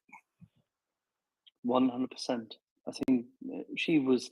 That's why we also didn't interrupt her much at all. Or, I mean, people have complained, "Oh, you're not interviewing her." On the contrary, she is so calm, composed, and she very elegantly described it, as you just said. I mean, I really liked it. I very much appreciate it. But then I'm in this region, so I'm used to it. And she is just one of the wonderful exponents of very calm, clear, in this case, explorative, but also, descriptive. And it's a teaching moment in one way or another, because she's very clear as to how to explain how things have happened. And it's difficult enough. I mean, this whole thing since 2007 spans so many days and nights of hard work of all these people. There's so many people who have to work on how to integrate these systems, how to develop new capabilities. It is a comprehensive, all societal effort. And thank you, Daryl. I think she did well, and I'm glad that she did it in the fashion that made it accessible to people. And she didn't make any noise like about herself. She's like a humble person. Yeah, I wouldn't hire her for sales, evidently. You wanted her. You didn't think she would come on here and sell something to us, did you, Nina? You know, Microsoft, Estonosoft. developers. No, she's not doing that. But see, this is the Daryl, that's the Estonian. That's the classic Estonian, but also to an extent the Finnish way. You know, the Finns would say, "Okay, they come to you. Here's a product." That's the end of the sales pitch. I have a suite that I deal with like that somewhat. But what you're getting typically is a great product, by the way. Oh yeah, it's a great product. It's a laser that we use to survey with. So yeah, it's pretty good, very good. All right. And with that, I shall bid you all goodbye. It was a pleasure with the whole community today. And yet again, we're coming to the point in time where the little Sandman is walking around here and trying to get me to sleep. Good night, Axel. Cheerio. And Nina, I know that you're older than me, so you need less sleep even than me. But given the fact that I have to be up in about 4 hours and 4 minutes, I think it's high time for all of us. Thank you very much. Good night, America. Good night from me too. Good night. Nighty night, Axel. Good night. Dobranoc.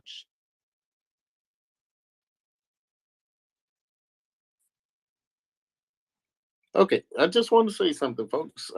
We got some hands down in the gallery there. However, I'm trying to bring folks up and having a little bit of difficulties. I'm running out of room, and we don't have that many people on the panel, so it's a glitch going on at this point. So just bear with us. We'll get you up. It's just that it may take a little slower right now. I don't know what the spaces have going on right now, but it's Twitter, and everybody's used to it by now. So just bear with us. If we got to go one at a time, we'll go one at a time, but we'll get there.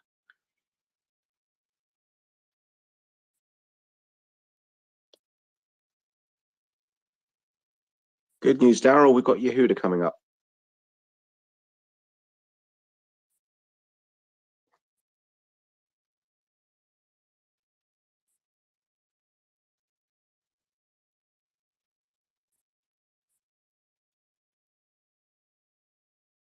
Okay. Yeah. Well, he's on his way. I see him. He's on his way. Well, with that, let's see, Rusty. I'm just gonna say goodnight and end on a positive note. Ukraine is doing so well that the Russian TV propagandists are pondering quotes made by Chinese war expert Sun Tzu. Is it that translated to English? Yeah, Sun Tzu. Yeah. Yep. Yeah, Vladimir Solovyov, who has spoken many times on Russian TV about how you could blow Britain up with a single nuke and how Ukraine doesn't exist. Now he's pondering how the war is going, and he is pondering whether they are struggling at the front because they don't know themselves or because they don't know Ukraine. And right now, 2 days ago, he said, if you know neither yourself nor them, you'll fight them 100 times and lose every time. So he has just figured out that they know neither themselves nor the enemy.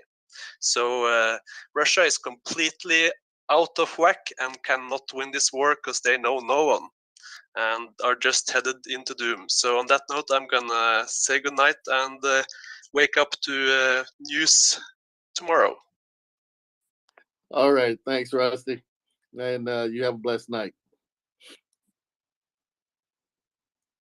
Lunchtime, you going crazy over there? Go ahead, man. Oh, I didn't mean to go crazy. I was just gonna say to Rusty, but he's gone now, that the latest Julia Davis video from those Russian propagandists has one of them in tears, which I found, I don't know, I just found it really entertaining. But there we are. Sorry, Erland was next, I think. I didn't mean to take your time, sorry. All right. Go ahead, Erland.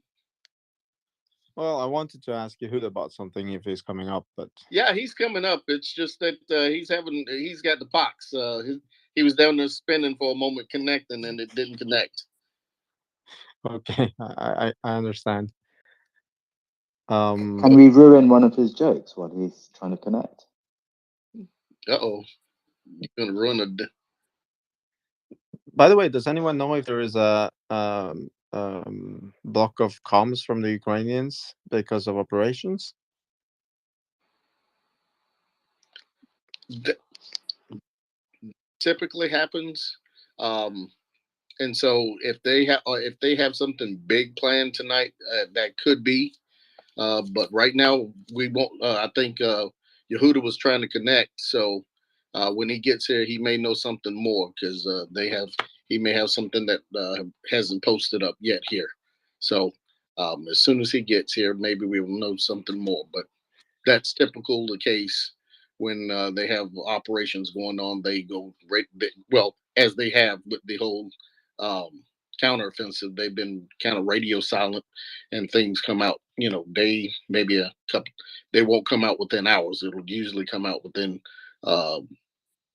after the time that the operations have ceased or have moved on past where they want to report from. So Yeah. let me, if I can get Yehuda up here. Hold on. Yeah, because I was just trolling through, just recognizing that most of the information coming up is at least 24 hours old. So it looks like there is some sort of radio silence, even if they didn't announce it. Hey, that's just in time for Yehuda. What? What? It may. Go for it, man. It may or may not be time for me. Well, I welcome everyone to MriyaReport. As everyone knows, or you should know, and if you don't know, you've been living under a Twitter rock.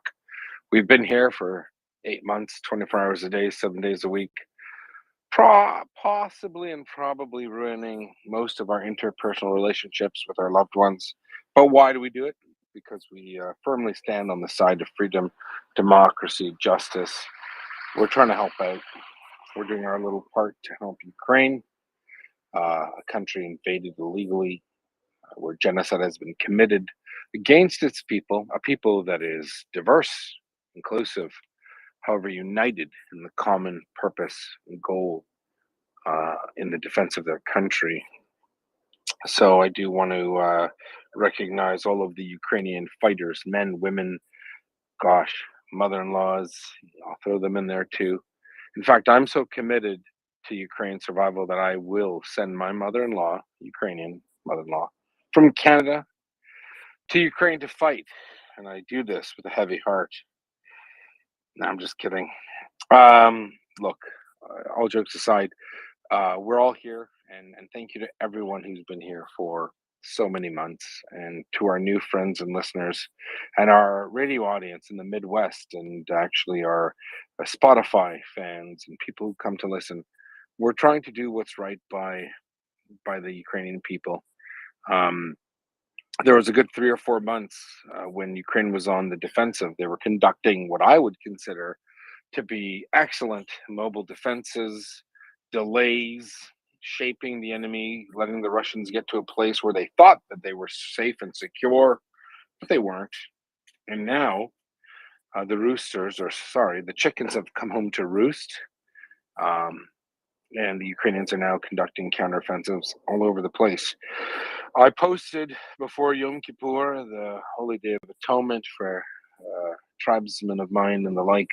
I posted an article or a map, and it got a lot of play. It's not untrue. It's real. I got a lot of questions. Is that true? No, I made it up. I was, chasing the dragon. I was drinking. No, that's what happened, and we're seeing it play out now. So why is this important? If anything, if that information delivered by our friends on the ground in Ukraine, a bit of staff officer work, a bit of military planner understanding, probably 1% luck, if that helps mobilize the global community, if they need to see a victory, well, then they've seen one, because the Ukrainians are pushing south in the Kherson Oblast, west of the Dnipro, called the right bank. Counterintuitive, because if you look at a map, it's on the left, but they look at it from Ukraine going to the Black Sea. The Ukrainians have really, really shown the world what it means to fight for your country, considering an existential threat to your survival. So I will be posting, and I'll do a military update. I've actually prepared it. It was before the holiday for me, so we'll be able to talk about the military update. And I'd like to get more people up. I see my good friend CJ, who's an officer of artillery. Don't hold it against because he's a ranger, so it kind of puts him above me. But because he's an American, I consider, I'm probably better. Anyway, no, so I'd love to get a lot of smart hands and feet up here. We've got Chuck Ferrer. You might know him. He's a Navy SEAL. It's kind of a big deal. And Colonel John Spencer would like to get them up too. So we have a lot to discuss tonight, and I don't apologize. I've been gone for 26 hours, and probably the longest I think I've been gone because it's Yom Kippur, the Day of Atonement for the Jewish people, and I took my time and did my atoning, and God knows I need it because I'm not a very nice guy. I'm sure CJ will tell you. At any rate, there's a lot to talk about. Things are a changing, and let's discuss. Daryl, what have I missed? Is there anything? Can you bring me up to speed?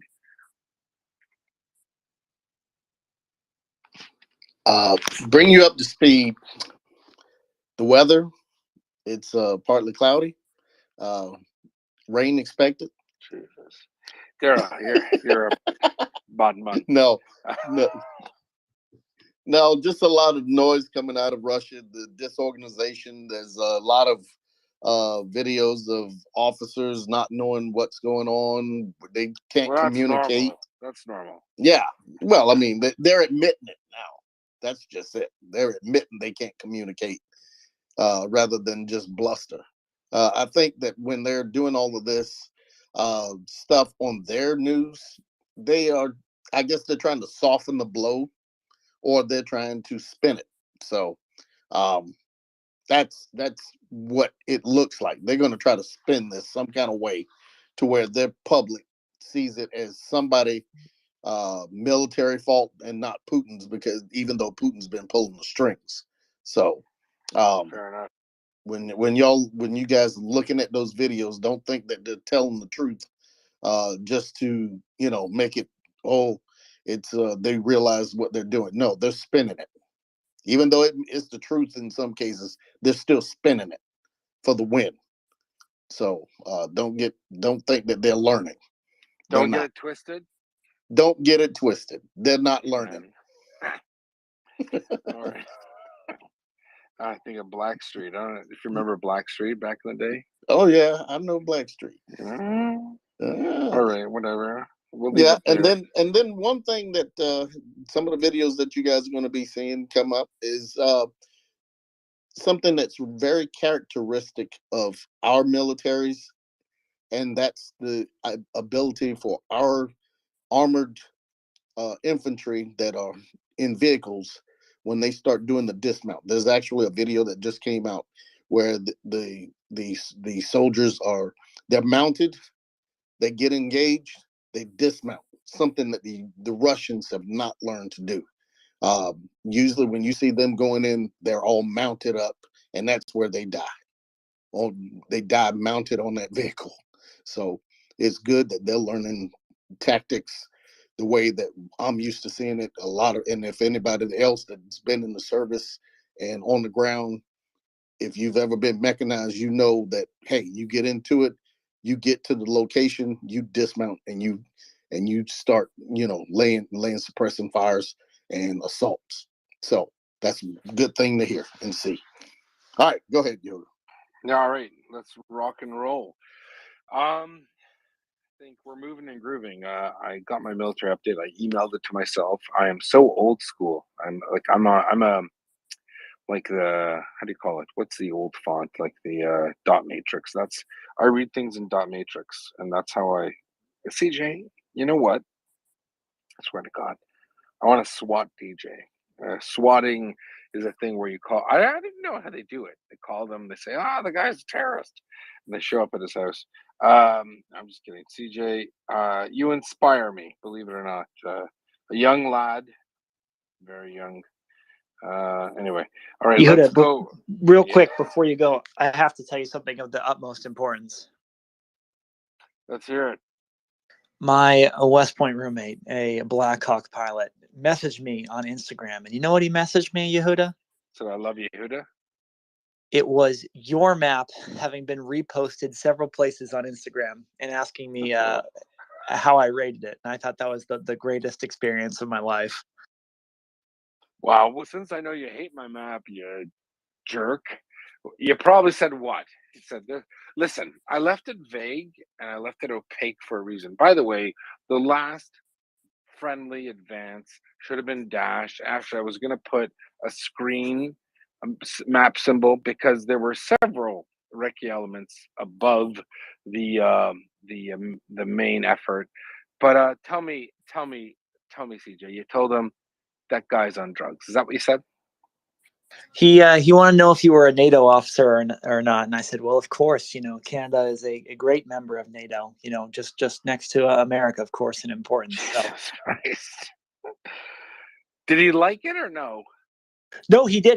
I mean, so this is the thing, right? We get trapped in the Maria Report in a good way. We get in this info bubble where we get news days, if not weeks ahead of everyone else. That, and it's not to say these people don't care as much. They just don't know the space exists. So that's why it's always so important to like and share the space and just let people know that you could get this news much sooner if you just listen to the Maria Report. The truth is, I had so many problems transferring that image to a readable image on Twitter that I had cut and pasted an earlier version of that picture that got, I think got 1.5 million impressions on my side, which is weird because I'm certainly not that important. And I'm like, shoot, I dashed the line on one, but I copied because our friend Ghost, our back end IT guy, he sent me the update, and then I'm like, oh no, I made a mistake.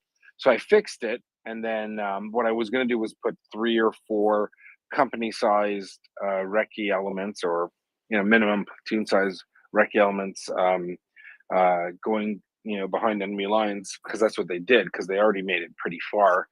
But I actually copied the wrong photo, and it's my fault. I did point it out. I think now that the holiday is over and I can go online, because for Yom Kippur, if you know anyone who's Shomer Shabbat or an observant Israelite, we avoid using electricity on this particular day, and I'll probably update it. But then I figured the truth is I probably don't need to, because by the time the holiday is over and I can use the computer again, that the Ukrainians will be where I said they would be. And so the reality is, yes, the one southern thrust along the Dnipro, if you look at the picture on the right side of the map, should have been dashed, as in an expected movement, but it could have been a solid line if it was a recce element, because the recce was there. Now, for those who are uninitiated, and I'm speaking primarily right now to the staff officers of West Point and the Royal Military College and West Point, and sorry, I said that, Sandhurst rather. That's what I knew there to be people at, or forces at. But anyway, this is I'm splitting hairs right now. But at any rate, that is the point I wanted to make. Thank you so much, CJ, for having your random colleagues point out that I made a mistake.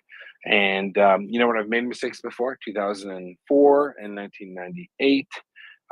Everyone makes mistakes. Well, luckily, I got an actual picture in the nest of you using Avenger colored pencils on a map. No, it's actually a diagram of Ukrainians planning a mission using blue force trackers and electronic maps, and Russians using pencil methods. So hopefully a good background until you put the map up here. We don't use... We use markers. What are they called? Those ballpoint. They're very expensive, actually. We have to buy the Sharpies. Yeah. Those little Who said that? I did.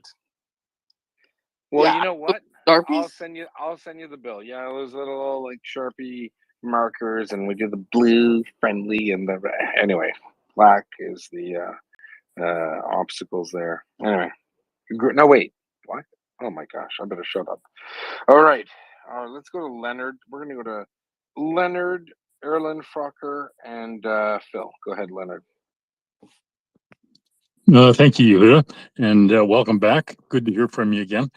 I just wanted to relate. I don't follow Russian media really at all, hardly, but I did come across today some of the current spew that's coming out of what was Russia Today, now is the Russian official media channel, and it's the one that's actually presidented or run by Putin's concubine. But it's the one that has been over the top of the last few weeks, relating the Russian picture on the say the Donbass, the entire Ukrainian front.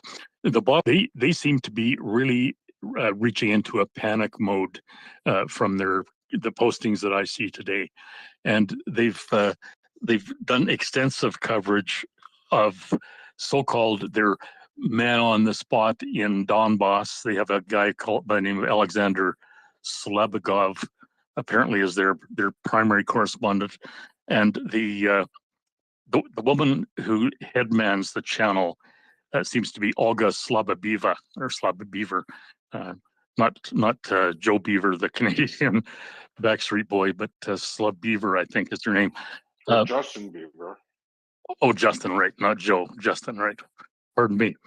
But regardless, the entire discussion seems to be it's descending to a point where they're really pointing fingers now, and they're pointing fingers in the direction of the military, and they're specifically referencing a lot of kind of whirlwind talk around conscription and where that is going, and it really does seem to be taking hold within the larger body politic, if you will, or the Russian population. And there's clearly an acknowledgement. This is the first time I've seen a clear acknowledgement that they're losing on every front. They specifically mentioned Kherson and the disaster that's unfolding in Kherson.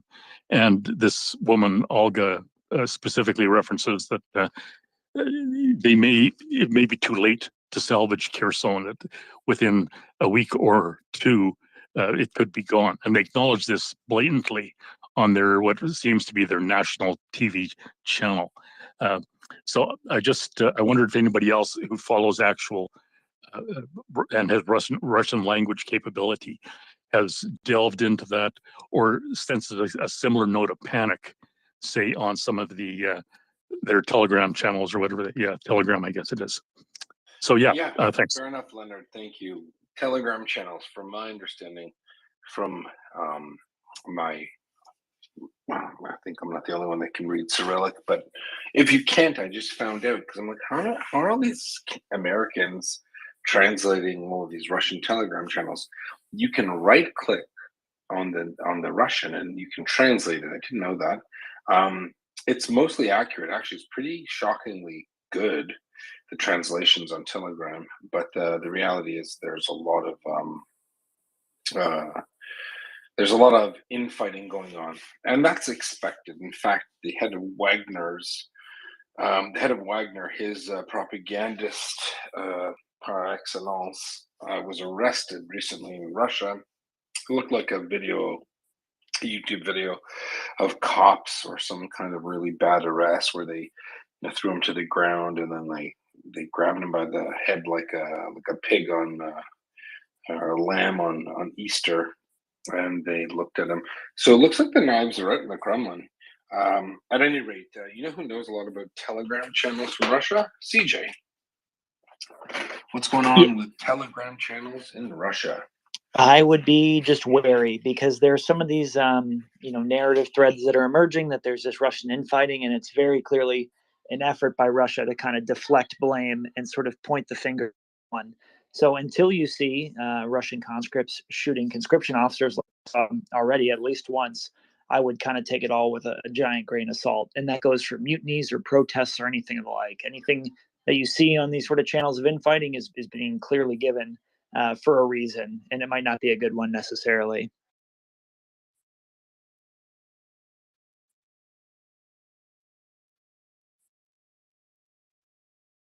All right, fair enough. Let's go to Erlen.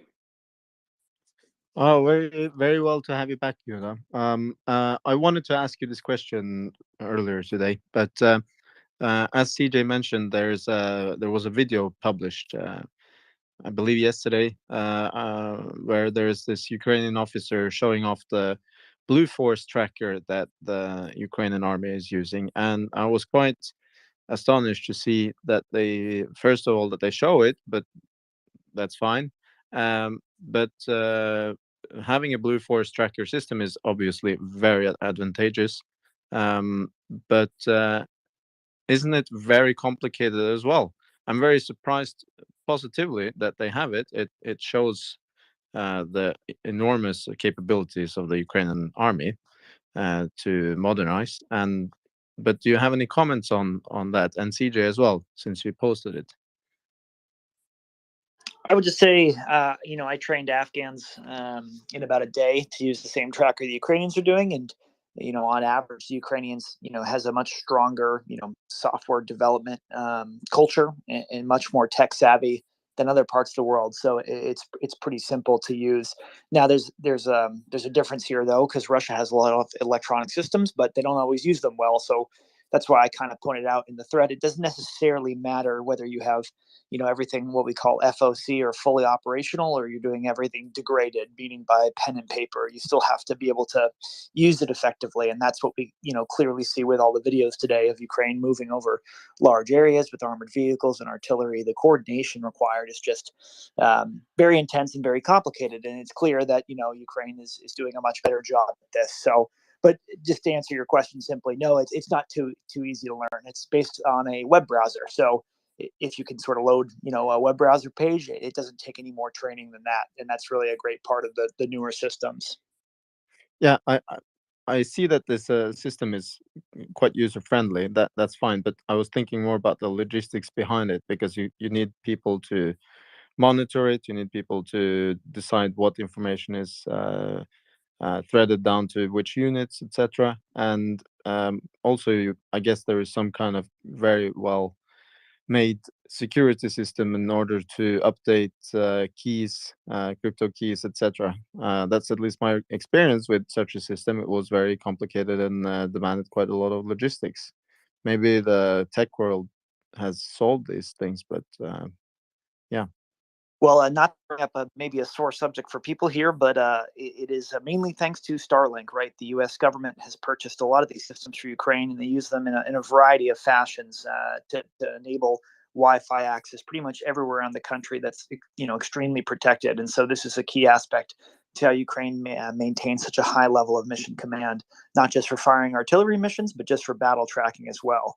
So this is really what you can thank specifically in this case is the Starlink terminals that are set up that Ukraine's used so well. And this is something that a lot of militaries are looking at, right? It's not just Ukraine thinking about this, obviously, because they have to, but other countries are changing how they use signals communications. And I'm sure Yehuda could talk a lot more about this, because the environment is changing quite rapidly, even from the beginning of the war to now.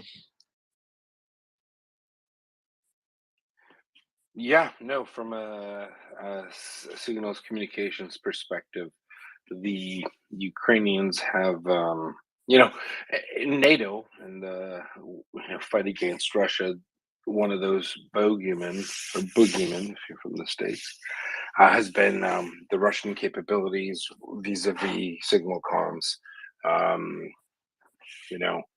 ComSec, communication security, and we've thought that like these guys are the best of the best. They've got 800 bazillion English language speakers, and they're hacking our systems, and we have to prepare. We've seen that not to be the case. I mean, as Battle Moose and I and Bloke have come on and said we're shocked. We're watching, entire brigades of Russians surrendering or being destroyed, and all of their comms gear is intact. Doesn't make any sense, because it takes about 48 seconds to probably destroy every bit of comms gear in a BMP or a tank. But the Russians don't do it. They just run away. They leave everything. So I suspect, and this isn't from some kind of special knowledge I have that others do not, that the Ukrainians are quite able to circumvent the Russian capability to have secure comms. And what's important about that is that means that the Ukrainians can take, I mean, crypto cards are one thing, you know, frequencies change on a certain interval, but I actually don't think that the Russians adhere to that kind of, you know, communications standard.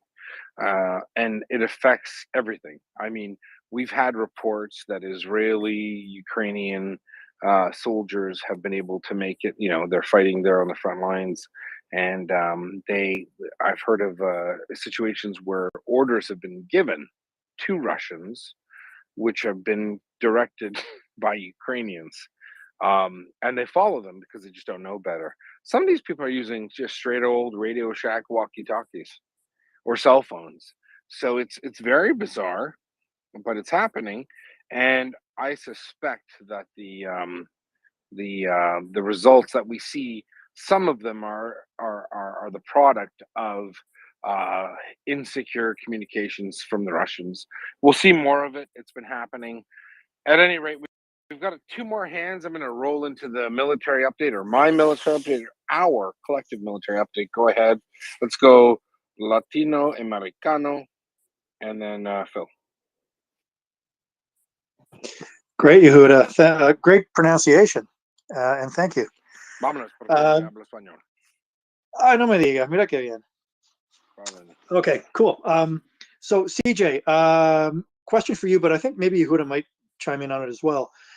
With the breakout that we saw in the last couple of days in Kherson, I was wondering the kind of role. Like, I was trying to figure out how does artillery work in that kind of rapid movement. I'm not. You're the artillery guy. I'm thinking maybe self-propelled guns play more of a role when it's in a more dynamic situation like that. It's chicken bones. That's what we call it. Is it the same in the States? Chicken bones? That's what we call it. Absolutely not. But do you have that expression? Feathers than chicken bones. It's Jedi math, is what it's called. We call it chicken bones. So chicken bones is a reference to a voodoo magic. Like, you throw chicken bones. We don't know what they do. I don't even think they do. Go ahead, CJ or Len. Sorry. No, so I mean, this is one of the things that's so nice that Ukraine has now, is they sort of have a lot of different options, right? They can use their 777s to shoot almost 30 kilometers or 40 kilometers with Excalibur, and then they have all these very mobile platforms. So really, just the simple answer to your question is pre-planned targets, right? So because the area is so flat, and because there's very limited places to provide cover and concealment, pretty much both sides know exactly where the other is. So it really is a matter of hitting those key targets and then moving on to the next. And by having so many artillery pieces now, I mean, at least in Kherson, Ukraine has more artillery than Russia. And that's a pretty big point here. They can hit that target and then move their forces up, engage with direct fire weapons, like we saw with Humvees and Mark 19s and M2s and all that great stuff. And then while they're engaging that target and that objective, the artillery can move up. And so that's why it's so important that the US and other countries have given so many vehicles to tow artillery and so many wheeled guns. And then, let's not forget that HIMARS, with their 81-kilometer range, as stated publicly, can range the whole time. So you have a lot of options, and that's really what Ukraine always needed to advance. I mean, they could have used it in 2014, 2015, didn't get it then, but now they do. And that's why this is happening so quickly, because as Yehuda's pointed out multiple times, Ukraine's been sitting on war plans for almost a decade now on not only, how to retake the Donbass, but two, and more importantly, if they were ever invaded by Russia, which they knew was always coming to a larger extent, how to conduct this. So yeah, just really incredible planning is the best answer, I'd say. Okay, two more quick questions. I know we want to get to Yehuda's recap. What, apart from ammunition, what kind of technology do the Western SPGs that were provided give the Ukrainians over the old Soviet gear? And in the latest aid package from the US, I noticed they were including some smaller caliber stuff, the M119s. And just wondering how that fit, the smaller caliber fits into the kind of operations we're seeing with Ukraine. Well, as a former 105 millimeter commander myself, I mean, the real advantage those lighter guns have is way more mobility, right? Yes, they are still towed, but they're towed by Humvees, which Ukraine has a lot of. I mean, I think they have about 1,000 Humvees now. And so what that allows them to do is on roads that are too muddy right now, I mean, even their highways are covered in mud and difficult for vehicles. Lighter Humvees with lighter howitzers can move much more easily through that. And they can also, bring those up much closer to the front because they also are much smaller and much less visible to drones. And that allows them a lot more flexibility. The other that the self-propelled howitzers have that's pretty beneficial is they have their own internal GPS, which is very important for not only battle tracking how far they've moved, but having that encrypted GPS allows them to quickly conduct precision guidance munition missions as they move up. So that's another key aspect. So can't forget this sort of NATO and Western or Five Eyes satellite help is really instrumental in not only showing the Ukrainians exactly where they are, but that targeting data they get from their base piece firing is essential in dropping munitions, just like it is for aircraft to know exactly where they are when they do that. That's awesome. Thank you. Let's go to Phil. Thanks, guys. And thanks for all your updates along the way.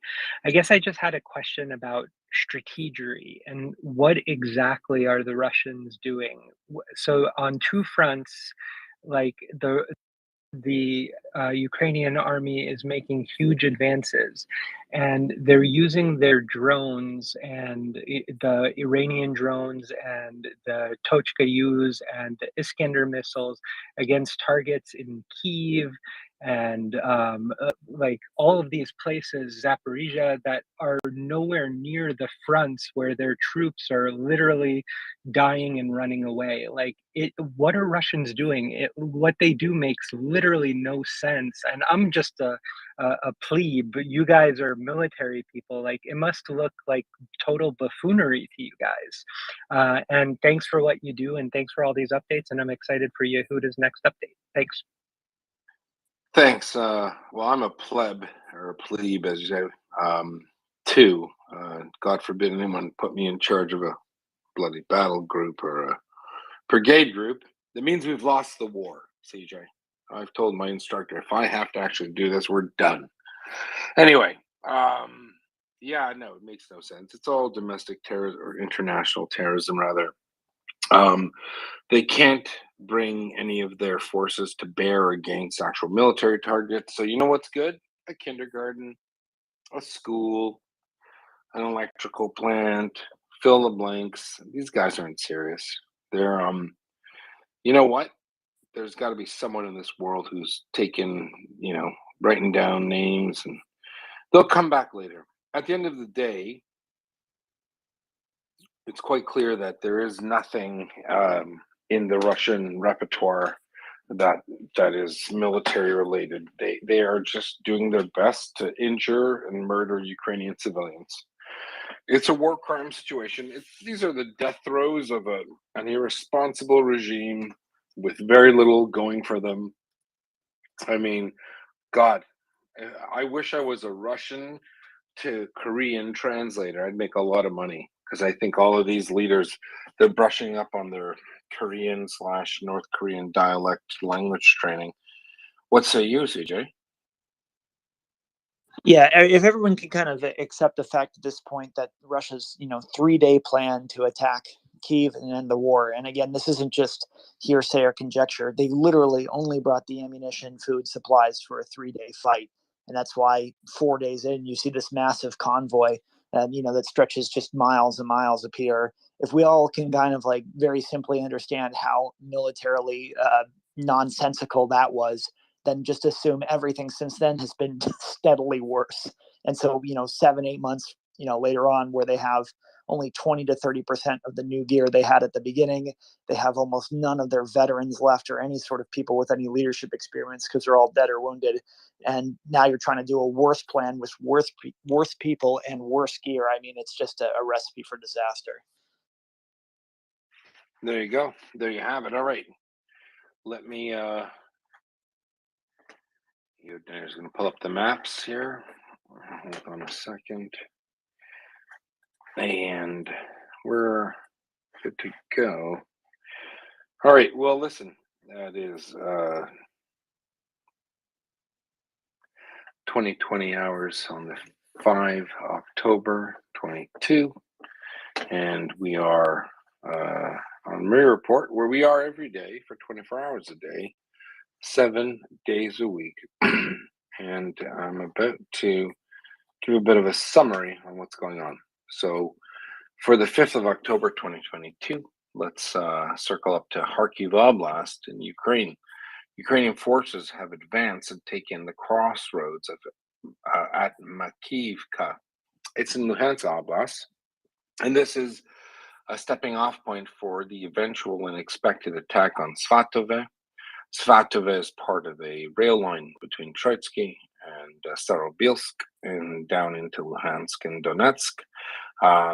Ukrainians have touched into this region previously with Recce elements and advanced Recce in order to assess the ground, provide feedback information to the commanders so that they can conduct their next attack. Let me just scroll over there. Having said that, so basically, it's fair to say that everything east of the Oskil water reservoir, which is a reservoir, so we're looking at up to about 20 kilometers east, of the Oskil water reservoir, is effectively under Ukrainian control. Russian forces, including the 20th Army there, the Russian Army, have retreated and withdrawn and tried to create defensive positions against the upcoming Ukrainian counterattack. Right now, currently, Ukrainians are about, they're about 10 to 15 kilometers, probably about 8 actually, from Svatove. And if you look at Svatove and up to Troitsky, they're about 20 kilometers. Their goal is to seize Troitsky, Svatove, head east towards, believe it or not, another town called Liman, or Starobilsk, which is north of Liman. That's a cutoff point there. And I suspect the Ukrainians are attempting to seize the remainder of Luhansk Oblast before the winter sets in. And one second. And this is the condition or the situation in Kharkiv and Luhansk Oblast. Alternatively, as we know, if we cycle down towards Lysychansk and Severodonetsk, Ukrainians have made quite successful counteroffensives from what is it called, Bielorivka, and they're on the city limits of Lysychansk. Recce elements of the Ukrainian army are shaping and defining the enemy in that they're defining the enemy in that region. There will be shaping operations yet to come. As far as we scroll down to Donetsk, we're looking at the Ukrainians still holding Bakhmut very vigorously. Russian forces have been conducting RIPs, relief in places of Russian units. For example, the 6th Motorized Rifle Regiment, which is an LNR unit, is on the front line, has been for about a week. They're about to conduct a RIP with the PMC Wagner. And the 4th Separate Motorized Rifle Brigade, which is a regular Russian army force, it's about 8 kilometers southwest of Lysychansk. They have been engaged and they're fighting on their north and their western flanks with Ukrainian forces. I suspect Ukrainian forces are fixing, that means they don't want this brigade to leave. They want to fix them in that particular region. I suspect that the Ukrainians will continue to fix Russian forces along that Bakhmut line, and in order to contain the Russian forces in the Bakhmut pocket, which do number no less than about 20,000 troops in contact and in the rear. and that includes PMC, that includes 6 rifle brigades and 2 artillery regiments. The idea would be that they should make a breakthrough near Svatove and push east to Starobilsk, and therefore confront the Russians in Donetsk and cut off all their supply. This is very important to pay attention to, and we shall see more movement in the next 2 to 3 weeks in the Luhansk and Donetsk regions. However, there is no rush. Ukrainians will consolidate their gains. They will move up their A1, A2 echelons, supporting their their fighting echelons, Foxtrot echelons. And we will see an orientation of the Ukrainian forces in the upcoming month. When it comes to Kherson, let's cycle back down. As you can see from the map I posted, Ukrainian forces are conducting clearing operations from their initial positions down south to the Inhalets River. I'm purposely vague about it. We do know that there have been many villages and cities taken. We do know that there have been at least 1 full brigade destroyed, 3 other brigades in retreat or withdrawing under pressure south towards the Inhalets. Amongst them were there were 3 artillery formations comprised of 2 artillery brigades. CJ can discuss later what that means, and 1 artillery regiment. Artillery regiment apparently no longer exists if we consider the information we have. The 2 artillery brigades have also withdrawn under pressure south towards the Inhalets. Not as far, they're not there yet. However, on the MSR, the main service route that goes parallel to the Dnipro to the southwest, that road is an open road. If you were to do a terrain analysis, you can Google Earth it. You'll see it's quite an open stretch of terrain. Ukrainian forces have moved in force south down that MSR. Additionally, Ukrainian Recce elements have been screening and pushing far more south than the Russians would like, probably as far as in vicinity of Novokhovka. What this means is they have good eyes on where Russians are billeted in that part of Kherson Oblast. Why this is important is it's very hard to hide a brigade, let alone a company, let alone a brigade, let alone 3 or 4 brigades fleeing. What that means is ostensibly Ukrainian forces have the upper hand, they have the momentum, they're basically chasing the Russians up a very mild slope upwards towards the Black Sea, and open terrain and farm fields. And so there are very little places in which the Russians can stop and build some kind of defensive line. Why? Because there are several brigades moving south on the Russian side, and they're brigades minus. They're very degraded, and they don't have the trenching vehicles in order to build some form of defensive line. So they are technically being attacked and defilade by Ukrainians as they keep pushing up. What that means to the lay person is that the Russians can't move back far enough, fast enough, and dig in to defend themselves appropriately from the Ukrainians. The Ukrainians, if I was an Ukrainian officer, I would keep pushing because I know that the Russians can't and do not have the ability to defend themselves. So this is why the tweet that I posted shows the Ukrainians pushing really far south. Do I suspect they'll go all the way down to Kherson City and take it? No, I suspect they'll consolidate about 20, 30 kilometers north of Kherson in vicinity of the Inhalets River. So we do see, it has been verified that, or confirmed, that the Ukrainians have pushed south. There are all sorts of Recce elements and special forces and partisan activity south of Ukrainian lines. And I suspect that you will see Ukrainians taking advantage of the situation and continue to exploit the Russians. If you were to, again, as I said, go to Google Earth, don't believe me, believe a map. You can Google Earth it, go to the Dnipro, start north, Vyslochansk, and go south, and Vyslopia, and go south, and you will see the terrain. It's quite evident. As far as the military update part goes, this is what's moving and grooving on the Ukrainian and Russian fronts. Let's go to political. The Czech Republic is apparently to supply upgraded T-72s to Ukraine. It's been a number that hasn't been announced before, but it has now been approved. The numbers are unknown. However, a certain resource that I'm aware of says that they expect that number to be between 75 and 90 T-72s. Shocking, who knew Czech Republic had them. In addition, the EU has agreed to a Russian oil cap. However, the Lithuanian government has said that they would have to make exceptions based on existing contractual obligations, which would let Russian oil transit through it. No more information for me on that.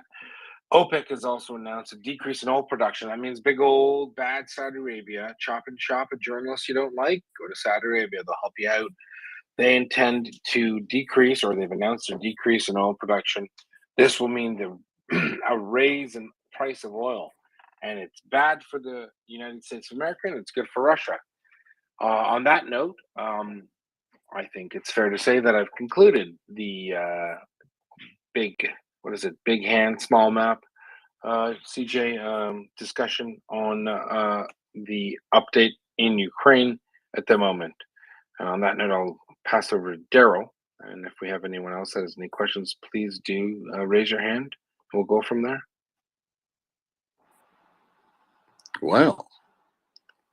That was brief. Thought it was brief. That was brief. I like that. That was sweet, short, to the point, Daryl. All right, then let's go to the hands. All right, Raven, I'm gonna take you, and then lunchtime, and then Di. You guys are up. All right. Hi, good evening, everyone. I got two questions, one for Yehuda, one for CJ. For Yehuda, how much of this 2 million barrels per day reduction by OPEC do you think is just an admission by OPEC that Russia's own production is declining because they can't get it to market? And this is just basically a big leap for Russia. And then for CJ, in an absolute emergency, how fast Russians take a mobilized trooper and turn him into an artilleryman where he could at least get rounds in the general vicinity of where they're needed? All right. First question, I have no idea. I don't know about oil. 2 million, 3 million, 1 pickle, 2 pickle. That's not me. CJ's not here. I'm sorry, Raver. He dropped off. He had to go jump out of an airplane and lead the way. Apparently, that's what Rangers do. So I can't help you, my friend. Drats. Yeah. All right, lunchtime. Talk to me. It's very quick. It's just I couldn't figure out which map you meant, Yehuda. So I was trying to follow along on the ISW one. But if you give me a heads up on which one you mean, I'd love to take a look at it. All right. Wait a second there. I'll post the map I posted here. Here we go. You ready? Always. Born ready, lunchtime. Born ready indeed. It's in the nest. Well, lunchtime looks at it. Let's go to DI and Frank and Alan. Hello there, folks. How you doing?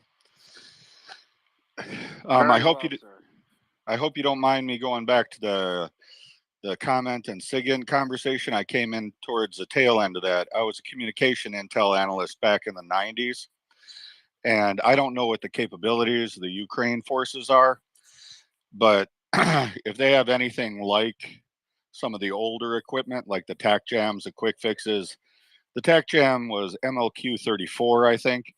And I can't say anything because of the security clearance, which doesn't, expire ever. But according to Jane's Defense and Military History magazine, they have the capability of not just targeting a type of radio, but once you have intercepted, they can identify a particular radio because radios degrade and have their own qualities. So once you've intercepted a radio, you can find that radio anywhere. A TAC jam, once you've found a radio, you can have it plugged in. It'll go up and down the frequencies, find that radio anywhere it can find within its range. So if they have anywhere near those capabilities, you don't actually have to break encryption. There are ways, if they've been trained according to US doctrine, you really don't have to break the comms to just destroy them using comment and SIGINT intel capabilities. And I have to believe they have at least what the US had back in the early 90s. And they can just shut down artillery by cutting off their access to media or weather traffic. You can't aim that stuff for anything if you don't have accurate weather traffic. And they will have all that stuff plugged in and just shut it down. So anyway, Well, that's wait one. We have there. So from what I'm hearing, it's not about shutting it down. It's about intercepting. That's from a signals officer perspective, just being able to recognize or isolate a signal or a transmission isn't really good enough. But when it comes to the artillery side, I'd like to hear my friend CJ, who's an artillery individual. Artillery. What do they even say when you're arties? All right. Let's They're go to artillery. CJ. I think CJ dropped. Oh no, we have CJ here. Oh, he did drop. Let's get CJ here. CJ, answer DIGM. Dig'em. All right, we're gonna get CJ here. CJ's a bit of a superstar. Not as good looking, but a nice guy nonetheless.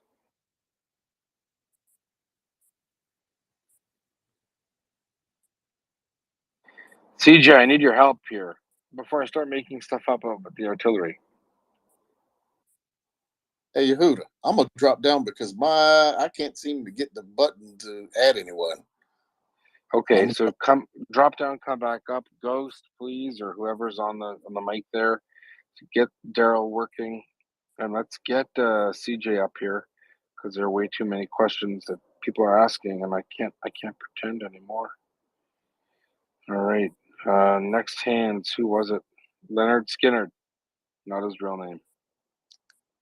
Thanks, Yehuda. Just a quick follow-up. I've been trying to sort of pinpoint what's happening in Bakhmut, and there's been quite a bit of back and forth over the last say 2 days. But are you indicating that today it's more stabilizing as far as Bakhmut is concerned? And I assume for Lehman, I assume Lehman is already stabilized. Is that a fair assessment? It is, and Bakhmut will always be facing pressure, and it'll always be reinforced, and Russians will keep pushing for some bizarre reason. That's their, fantasy. They have a fetish for Bakhmut, but it's just not going to fall. There's just way too much going on there. And Lehman is completely cleared and secure. Having said that, CJ, please lead the way, Senior Ranger. Well, you just have to restate the question. I got a text from a good friend saying Raver was asking a question, and so I sped back. Raver asked the question, why are all your friends listening to me? I don't like it. I'm kind of creeped out, and I'm going to have to go down to those United States. No, not only did Raver ask a question, but DIGM said that something about the artillery shouldn't work at all, even with 80s technology from the United States. From a SIGINT perspective, I didn't understand the question. He basically seemed to understand that that there'd be no Hey, Kenneth, turn your mic on. Kenneth, turn that mic down, please. He said that. Yeah, we Kenneth. Yes, Israel Turn the mic off. train. Turn the mic off, Kenneth.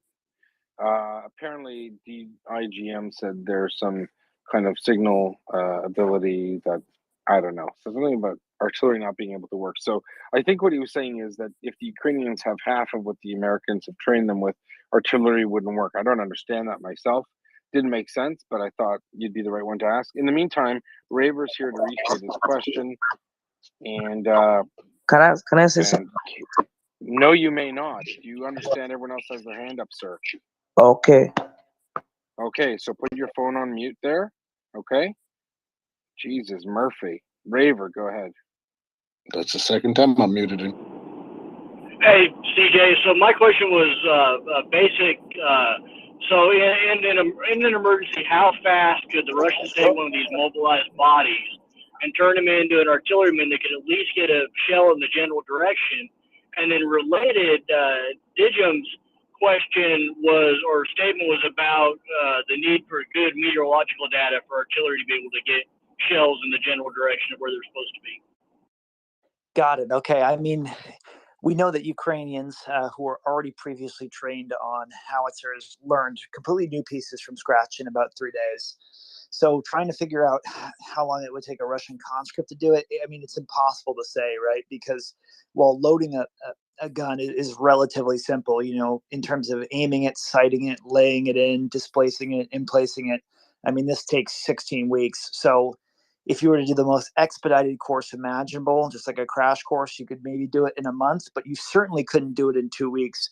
And you would forego any sort of other type of training that would be necessary for anyone in the military, right? Like a day of medical training or a week or so of shooting. So I think if they want to actually have them be somewhat effective, it would have to be at least a month. And what we've seen already is, especially around Liman and other areas in Kharkiv, where they were overrun so quickly, where the Russian artillery positions were manned by people that were in the strategic missile reserve or whatnot. Basically, people that had learned for years how to shoot Tochka missiles. And when they ran out of Tochkas, they gave them a howitzer and they didn't teach them how to use it. So this is why a lot of these guns were still in such great shape with all the ammo, because the people who were in the artillery branch, who were trained in something else, simply couldn't figure it out. And these people are the best of the best. In the Russian military, unlike in other militaries in NATO, the artillery officers and enlisted and NCOs tend to be the best sort of recruits from the regular army, and they put a high priority on training. So the fact that they can't even get people to shoot a regular howitzer, it's a pretty bad sign. So I would say about a month. In terms of MET or meteorological data, you need this sort of information from the weather to do precision guided munitions in some cases. But there's a lot of ways around it. And I would just point out that since I think like 80% of all these fire missions are being done via drones, if your first round is very off due to bad weather, you can just correct off of that. So it's pretty easily overcome. The only time it would be really important is if you want first round fire for effect or pretty much accurate rounds from the very beginning and you weren't planning on adjusting for whatever reason. That's when the MET data would matter, but otherwise it's not so important if you get a lot of drones. There you go. Hope that answered your question, Raver. I got another question, artillery, for you. DGIM said, I wish you could have brought me up, blah, blah, blah. A lot of you can do a lot of out cracking the encryption. As far as the ARTI goes, ARTI needs weather info. If you jam weather traffic, they can't fire ARTI accurately. That's from DIGM. What do you think? Yeah, no, there's a reason why, you know, if you're in a 60 millimeter mortar team or if you're shooting over the horizon and you can't see and you have a drone observe, your first round might be off due to MET, but again, that's only going to be 100 to 200 meters off if you don't have weather data. So it's pretty easily overcome. This sort of push to have good meteorological data came in the 80s and 90s when the U.S. Army was really focusing on just doing like one mission and scooting out of there. But it's not as important as it used to be. So that's good news for Ukraine that they don't need to have weather balloons and satellite data to shoot accurately. Fair enough. No, thanks for that. That's from our friend. He did actually say that he did this in the 80s and 90s, which is really weird that you said that. So not a crazy question from our friend DIGM, and that's fair. Let's go to the next. Tululupe. What's up? Hi. Good morning. Good morning from Nigeria. It's 1:44 a.m. here. I do have a question. I'm sort of having second thoughts. I do feel maybe I should have just sent it to your DMs, Yehuda. But my question is that what are the odds? And I guess it's probably silly, but I know nothing about the military. What are the odds that Russia's war effort fails just because they run out of equipment or ammunition? Because I've been following the war very closely, and the sheer amount of equipment they are losing, I don't know if they have the capacity to replace it. So my question is, what is the what are the odds that the war effort fails just because they run out of equipment to fight with? Didn't quite get all of that, Daryl. I mean, if you want Yeah, to, I got him. Yeah, what it is Russia has a very large inventory. However, where they have been using a lot of the newer armaments, they have reached back into their older stocks, and we're seeing a lot of older stocks of weaponry coming to the front. Um, the tanks are getting older that they're pulling out of mothballs. Although they still do have some newer equipment, but they may save it in certain places because of fears that if they take too much out of their newer stocks, they may run into trouble if they have real issues elsewhere. But for right now, what they're bringing up to the front seems to be older and older stocks. So they're not necessarily running out per se, but they're just running out of the stuff that they had previously on the battlefield. Is that Okay, so do you think it's unlikely that the war effort fails due to lack of equipment? No, Russia has got warehouses full. It's just the condition that it may be in may be the problem. All right, thank you very much. You're welcome. Let's go to Alan. Alan's had his hand up. Alan Brewer, career journalist. Go ahead. Thanks, Yehuda. My career's over. Look, looking ahead, maybe too far ahead, knowing that seasons are changing, winter is coming to Ukraine. Winter is different in Luhansk and Donetsk than it is in Kherson, Crimea, Zaporizhia. Where would you want to see the Ukrainians get to establish a front line as winter falls? And also assuming that the Ukrainians will be conducting winter operations. Am I looking too far ahead? No, you're not. I suspect the Ukrainians should be in control of all the Kharkiv Oblast, Luhansk Oblast, parts of Donetsk pushing south. I'd like them to be on the east side of the Dnipro. I think it's well within the cards. Really depends on how the Ukrainians conduct themselves in the battle for Kherson City.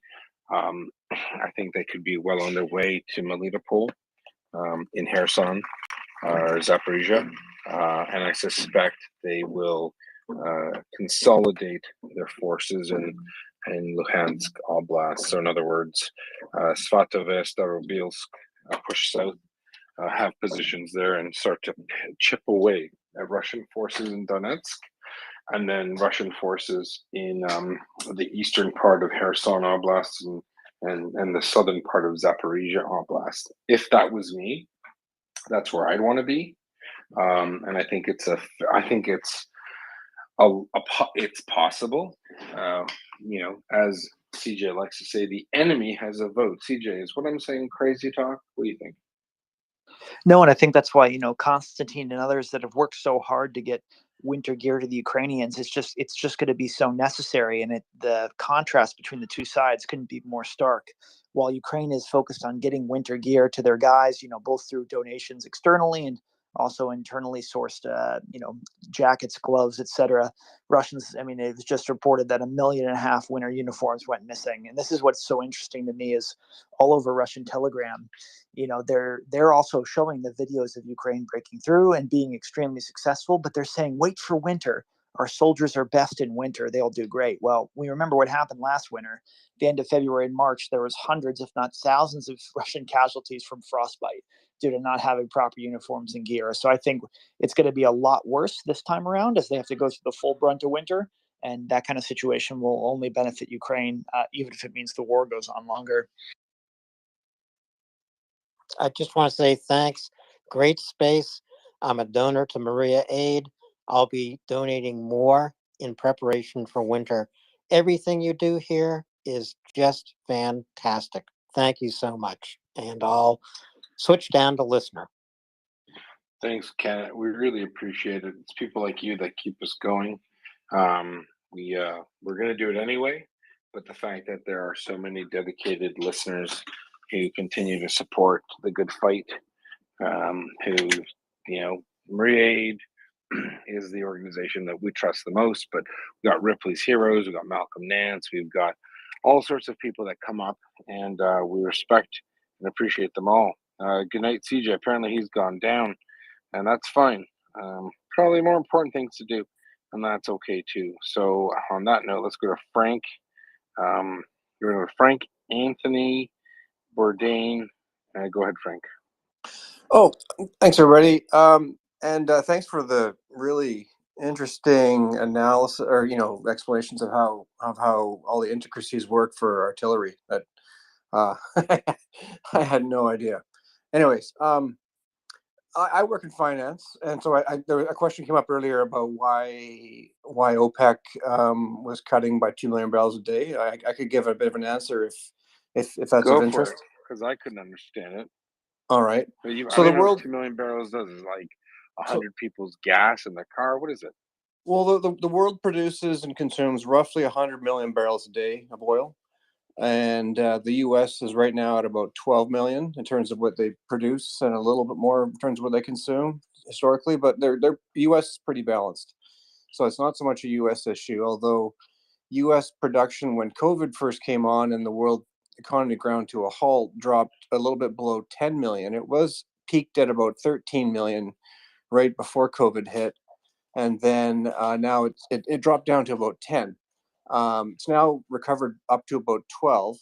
It's U.S. production is a fair amount different than a lot of other countries in the sense that it requires fracking for most of it. So and fracking has And a what's very fracking? Fracking is the thing that's good for the environment. hydraulic fracking, where you basically inject water underground to pressurize, to either repressurize or you pressurize rock that has oil tightly held inside of it. So it's really not anywhere near as porous or as flowing as conventional oil. In So Saudi Arabia, that's like watering. That's like watering the ground. It's a good thing, no? well, you're doing it deep underground, and the whole point is you're throwing water under there at severe pressure, and the whole point is to basically to cause enough pressure so that the oil will be able to come to the surface through a well. It's neither good nor bad. Well, there's definitely some drawbacks. There's some reasons why you do it, because it helps to increase production, but there's obviously some drawbacks as well environmentally, and Does it keep the grass? Does it keep the grass green though? No, we're talking miles underground, so no, it doesn't. No, This nothing is to for do the with. audience. I mean, not everyone knows what fracking is. Okay, I know fracking is bad. Living in Canada, people don't like it. I wanted to play a little dumb and say what's the All right, fair drawback? enough. What's the benefit? Yeah, Fair I'm enough. kind Yeah, of playing. the main problem with fracking, well, one small thing is blamed on, of course, is it can cause small earthquakes. That's less of an issue. It's more, what do you do with all of the water that comes up? It's now mixed with fracking fluids, which are nasty chemicals, and mixed with a bit of oil byproducts. So it can become a bit of a challenge that way. Also, where do you source all that No, water? just curious. Anyways, Just wanted to ask the sorry, I question. wasn't. Anyway, sorry, that's getting off topic in terms of mostly I was just trying to give an explanation for where, because Russian oil primarily is not fracked. Saudi oil is not primarily not fracked.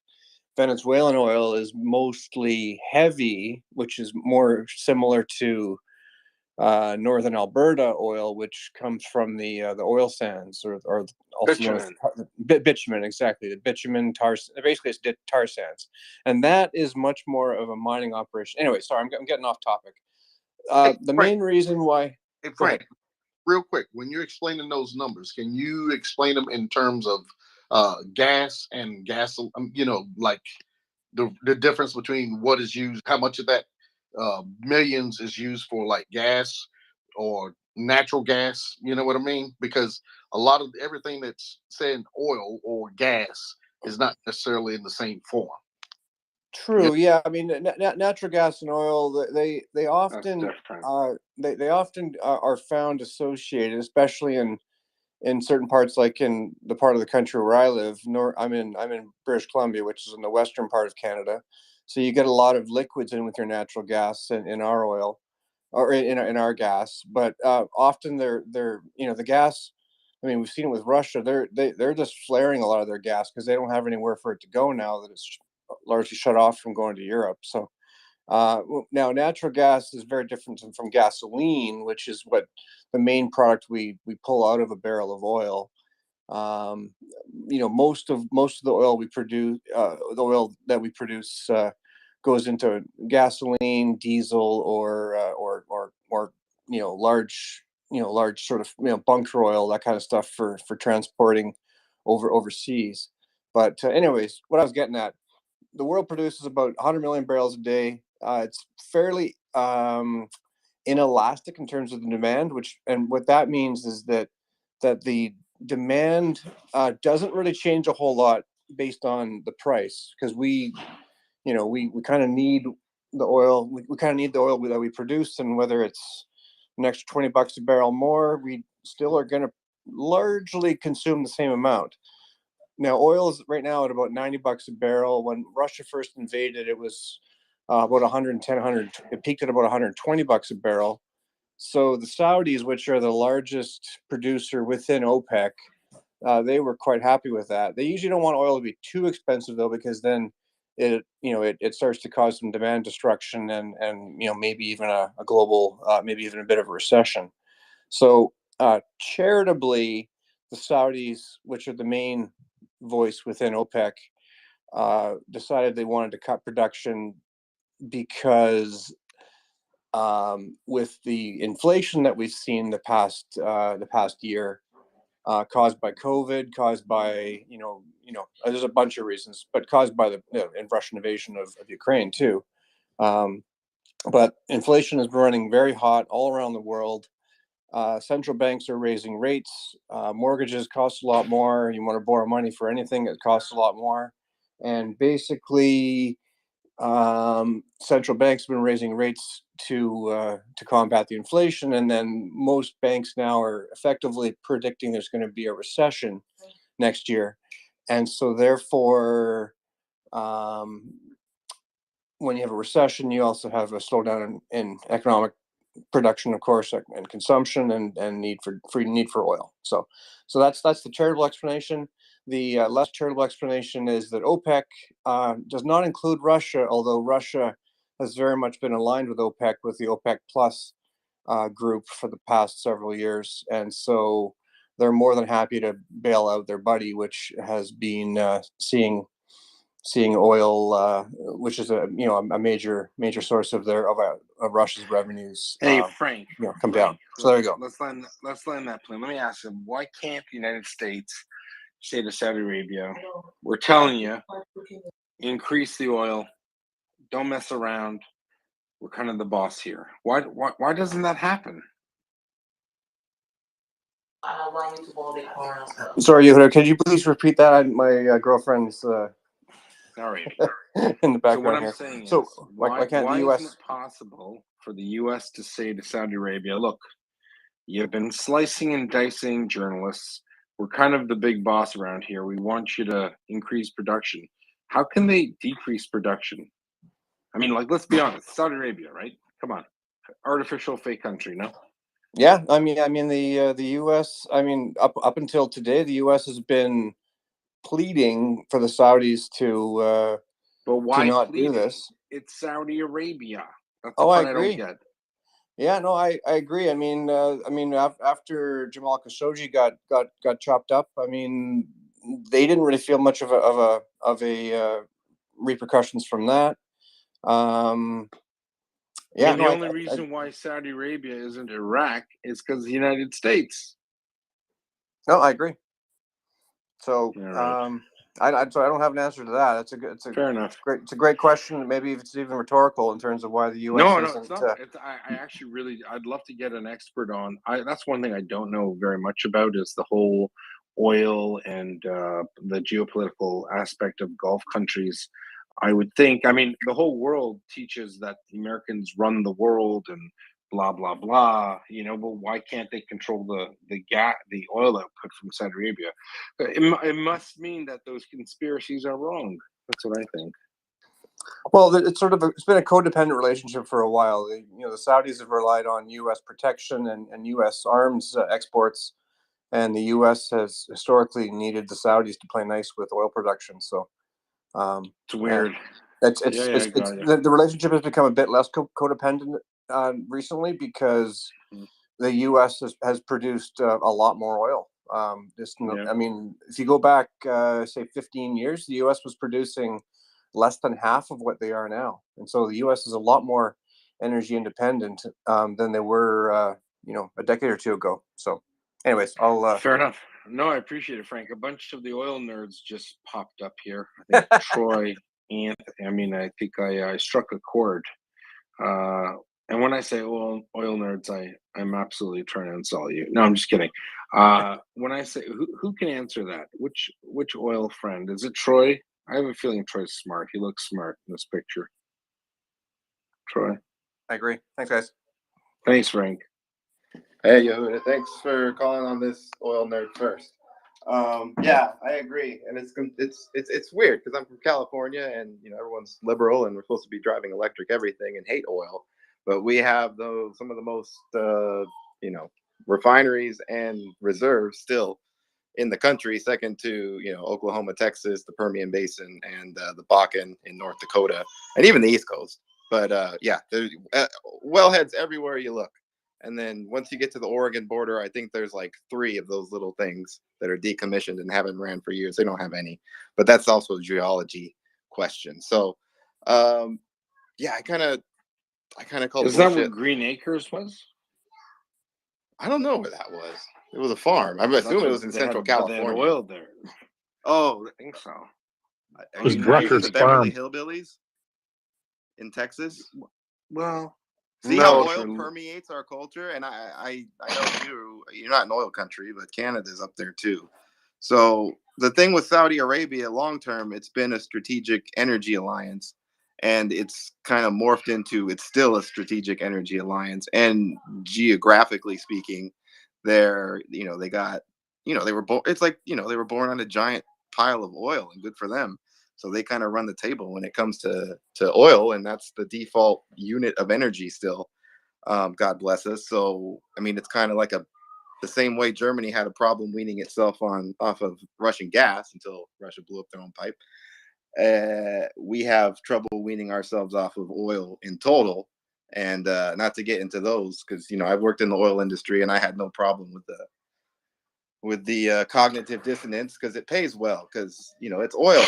That's why everyone uses it. But I don't do it anymore. I worked in the oil industry too, Troy, when I was 15. Oh yeah, the oil patch. I pumped gas at Petro Canada. Why are you laughing? It was a good job. No, I'm just kidding. So I consider myself a recipient of the dividends of the oil industry. No, okay, I'm just kidding.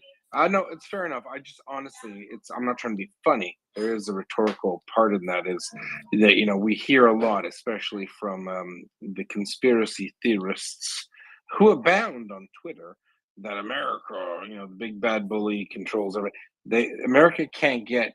I mean, frankly, if America was in control of Saudi Arabia, I think that when this war started, the price of oil would have dropped by half just to really stick it to the Russians, but it didn't. I guess there is a bit of a given play in the world, and in fact, people have rights and opinions. I think it's just interesting. I mean, I wish it wasn't the case. In this case, I really wish that the Americans were able to exert more pressure on big oil producers in OPEC and say, hey, we kind of got a bit of a problem. Can you chill out? Do you really need a 17th solid gold faucet on your 14th, country home in Saudi Arabia, Mr. Mohammed bin Sultan or Solomon or whatever his name is, right? I mean, it just seems like it's not a big request, is it? Well, we might be credibly accused of hypocrisy if we asked another nation to curtail their oil appetite, I guess, or appetite, not or appetite, capitalism. Output. Right. No, well, I was talking about correction. Correcting Yeah, their, yeah, I know what you mean, but I mean, as far as curtailing their lifestyles, because we benefit from having it good in America too, for the same reason, capitalism. But we weren't born on a gigantic supply of oil, liquid gold per se, so to speak. Yeah. So there is pressure domestically in the United States on the current president from both sides, from the left and the right, to not be so friendly. And President Biden got a lot of heat for going, and everyone was wondering what he was going to do. And I don't know if it was a fist bump or a handshake, but it wasn't a hug. Like, they were micro analyzing every little move, because then they went to the quiet room and nobody knows what they talked about. So we were trying to keep them close, because they're a good counterbalance for Iran. But if Iran has a regime change and we go electric, then in the future we might not need to walk on eggshells with Saudi Arabia. We can dream. Well, I want to say this: President Joe Biden is not my president. Did you know that? Well, yeah, you're a proud Canadian man. He's our president, and There you President go. Trudeau is your PM. He's not president, but yeah, it's a bit of a joke. He's not my president. I'm not an American, so neither of them are my presidents. All right, thanks so much, Troy. Let's go to I don't know if Star Trek. Are you an oil nerd, or are you playing with me? No, I'm good evening, everyone. I am not an expert of oil. I am Pierpaolo. I am Italian and American. Pierpaolo? Di Pierpaolo. dove? Nato in Sicilia, però. Siciliano, sì, italiano siciliano. Però little dove? distinction. Southeast corner of Sicily, so very. I'm Siracusa, yes, a little bit of everything.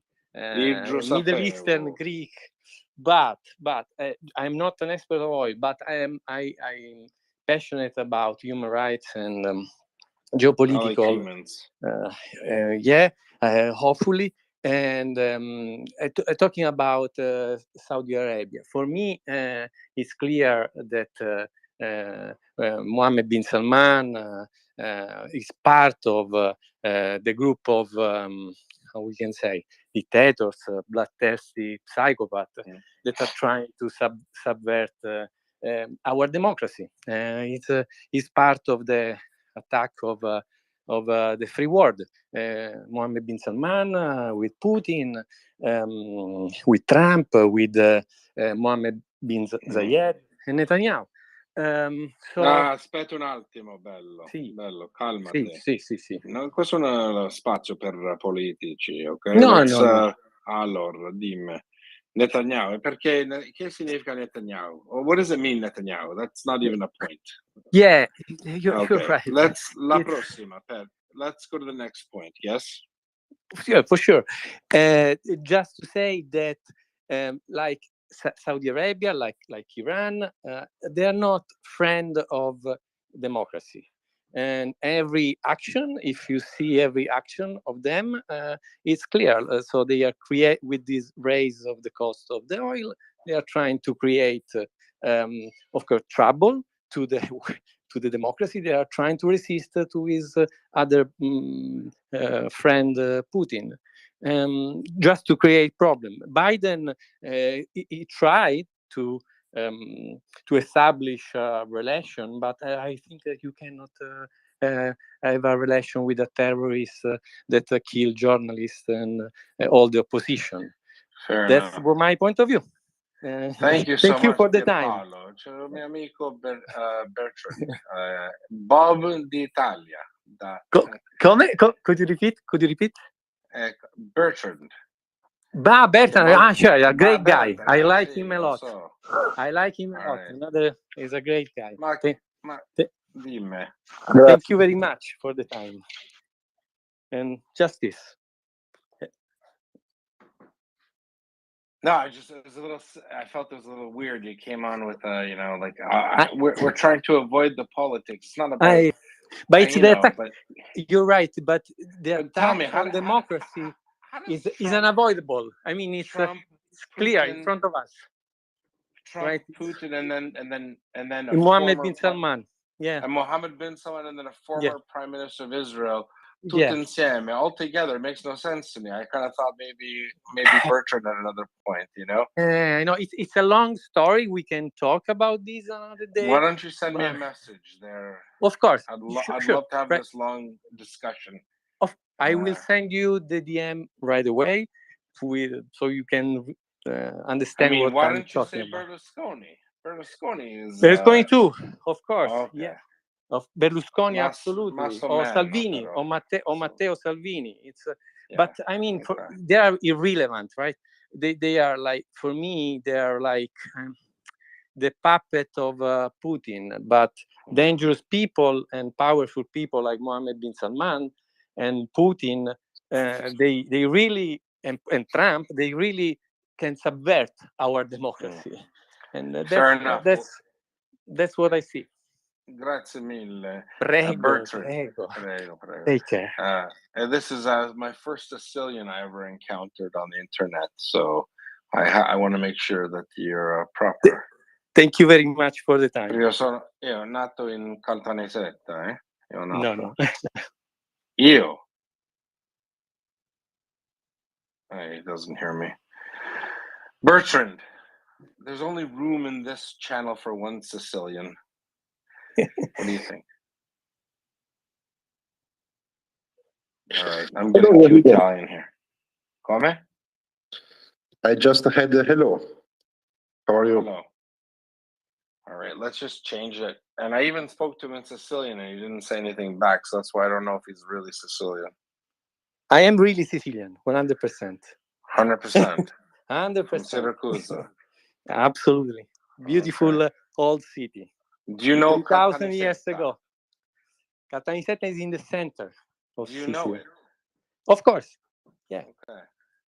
Syracuse is it's an know where old Syracuse Greek is. town. We don't like 2,700 years Syracuse. ago. It's not a nice Eh? city. It's Thank you, average, sir. medio. It's I'm just kidding. I'm gonna send you a of course. message here. Sure. Thank you. Okay.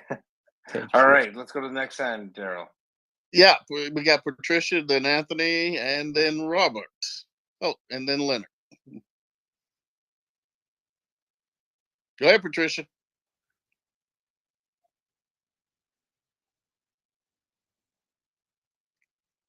Patricia. I don't even see a Patricia here. Sorry, we're having the comms Okay. from. I All got right. Anthony, Robert, and Leonard. Thank you, gentlemen.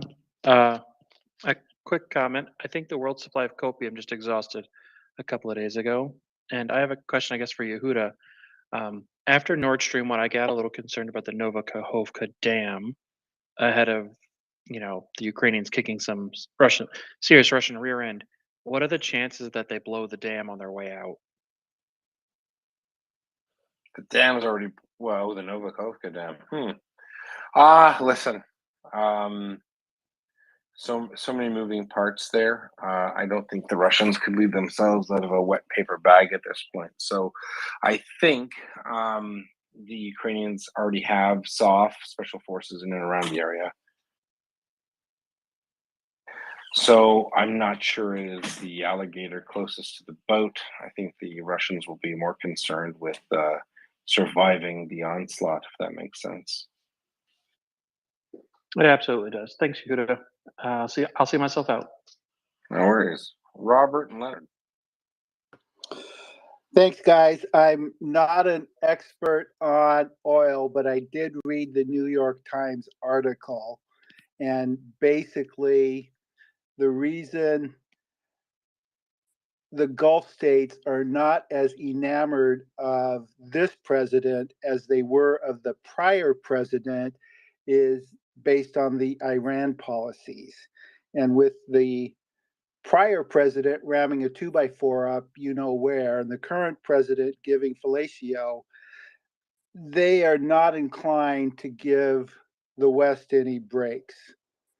And that's all I have. Why do you think that?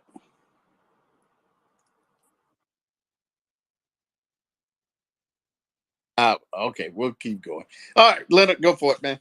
And then you, Dan. Thank you, Daryl.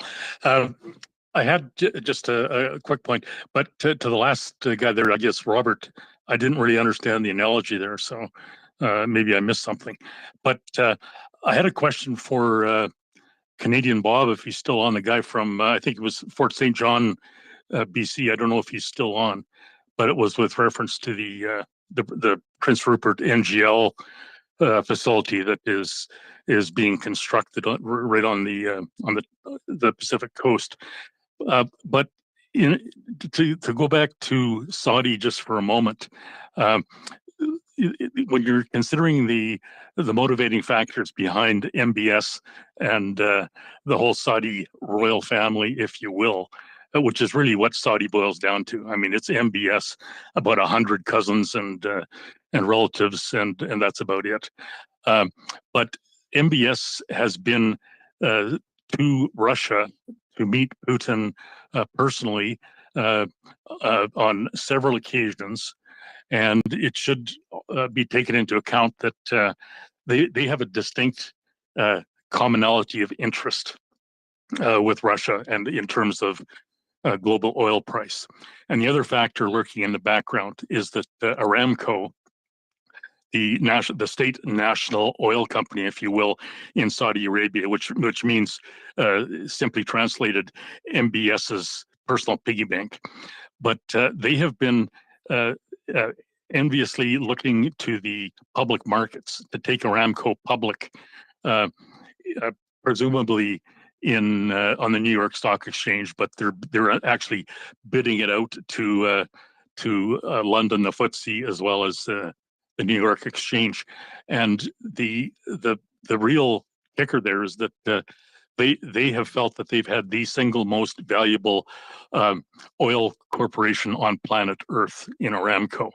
It was valued at over $1 trillion.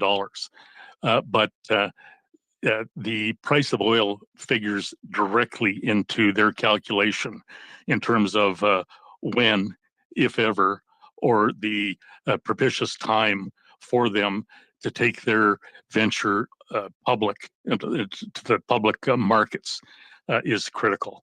And that if oil prices drop too low, that's clearly bad news for their future prospects. So they're playing a dicey game there as well, just to mix in with the Sunni Shiite Muslim miasma that consumes them with reference to Iran and all the spin-off turbulence that comes from that. So it's clearly a very complex equation that is being worked out in Saudi.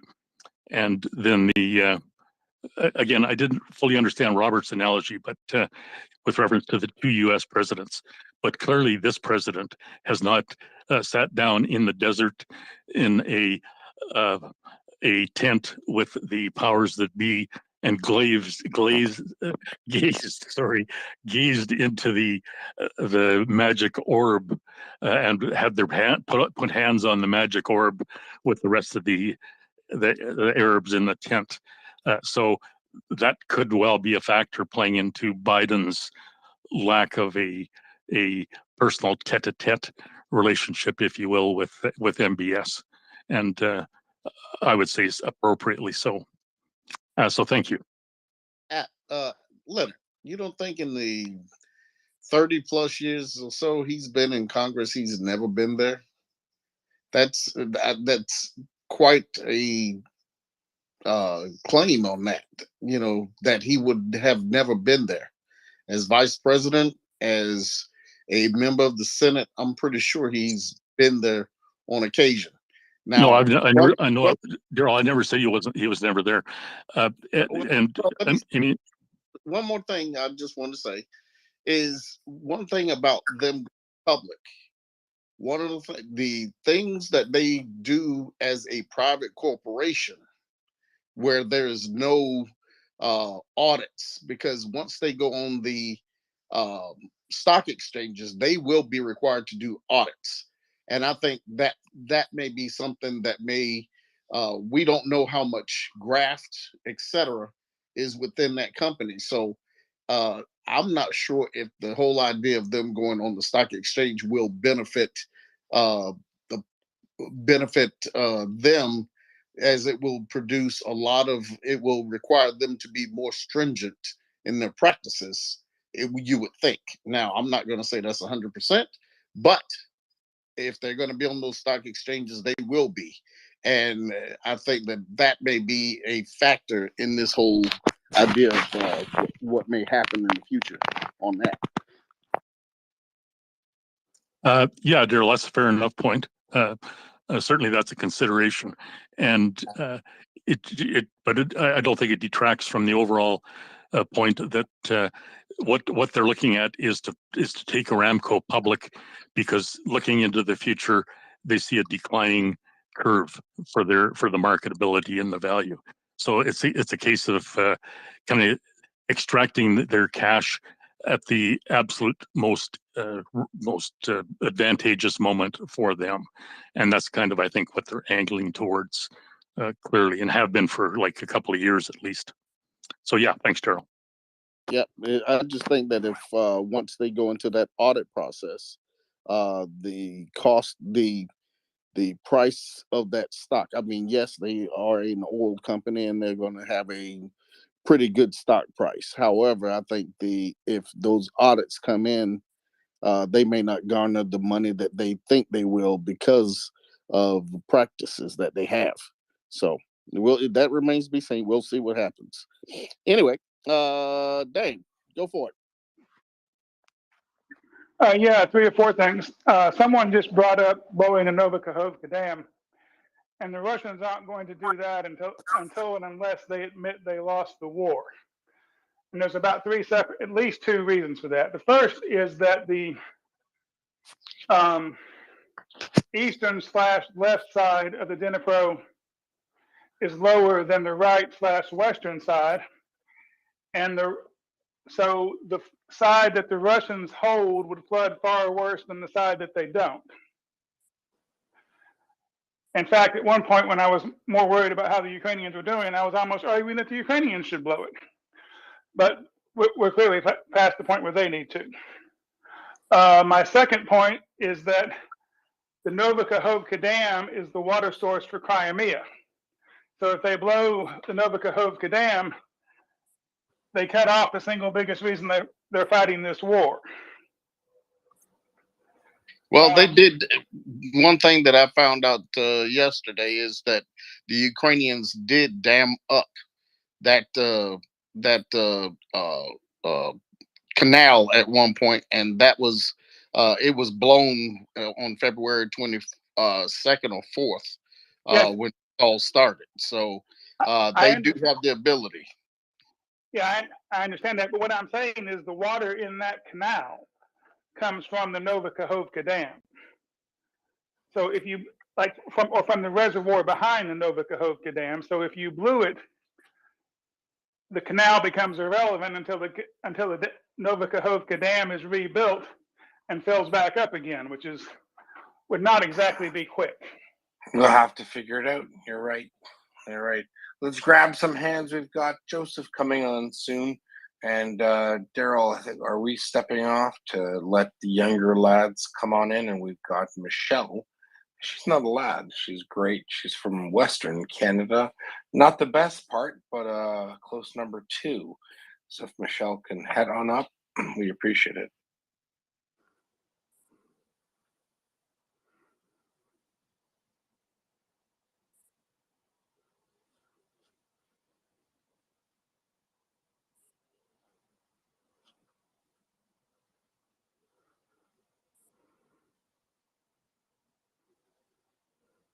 Oh, did we lose Daryl? Yeah, Daryl dropped down, I just saw, and it was just quiet, so I thought maybe I'd ask a really quick question and say something. All right, go ahead, Heather. Language just posted like a minute ago that he will be giving a military update at 7:30 Pacific time, which is 10:30 Eastern time. We got it. No, we Okay. got that. Thank you so much, Heather. Yeah, no, just wanted to say that. And the other thing really quick, if I can, is when you send your mother-in-law back to Ukraine, what position do you see her working in the Ukrainian army? I will. Front line. Yeah, is she gonna be a sniper? Yep. Okay. No. She's gonna be like frontline infantry, forward edge of the battle. I think she deserves it. I'm just kidding. It's I know horrible. you're Heather, very, very mean. I know you're kidding, and I love it, but I'm it's just, you gotta go with the joke sometimes. So thank you very much, you humoring There you me. go. Thank you, Heather, dear. All right. We got Daryl back up, Bertrand, and Pierpaolo. E compare ci vuol suonare. Finish it. Chi si suona? Anyone? It's Fruscioletto. Let's start with a whistle. All right. Anyways, these are fake Italians, not real. You really don't want to listen to me singing, Yehuda. I grant you that you really don't. I'm a bit of a masochist. Sono masochist. I'm married to a Ukrainian woman, so that makes me a masochist. Hey. Hey. Oh, just kidding. Let's go to Alan. Sorry, let's go to Lexicon. Not stop. Right. Yeah, thank you so much. I'm sorry to have opened the mic out of turn. It's because, as I've been explaining to Yehuda and to Maria, Twitter puts sometimes, oddly, this wand, and it's superimposed over your microphone. So you try to unmute your mic, and this wand thing comes up. It's some stupid thing to transform your voice. God knows. Maybe I'd want to. I don't. At any rate, that's Okay. why I'm sending you messages. So I will mute it. It's as soon- fine. Okay, Yeah. but if I knew- anybody I knows knew how a- to do it, because I've done it from here and it doesn't work. Anyway, yeah, a couple of things. Just one thing about Saudi. So I have worked there on several occasions, and it's a pretty secretive place. There's not hundreds of husbands, there's thousands. And so I was examining projects and so on, not doing forensic analysis, but economic and macro, and looking at some sectors. The main thing that Saudi has over America, aside from the dominance of the oil sector, is the arms purchases. And both past presidents have, well, I don't know if Biden admitted it, but anyway, the former guy certainly did and said that's a great thing, and he thought everybody should see it as obvious why the relationship has to remain, and it certainly has remained, whether or not it's admitted. And another quick thing about Saudi, working there, you'll find there's a gray literature that circulates, underground. While Saudi declares that it has these massive reserves, but it declares that they're so massive that they'll last another century. Well, it sounds like a lot of people who've had the means to look are saying that there's maybe not even 30 years. So anyway, it's true. They want to find ways to diversify so that when this runs out, they've still got income. Don't know how it's working for them. Anyway, I wanted to ask two questions. So on military stuff, I've been away for an hour and a half. I don't know if somebody talked about, people were talking about Iskanders and how Russia moved supposedly a load of 17 Iskanders. I thought people were saying across somehow and into the western, to the right. 17 Sorry? confirmed by video, but it was about 20, 22. So with Ukraine having eyes on like that, I was wondering, does anybody understand why they'd allow such a thing to happen? Beyond their range. It's beyond their range. So those Wow. Iskanders came through Crimea. Doesn't matter. They have a Okay. range of up to 500 No, I'm not meters. worrying. I just didn't realize. Yeah. So they Okay, have a the range other. of 1 second. They have a range of 500 kilometers. Why they've moved them so far up to the front is beyond anyone. They don't need to move them. So it's kind of a desperate act. And desperate acts call for desperate measures. It's a song, Lex. I agree. Understood. Okay, and just on the question more generally, it sort of looks like people see Ukraine taking back stuff in the order they've lost it or something, and leaving Crimea to the last. But from the time that we saw the amazing Ukrainian attacks on spots in Crimea, I began, it's like a curtain lifted, and I thought, for heaven's sake, Ukraine's going to be in a position to, like Crimea has become, since Russia's disasters in the Black Sea and with its fleet, has become very hard to not only defend, but also to defend and to supply. And I'm thinking that as Ukraine moves closer in Kherson Oblast, it may be that Ukraine will see its way clear to take Crimea, not out at the very end.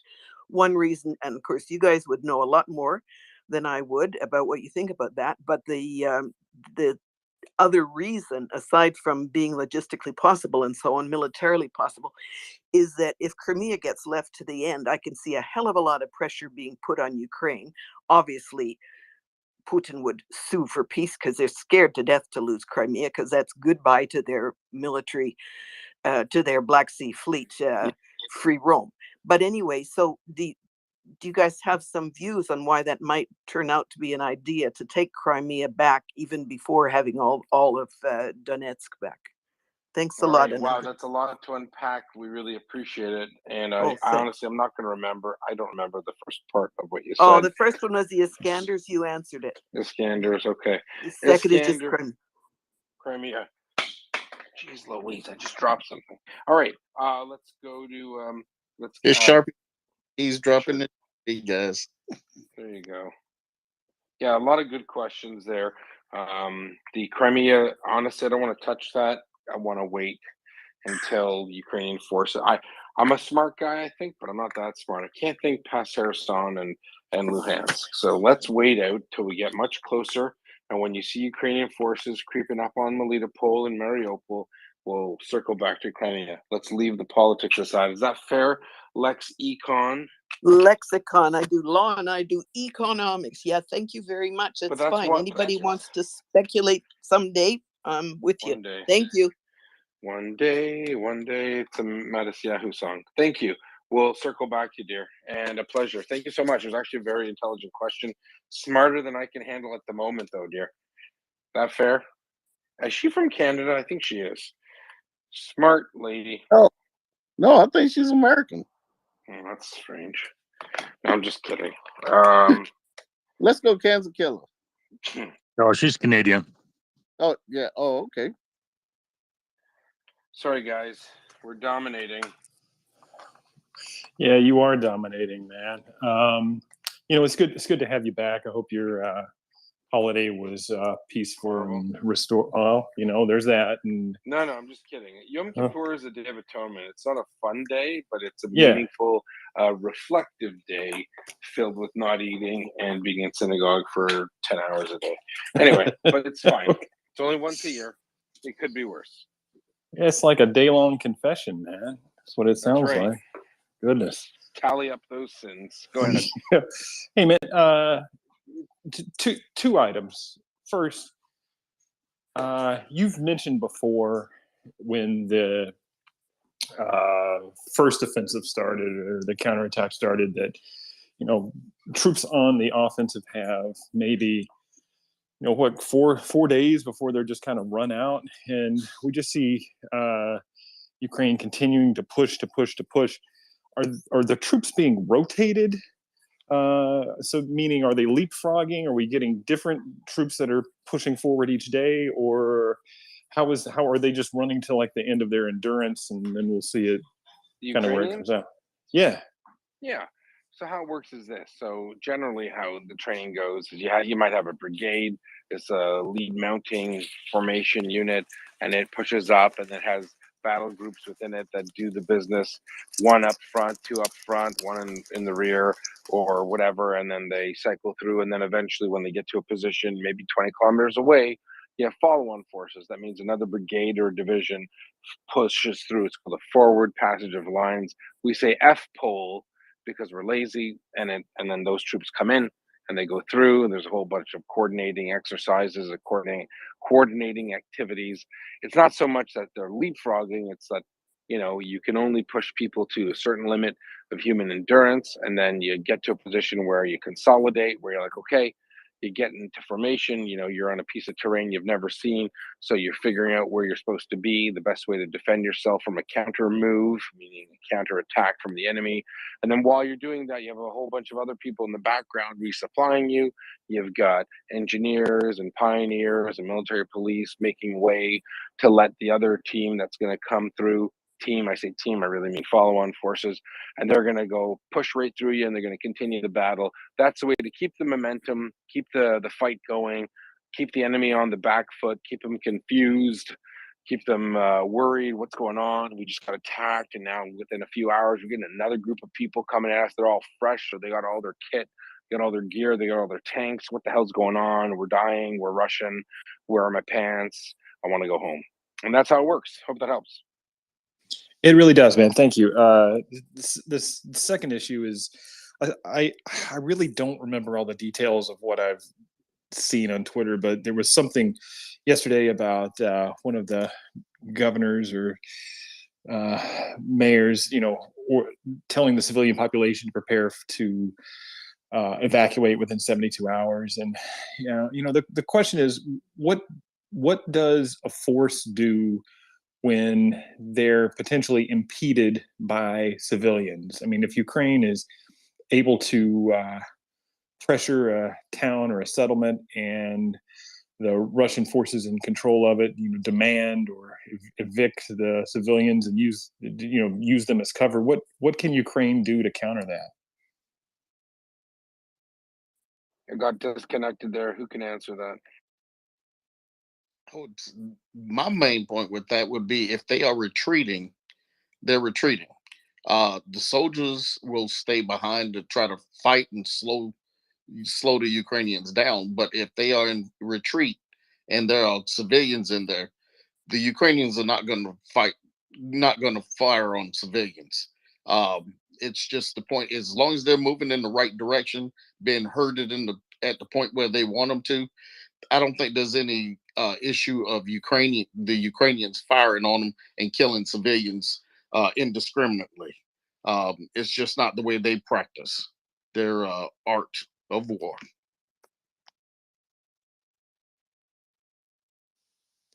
Thanks, Daryl. That was what I was thinking. But I didn't know if there were any specific ways that Ukraine could effectively counter a move like that for Russian forces to use civilians as effectively shields. So, again, thank you all very much. Yehuda and Daryl, we're just really grateful for this space. What you guys have here is amazing. Thank you so much. Hey, Thanks so much, Kansas. And thanks, Daryl. I'm going to have to pop off soon. It looks like we're waiting for our relief. Looks like they're on a bit of a break. In the meantime, Alain Brewer, he is a retired journalist, speechwriter, and an advertiser. Merci. Just circling back to Saudi Arabia for a moment, diplomacy fails. And in this instance, Biden's diplomacy failed with Saudi Arabia. It's also a very complicated situation.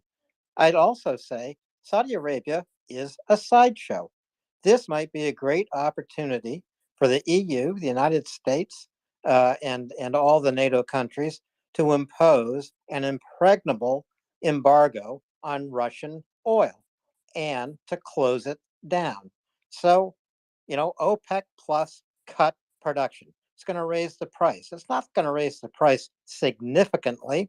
Yes, Putin's going to get some more money to wage his war, so answer it with an embargo. One other thing I'd just like to follow up on, I heard a speaker just a few minutes ago suggest that if Ukraine threatened Crimea, that Crimea is important to Russia and Russia would sue for peace. Give me a fucking break. Crimea is important to Ukraine. It is Ukraine. And I also think, and I'm going to push this again, as soon as Ukraine gets to its winter lines, or today, President Zelensky should demand unconditional surrender. Unconditional surrender is what ends this war. It's the only off-ramp Putin can have. Unconditional surrender, withdrawal of all Russian troops, repatriation of all Ukrainian POWs, return of all abducted Ukrainian citizens, all the children, all the citizens, and conducting international criminal tribunals And to bring to reparations. justice, bring to justice all the crimes against humanity that Russia has committed. And yes, reparations in the billions and billions and billions. And I apologize for getting a little passionate here. Maybe it's because MriyaReport has influenced me. And thanks again for all you do. We hope so. Yeah, no, I always say reparations, not billions, probably $1 trillion. What time this is done, the Ukrainian economy has been destroyed in many cases. Half the country is not functioning properly. Why? Because of Russia. And and for whom the bell tolls, someone said, I think it was, what's his name, Nathaniel Hawthorne? Did I make that up? Who knows? It was someone important. No, John Donne. Ernie. Ask not for whom the bell tolls, it tolls for thee. Hemingway. Hemingway, that's it. I knew the name. Hemingway, Twain, it's all the same. No, I'm just kidding. No, it's got to, they have to pay the piper. That's St. Patrick, I think. They got to pay the piper someday. And speaking of St. Patrick, I hope my friend David comes up. He's a bit of a saint. His name's not Patrick, though, which is a shocker. If he does come up. No, you're 100% right. And, usually not a big fan of the curse words, probably because people from work listen. And cussing isn't good. No, give you a pass there. Putin, unconditional surrender is really what, there's no other solution. When God forbid, I'm not a Catholic, but I do respect institutions. It's just as my nature. And I was very upset to see the Pope actually say that regardless and this and that, I hope the president of Ukraine considers all peace. There's only one peace option available. That's complete surrender of all Russian forces in Ukraine. That's not even just that. It's reparations. It's war crimes tribunals.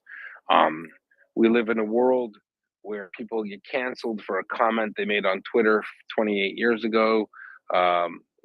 This man has committed genocide. He's had his troops rape and murder 8-year-old girls and children, murder old people and young people, and castrate Ukrainian prisoners of war. I'm sorry, this isn't the world that I'm going to tell my children that they should be so happy to be born into. We have to collectively say enough's enough. It's not good enough to say never again and we remember and lest we forget. We need to get together and say collectively as a group that this has to stop. That if you think just because you live in some lofty Kremlin tower that you have the right to upset the order of the world because you have a fantasy of looking at a map and seeing Ukraine a part of it. Russia never needed Ukraine. It's not a big part of anything that Russia needs. It's the largest landmass, nation state in the world. But to fulfill your sick, psychotic, ignorant fantasy, you want to murder hundreds of thousands of people, kill hundreds of thousands of your own troops just because you're stupid. No, there has to be a price to pay for that. And a happy retirement in a bazillion-dollar mansion in Sochi isn't the answer. Sorry, bud. Someone's coming for you sooner or later. Unless you want to learn North Korean dialect of Korean, you're gonna get it one day. And God help you. Or no, not really. God help us. All right. We're moving and grooving. We've got a lot of new people up. Daryl, I can't see everything. We've got Frank. Yeah. I'll say one thing. Russia and this whole idea of Russia, them executing their policy, their empire with goals on this earth was going to cost at some point in time somewhere. And the moment is now, where other countries were not willing to pour the blood into the cauldron to execute this, to stop this. The Ukrainians stepped up, and that cost is great, both in blood and in treasure. And so the world must be thankful for this, because if the Ukrainians had not stopped and are taking back their country and finally make Russia pay for this, it may have never happened. until it got to us. And that would have been a totally different world situation. And so we have to thank and support the Ukrainians for what they're doing and give everything we can to help them win this. That's just what I want to say, because I just hear when they talk about cost, they're doing it. And it's important for them in their liberty and freedom, but also for the rest of the world, because if they can accomplish this and Russia is no longer able to do it, hopefully their satellites fall away and they are just left with their core country that they should have had long time ago after the fall of the Soviet Union. And they will have to build their own economy into such a way or either die. So that's all I wanted to say on that. And we have Tony, you came back up. Brad, you haven't raised your hand yet. We got And Frank. I don't think you can see all the hands I can. Do you? Gerald, can you see everyone? I can see them, but I don't see any hands other than I Frank. see hands up. Okay, let's go, Frank. Oh, just quickly, I mean, the U.S. is now holding about 300 billion or so in Russian central bank assets and Russian, state-owned enterprise assets. So for clarification, Frank, apparently the U.S. only holds 200 billion. Other nations hold the other 100 billion. That was just corrected by an economist today. But yes, 300 tied up. Fair enough. And till now, they've been reluctant to set a massive precedent. But if ever there was a situation where a precedent should be set, where they would actually not just freeze but redirect and effectively confiscate for the benefit, seize the money to help build Ukraine. I mean, it seems like such an obvious solution. The countries of the hundreds that hold the assets have been reluctant, to say the least, so far. They've done this with Iran in the past, but Iran is not Russia with 300 billion total. So, but I think that the U.S. and their allies are gradually coming to the idea that this might not be a bad way to go. So we'll see. I mean, still a long road to hoe, to get there. And if I had a quirky question, if anybody had has experience with online marketing, I've got an idea to help raise money for Ukraine. So send me a DM if you're interested. All right, thank you. I mean, if some of the speakers right now, I could kind of dive into. No, before you go on, let's go to Craig. You're gonna replace me. Is that good? It is now. It is now. I like it. All right, I'm gonna pop down. Computer gurus behind the scenes, do your magic. Thanks so much. And I have to thank Garrett. There's so much going on the ground in Ukraine. I'm going to do an update. I'm going to update my notes. If enough has changed, I will present the military update later on. I think language is coming up in about 45 minutes. I'm not sure. I might do one closer to 0 dark 30. We're gonna do one at 1 a.m. but not 12:30. We'll do one at 1 a.m. if I'm still here. So Craig, thank you very much. I'll pop down. You and Daryl have the con, and we'll chat soon. Hey Craig, good evening. What's up? Good evening, brother. How you guys doing? Holding it down? We holding it. Yes. Just to everybody know, yes, Language Learner will be here at 10:30 to give his update. So if you are waiting around asking about it, that's when it's going to happen. And also too, just a note for Craig and the rest of you, I can't see hands. So if you have your hand up, I can't see it right now. So I may have to drop down real quick and I'm bounce back up. So Craig, if you can see him, good. Let me do my thing and I'll be right back. All right. Yeah. Sounds good. All right. Okay. I have now full power and authority of the MriyaReport. All right, shipmates. I'm just kidding. So I don't see any hands that are up in the air currently. So we are doing.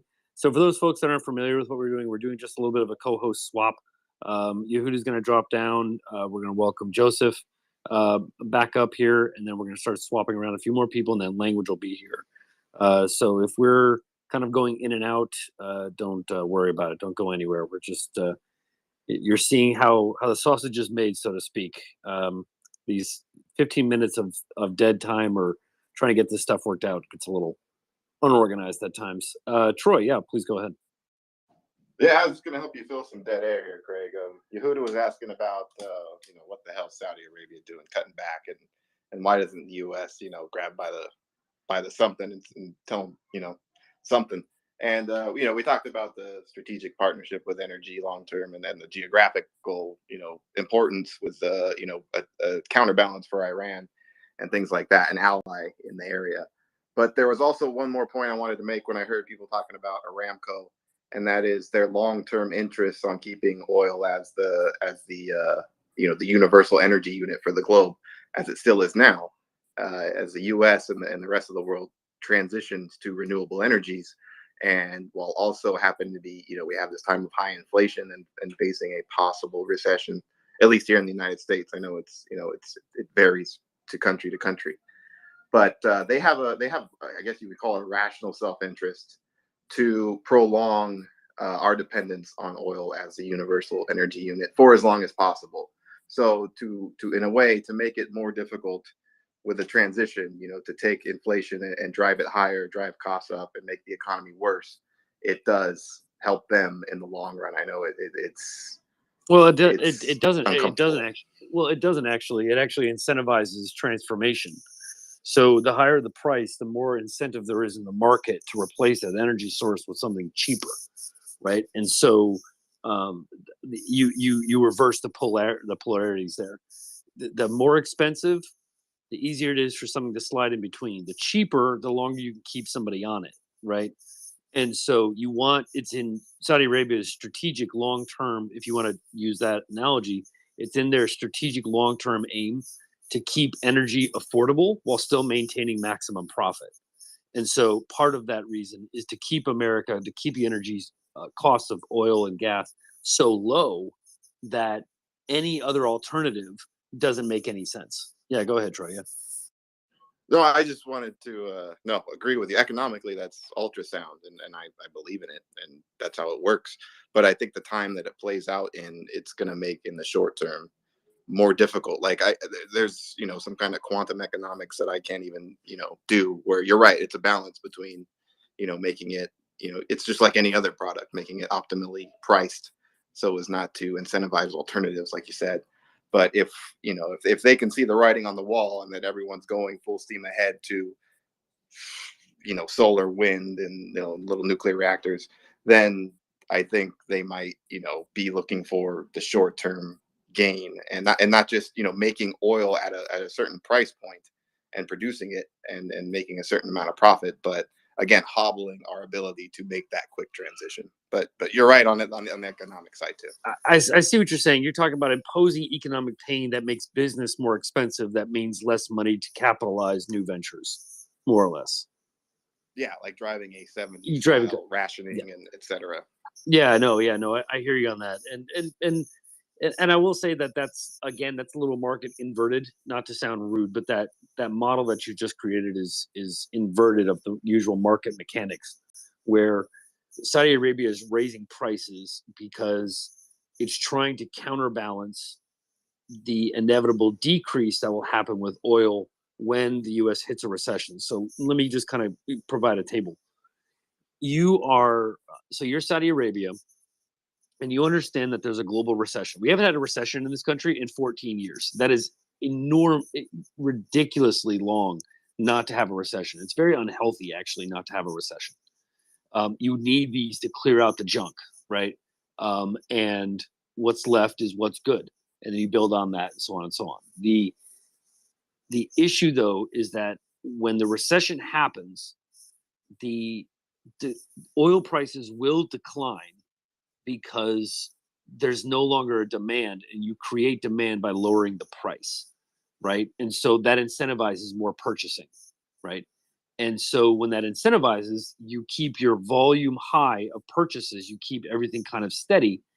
And then when the economy starts to take off again, the price then goes up, right? It starts to climb back up. It's abnormal to have a recession with climbing oil prices. Usually oil prices go down in a recession because the demand is no longer there, right? It's typical recessionary line graphs. And I think that what they're trying to do, if my hypothesis is correct, is that let's say oil is at, let's play the game, right? Let's say oil is at $85 a barrel. I don't know what it is. I'm just using math. Let's say it's at $85 a barrel. And you know, through your market research and history of studying US recessions, that typically the price goes from, say, 85 down to, 75, right? What you do is you hedge. At times, you can hedge against that loss and raise prices now. So that way, when prices go down, they're at a higher level than they were if you hadn't have raised prices, which means you're at a net positive vis-a-vis the outcome of X, right? Of the coefficient that you're supplying to the equation of energy price fluctuations, right? And so you have to look at it through the lens of they raise prices from 85 to 87.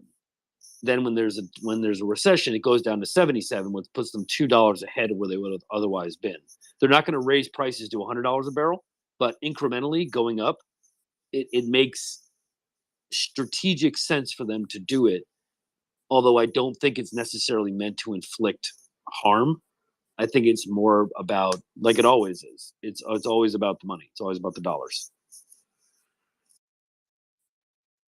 If you could drive inflation higher, in the short term, in the immediate, and if that constrains the ability to continue the amount of support from the West to Ukraine, as we face elections and just people having a harder time to get by and looking for You're something to saying, get I upset see what about. you're saying. I see. You're saying that this is meant to inflict pain on the domestic political side, not so much on the economic side, in terms of changing energy sources over. Because I thought that was the first point. I'm sorry, maybe I got that mixed up. It's not sound economics from a business standpoint per se for Saudi Arabia, but for a strategic, it's kind of a loss leader, I guess you could say. It doesn't make sense in that terminology, but I can't throw out words like coefficient, so I'm going to defer all the economic stuff to you. But this is why I love economists, but all of that is usually in a vacuum, and there's so much going on, and just the ability to put your thumb on the scale, so to speak, in more ways than one.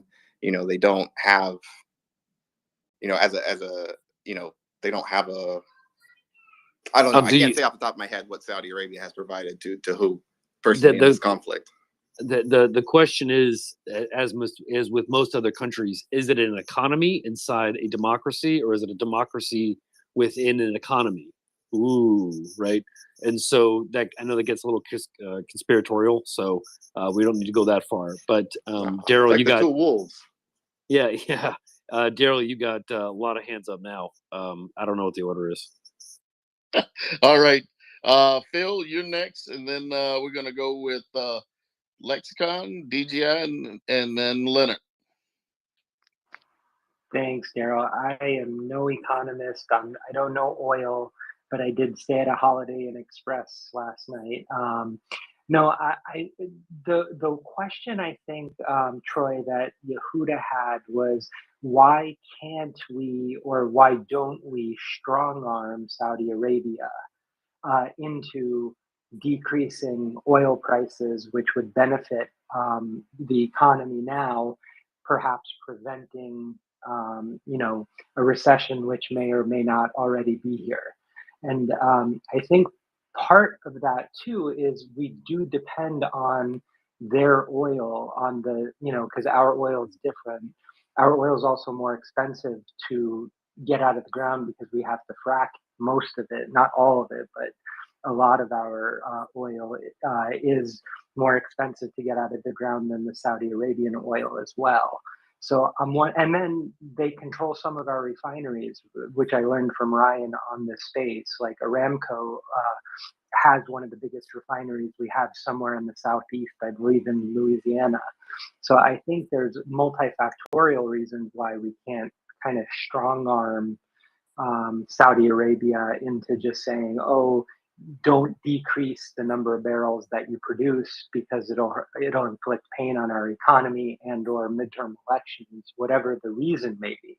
But I think there are reasons why we can't just say, hey, we can't, like, don't do this now. Instead, we have to politely urge them. I think you may have been thinking about Venezuela with that oil refinery because they own one of the largest. No, Aramco owns one of the largest as well on US, which I learned from Ryan. And I looked it up after he said it. I was like, really? That's kind of strange. But I do know they have one as well.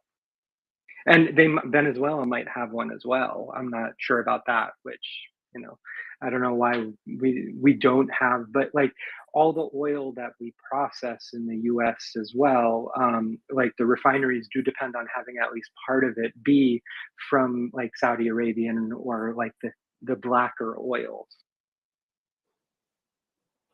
All right. Well, did you get your question answered with that one? Oh, I was just reframing Troy's question to Craig in case he knew any of the answers, and I was potentially offering some solution. Okay. All right. No, I would just simply just remember that our leverage with the Saudis is binary or symbiotic in the sense that they need a customer, that's us. We need a supplier, that's them. And so our leverage in that kind of relationship is almost one-sided. Number one, because of OPEC, because OPEC is a cartel, right? And it can set these prices, and the United States doesn't control every single thing that happens in the world. We have a lot of influence, but we can't move every single thing. And so our leverage is more or less restricted. And what we can tell the Saudis to do, that, here's the key word vis-a-vis Iran, telling the Saudis what to do without us doing what the Saudis want us to do vis-a-vis Iran. And they are not happy about the nuclear agreement. They're not happy about that. They never have been. They never will be. They have always had an historical animus between Iran and Saudi Arabia. And it is the Middle East is a hodgepodge of Iranian interests, Saudi Arabian interests, and just to a lesser extent, Turkish interests. And everybody's kind of stuck in the middle. And what Saudi Arabia wants us to do is probably not something that we're willing to do vis-a-vis our own foreign policy goals, right? And so that's the leverage Saudi Arabia has to dial up on us. And we have to be willing as Americans, if you want me to kind of speak as an American here for a second, we have to be willing to, as Americans, to say, you're raising your prices. I get that. But at the same time, like, screw you. Like, we have our own goals and you're not going to blackmail us, right? And so at some level, at the executive level, you have to say, yeah, thanks, but we're going to go ahead and pass. And like, well, what do you mean? We're going to raise prices, do what we say. And sooner or later, you have to stop being a hostage and just say, well, then raise them because we're not going to do it. And then let them see where the chips fall where they may.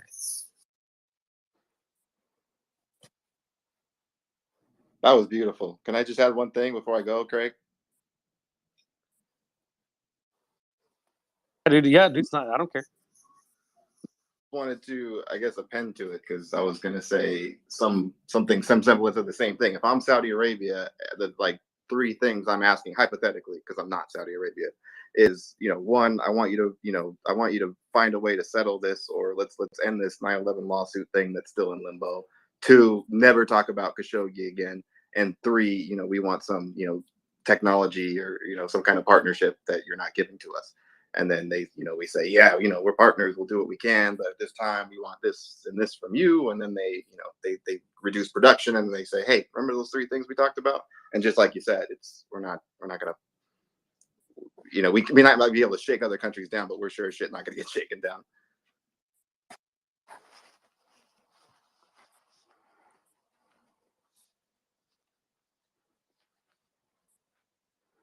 All right. Well, let's go with Lexicon. You next, and okay, Yes, Leonard, you still there? thank you. Yeah, I am an economist, and as I say, I worked in Saudi a bit, and I agree with Craig's points. But in addition, the other leverage I was talking about is the leverage that Saudi Arabia is about. I don't know who's the biggest, but it's up there in terms of customer for American armaments, and not only The United American, but States. yeah. What do you mean? You want United States? You say the biggest Saudi's purchases? No. I was saying yes, but sorry, there was a lag there in what you had said. I thought you were talking about production. I was going to say the United States is the largest producer Yeah. of natural gas and oil. Oh, and I'm saying that Saudi is a huge purchaser of American produced armaments. There's big planes with high tech they're very interested in, among other things. And yes, high level. Saudi has every interest in keeping oil. I don't know if you guys watch Jake Bro's daily blog, but he's been tracking the price of oil and feeling that $60 a barrel or 50 or something is the point. It is sort of a break even point for Putin, for Russian oil. Their oil is, compared to Saudi and the US, very expensive to produce. And so we would have an interest, I'm saying, on Ukraine's side, at that price going down, aside from long-term interest in getting away from fossil fuels, which is long-term. So bringing the price down is bringing that price down is helpful in the sense that, as with the sanctions, it's very painful for Russia, for Putin, and there aren't a lot of alternatives for them to sell their fossil fuels, and we've been seeing that this pain has been kicking in. And then I just wanted to say, guys, when somebody talks about maybe Putin will do this or it's likely he's going to do this, it's not because you're trying to validate what Putin might do. I mean, I wouldn't be surprised. I'd certainly get a good guffaw if Putin does at some stage sue for peace. I don't know if he's got enough brains to try, but at any rate, his position is getting progressively more untenable. It's happening, like they say, like a bankruptcy. It goes slow at first, and then all of a sudden, and I agree with people who say this is snowballing or cascading or like an avalanche, whatever analogy you want to use, similar. And so, this may happen. The thing I'm kind of warned, and so that doesn't mean I think that's viable. This doesn't mean I think Ukraine's going to go for it. I mean, Ukraine, the evidence is that Zelensky has been saying at least once a week, get your troops out of here. Basically, no unconditional surrender. So I'm not worried about Ukraine's position. But so I totally agree that there's no way we are going to support any such calls. I'm just kind of forewarning, as we often do, that there are going to be pressures put on Ukraine, and they have been all along. Ukraine has been excellent at never accepting any of them. But our good allies here are wavering elements week after week. Something happens. Putin has a hissy fit and talks nuclear. And then people start writing in this mainstream paper and that mainstream TV channel. And we're talking about rallying people to a cause and a position. So I'm just saying that we can expect these things to happen, that absolutely none of us agrees going that route. We know what end goal we're supporting. And then just a final thing I wanted to say was about the comment, Russia never needed Ukraine and so on. I'm not interested in needs, but what this war is about is wants. And I'm surprised a lot of people who should be well informed, like a guy as well informed as Bill Browder, and he knows finance and so on. And I heard him say a few weeks ago that, Russia has no business. I don't know why it's going after this poor little country next to it. Well, I mean, I'm Ukrainian. I'm second generation here, but my mom and my baba told me there's two things they always said about Ukraine. I was just like a little kid. And the two things they said were, I'm amazed that just Ukrainian peasant women knew this. They said Ukraine, all its history, Ukraine is a very rich country. It's the breadbasket of the world. They said that to me. And everybody has wanted it. So never mind need, but has wanted from the East and the West and the South. And we know very well that the Tsars wanted it. If you're listening to Tim Snyder's lectures going on this semester, which are excellent, he talked about Poland a week ago. Poland was interested in colonizing Ukraine's Chernozem soils. By the way, Crimea has a few of those. And then, Hitler wanted the Ukraine's the Rang nach Ost and the Lebensraum, living space for Germany. They wanted to take over Ukraine's fields. And Stalin wanted the same thing and created the Holodomor in an effort to seize total control of that land and people who'd work that land. So I think I'm surprised at Browder, but we have seen various people have. There's a post that comes up every couple of weeks, and it talks about, in addition to these great agricultural lands, the fabulous mineral wealth and other kinds of natural resources, let alone this people who are probably the most literate in the whole world and most literate in high tech and other fields, as well as the tremendous literature and culture. So I think whether or not somebody needs is a kind of a philosophical, or I don't know what, psychological point. But what a psychopath needs, I don't know. But at any rate, as my Baba told me, people have coveted Ukraine throughout the centuries. And the other thing they told me, of course, was that Ukraine has no natural barriers. There are no mountain ranges stopping invasions from the east and from the west. And my goodness, they sure were smart, my mom and my grandma. And I've understood Ukrainian history very well from the time I was a little child. Based on that, people say you want to understand history, understand geography. And so I wanted to say that. So please don't say I'm trying to waver on the end goal. I'm just talking about the fact that people are going to waffle around on it.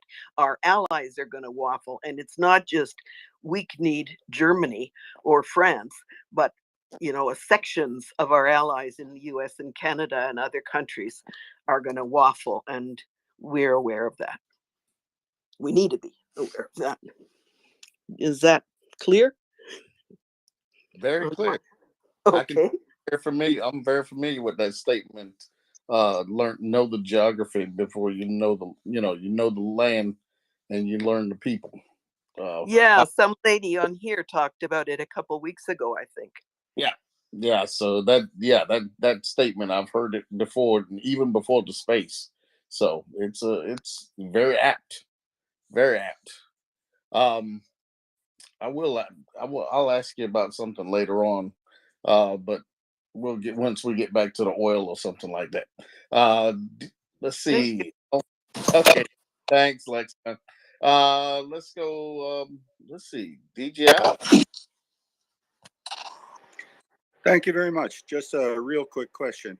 Who would be the speaker that would come up that might be the most knowledgeable about EW or electronic warfare, so I can keep an eye out for them, because my personal knowledge is pretty outdated. And with that, I can drop off to listener, and I appreciate it. Okay. But Gunny will be here when he comes up. If you see him, you can talk that kind of stuff. There was somebody else we had just a little while ago. I can't remember just yet. I'm sure if he hears ZW, he'll pop in. So hang tight. Kalo. Hello, sir. How are you? I'm good. Awesome. What you got? Oil. You got. How much a barrel? Well, for you, I appreciate all your efforts, so I'll go 45. 45? Okay, I'll take it now. Don't go. You can't. I'm not going. You're going to go broke now. We're on the same side. I'll take it. Buy enough of it. I got trains to run. Yeah, it was really interesting conversation, and I want to hear thoughts on some of your speakers who just commented on this, but really reflecting on this, it's interesting. We had spent the last couple of years, and in some countries outside of the United States, several years, we stopped tying energy security to a lot of our foreign policy. We started to move away to it and from it. And it's interesting. We have to make a decision in the West. We've got pressure from environmental policies, global warming. There's the economic side of it and jobs. But I think and obviously a lot of the energy crisis was happening before the Ukraine war, but I think we have a lot of reflecting we have to do, and we have a lot of competing interests, and we need to save the planet. But at the same time, it's going to be very difficult for the West to lead the way in our conversion to alternative sources of energy, and still influence foreign policy and influence the Saudis and the Russians and other dictatorships. So I think we're really at a crossroads, and you see the massive amount of coal that's being dug up around the world now to feed Germany, all these mom and pop coal producers in Colombia that's restarted. And we're just going to pump so much pollution into the environment because we're trying to wean ourselves off of Russian energy. But I think we're really at a crossroads, and I think we still need to find a way to balance for the future. But I think we need to figure out a way to pivot a little bit back towards the center, a little bit towards the right, at least potential on energy policy, so we can help avoid the situation that we're in right now. And I don't know if negotiating with the Saudis is really going to do anything. And at the end of the day, they want to do everything they can to ensure we don't transition at a rapid pace away from oil. But I think some of our Western governments need to rethink this. Especially the Germans and the Canadians, I think, have a lot of soul searching to do. I don't know what your thoughts, some of your speakers' thoughts on that. Hey, before you go, Craig, let me say my little piece, because I know you're going to go a different way and probably a little deeper than mine. Good? You good, Craig? Yeah, man. Do you, brother? Okay. All right. As far as our energy policy and it being something that affects us, or affect how we affect the world with that, and it being part of our defense posture, we're transitioning, and there's going to be pain whenever you go through a transition period. And right now, the war is here, so there's a lot of complications to a changeover, as in the magnitude that this administration is trying. Some say it should be slowed down, held back. However, there's a when you're going to get that conversation. Okay, if not now, when? And so I'm a believer that, if you are going to go, you go in, but you need to keep that mix available. And we do have the mix available. And we're being held hostage to a certain extent by former policies of using oil as a means of projecting our power around. So that's it's a legacy issue in that case for me. So that's where I'm at on it. Greg, now you can go. No, that's all good, man. I would just simply say that, that's all those ideas and sentiments come from a good place that we should recognize. But I'm sorry to say that's not the world we live in. Unfortunately, there's a guy in a village over the hill that wants to kill us, right? And that's not going to get done unless your country is powerful, your economy is strong, your energy is flowing, and you have the room and the political and the military hardware to keep your country safe, free, and while at the same time not necessarily under threat of military invasion. That means fossil fuels, okay? Because if we don't use them, Somebody else will use them. Somebody else will use fossil fuels to power their economy, and that'll be that, and we'll be left behind. So that is as clear cut as it gets. This isn't about anything other than the people who used to make merchant ships, right, or what have you. You could say, oh, we're cutting down all the trees. We're cutting, the trees, the poor trees in England, all that stuff. Yes, I mean, you're right, but also the French are doing it, and the Germans are doing it, and the Swedish are doing it. So if we don't do it, then we're just going to get left behind.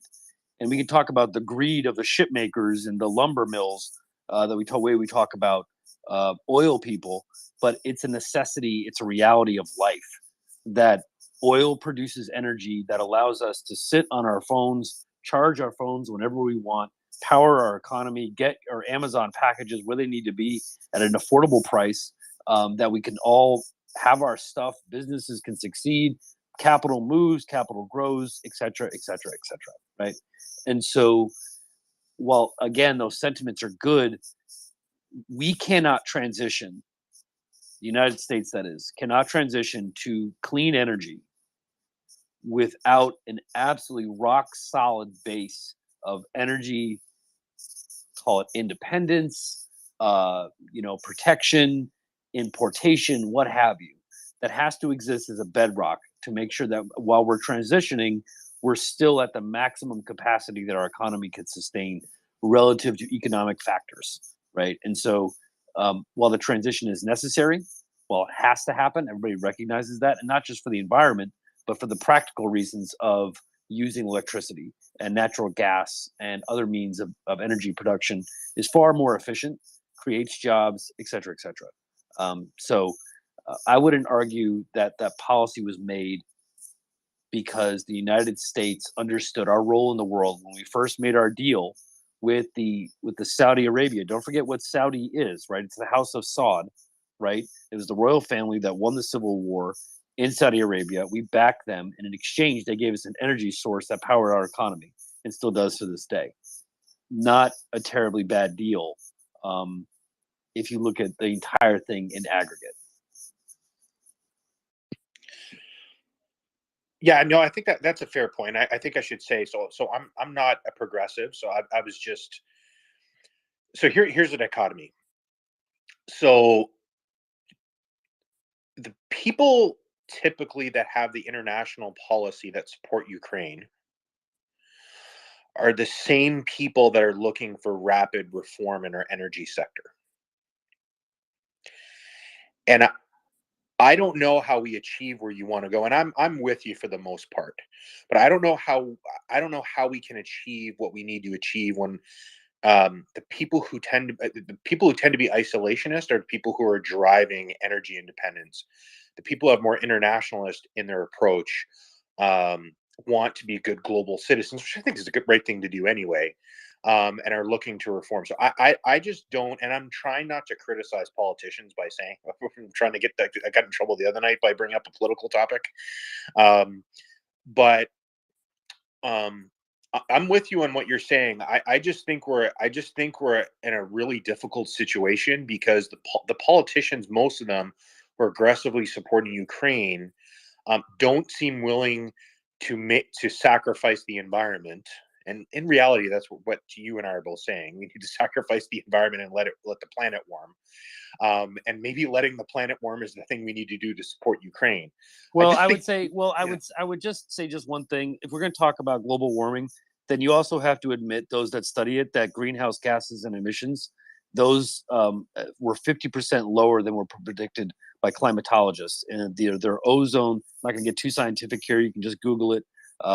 Just Google ozone. I'm sure it'll pop up. It was everywhere. That the ozone filtration, or the ozone layer itself, had sustained only 50% of the damage that climatologists and others had assumed that it had, right? And so there is some room for this climate debate about destroying the planet. There is also room for recognizing that, again, there's a guy in a village over the hill who has a lot of bad people who want to kill you. And that's no longer like a hypothetical thing from 2016 when we're talking about little green men running around Crimea. Now it's actually like the real deal, right? It's all well and good to talk about toxic masculinity until you need a special forces guy there ready to stab somebody with a bayonet because they're trying to rape and pillage his home, right? These feelings are good, but they also need to coincide with the reality of the pressures of warfare, of economics, of jobs, of putting food on the table for the average American, keeping that affordable means fossil fuels. Elon Musk has done his best to transform to electronic vehicles. The product, the electric vehicle, has turned out to be very popular in the United States. And Tesla led the way on that. They are the Ford of this generation of vehicles. But now, once the American people are exposed to this product, I'm sure they'll start to enjoy it, right? And it'll make the economy more diverse. But again, I just emphasize there's a guy in a village on the other side of the mountain that wants to kill us. And so we need to kind of keep that at the forefront of our minds. Climate is good, but bad guy in village trying to kill and take my foodstuffs for the winter, not good. I'm going to make the rational call, right? Yeah, and I'm with you. And I'm conservative on economic policy and foreign policy. I'm with you. It's just young people want to see progress on the environment, and I don't want to debate the science with you. Young people want to see progress on the climate. We also need those people supporting our intervention in Ukraine to support the Ukrainians. I'll stop right there. But I actually agree with a lot of what you said. It'll be interesting to see how this plays out. But I really appreciate your comments and have a wonderful night. Yeah, likewise as well, brother. Good conversation. Sorry to hog the mic, Colby. No, you're good. I reject the premise that we need to sacrifice the environment to save Ukraine. Nothing could be further from the truth. And I'm not going to sit here and debate environmental policy because it's quite frankly irrelevant to the topic of Ukraine. I will just say that the notion that if we keep pumping oil and natural gas that the world is going to end is asinine and ascientific. There's no evidence to support that theory. So people suggesting that it is necessary for us to stop pumping fossil fuels if we want to save the planet, no, that's not true. But I'm not going to debate that topic further because, again, it's not relevant. But energy policy specifically is relevant because Russia has been weaponizing energy policy against all of us. And that is in large part how we got here. So we have to talk about this problem in order to solve it. Because even once the shooting stops in Ukraine, and Ukraine's going to win, we all know that. It's just a question of how quickly it's going to happen.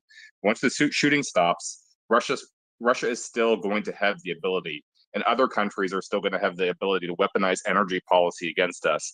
And that is a massive strategic vulnerability that we need to discuss, because that weaponization of energy policy explains in large part why Ukraine did not receive more support earlier on before the invasion started, because this all could have been prevented if we had taken a stronger line against Russia's various aggressions against Ukraine and other countries.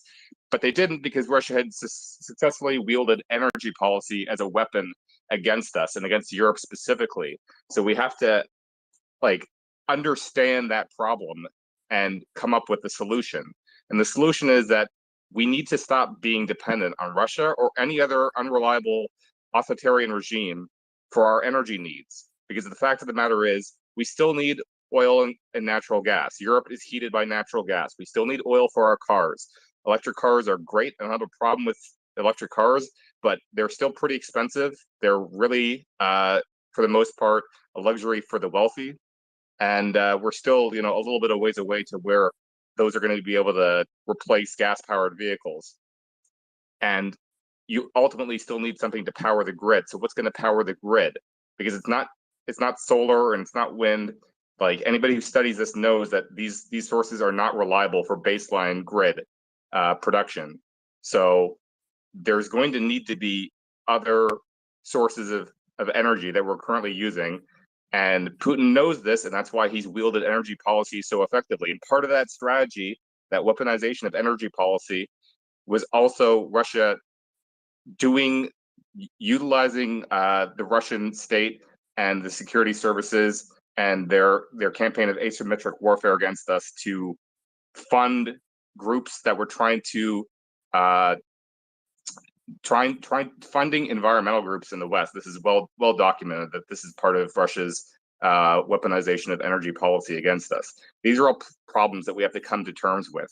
And countries like Germany have spent like 2 decades with their heads in the sand pretending that this wasn't a problem, and now it is. Now you can see Nord Stream is blown up in the North Sea. That's basically the encapsulation of 2 decades of German energy policy. So we need to have a strategy now. Western countries need to have a strategy to fix this once and for all. And that strategy cannot be, we're going to ask OPEC to produce more. That's exactly the same problem as asking Russia if they can give us gas. That's the exact same problem. The strategy cannot be the United States asking Venezuela if they can pump oil. That's exactly the same problem, because any single dollar that the Venezuelan government gets from Chevron for pumping gas out of their wells, that money will be spent ultimately to purchase weapons and security assistance from Russia and Iran. Russia is currently waging genocide in Ukraine. Iran is currently waging genocide on its own people. So we cannot replace one bad actor with another bad actor. We need to have a strategy here to divorce ourselves from unreliable and unethical and immoral sources of energy. And this is something that needs to happen, because this is going to be necessary for the foreseeable future until some magical source of energy appears out of nowhere that's going to power all of our needs. And that source is actually nuclear. But again, that's a whole other conversation. And I'm sure we'll bring Mark Nelson back on at some point in time to talk about that. But we need to have an energy strategy to ensure that we are not beholden to horrible regimes like Russia, like Iran, like Venezuela or China or any other bad actor around the world, Saudi Arabia. All of the OPEC states, most of them are not very pleasant countries with pretty abysmal records on human rights. And we should not be relying upon them to ensure that we can heat our homes in the middle of winter. Yeah, Colby, I have a couple of questions for you on follow-up, if you don't mind, really quickly. Sorry. The first thing, did you say pumping fossil fuels had no impact on our climate whatsoever? Did you say that? I didn't say it has no impact, but the notion that it's going to bring about apocalypse, because that seems to be what a lot of people believe, that the world is going to end if this continues, and I reject that theory. There's no evidence to suggest that. Okay, cool. Yeah, the second thing I'll say, and it's an assumption. And for the record, I say, support a carbon tax, but we're not here to debate environmental policy. So, but for the record, I do. Okay. I would say, try to tie this back to Ukraine. I would say that it's an assumption. I would say the majority of us who are on here, upper income. I think that's probably fair to say. Majority of us are upper income. I hear what you're saying about energy independence, which I think is what you're going with that. I think there's a side to it as well, which is affordable energy to drive your economy and to keep rates low, especially for working class, middle class, poor. And so we definitely armed the Russians. You can definitely take that angle. And I know it's easy to beat up on the Germans, but from a purely economic point of view, and I get what you're saying, I just want to know what the cost is going to be to people in the lower income and middle income if we cut off the Russians and cut off where the oil is produced cheaply. What is the energy cost going to be to people who are struggling? So and I'll be honest, and if I could just quickly tie this back to Ukraine, please. Last point, just tying back to Ukraine. Remember, we need people on our side, especially the Europeans after this winter.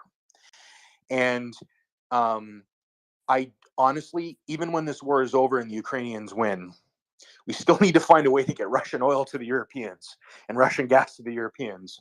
We need people to stay on our side.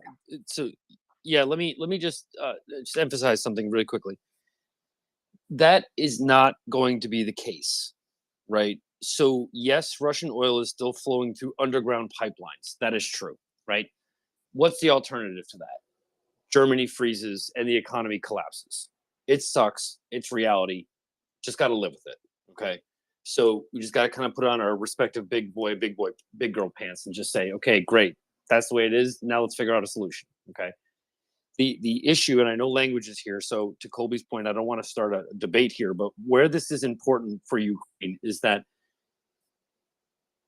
I have personally, in my own work, right, have spoken to enough people in the oil and gas industry in Houston and the Gulf Coast that have quite seen an unprecedented amount of orders go in for fire pump systems, crew barracks, right? Smaller subcontractors that are usually the flare that something is afoot.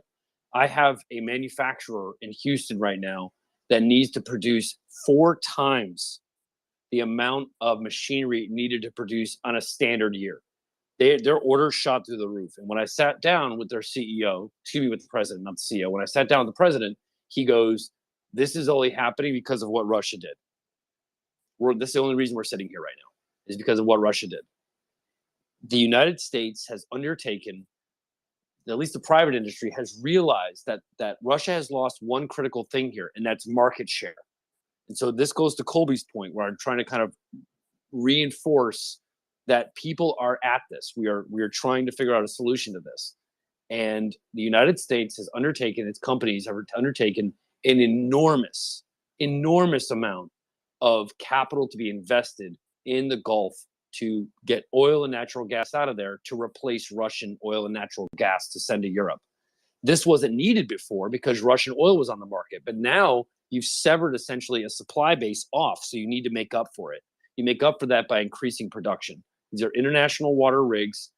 They're going to take years to build, but once they are up and running, they're not going to shut down because the market source has been secured, right? Your market source of a product has been secured. Why go back to somebody else, right? And so these plans are afoot.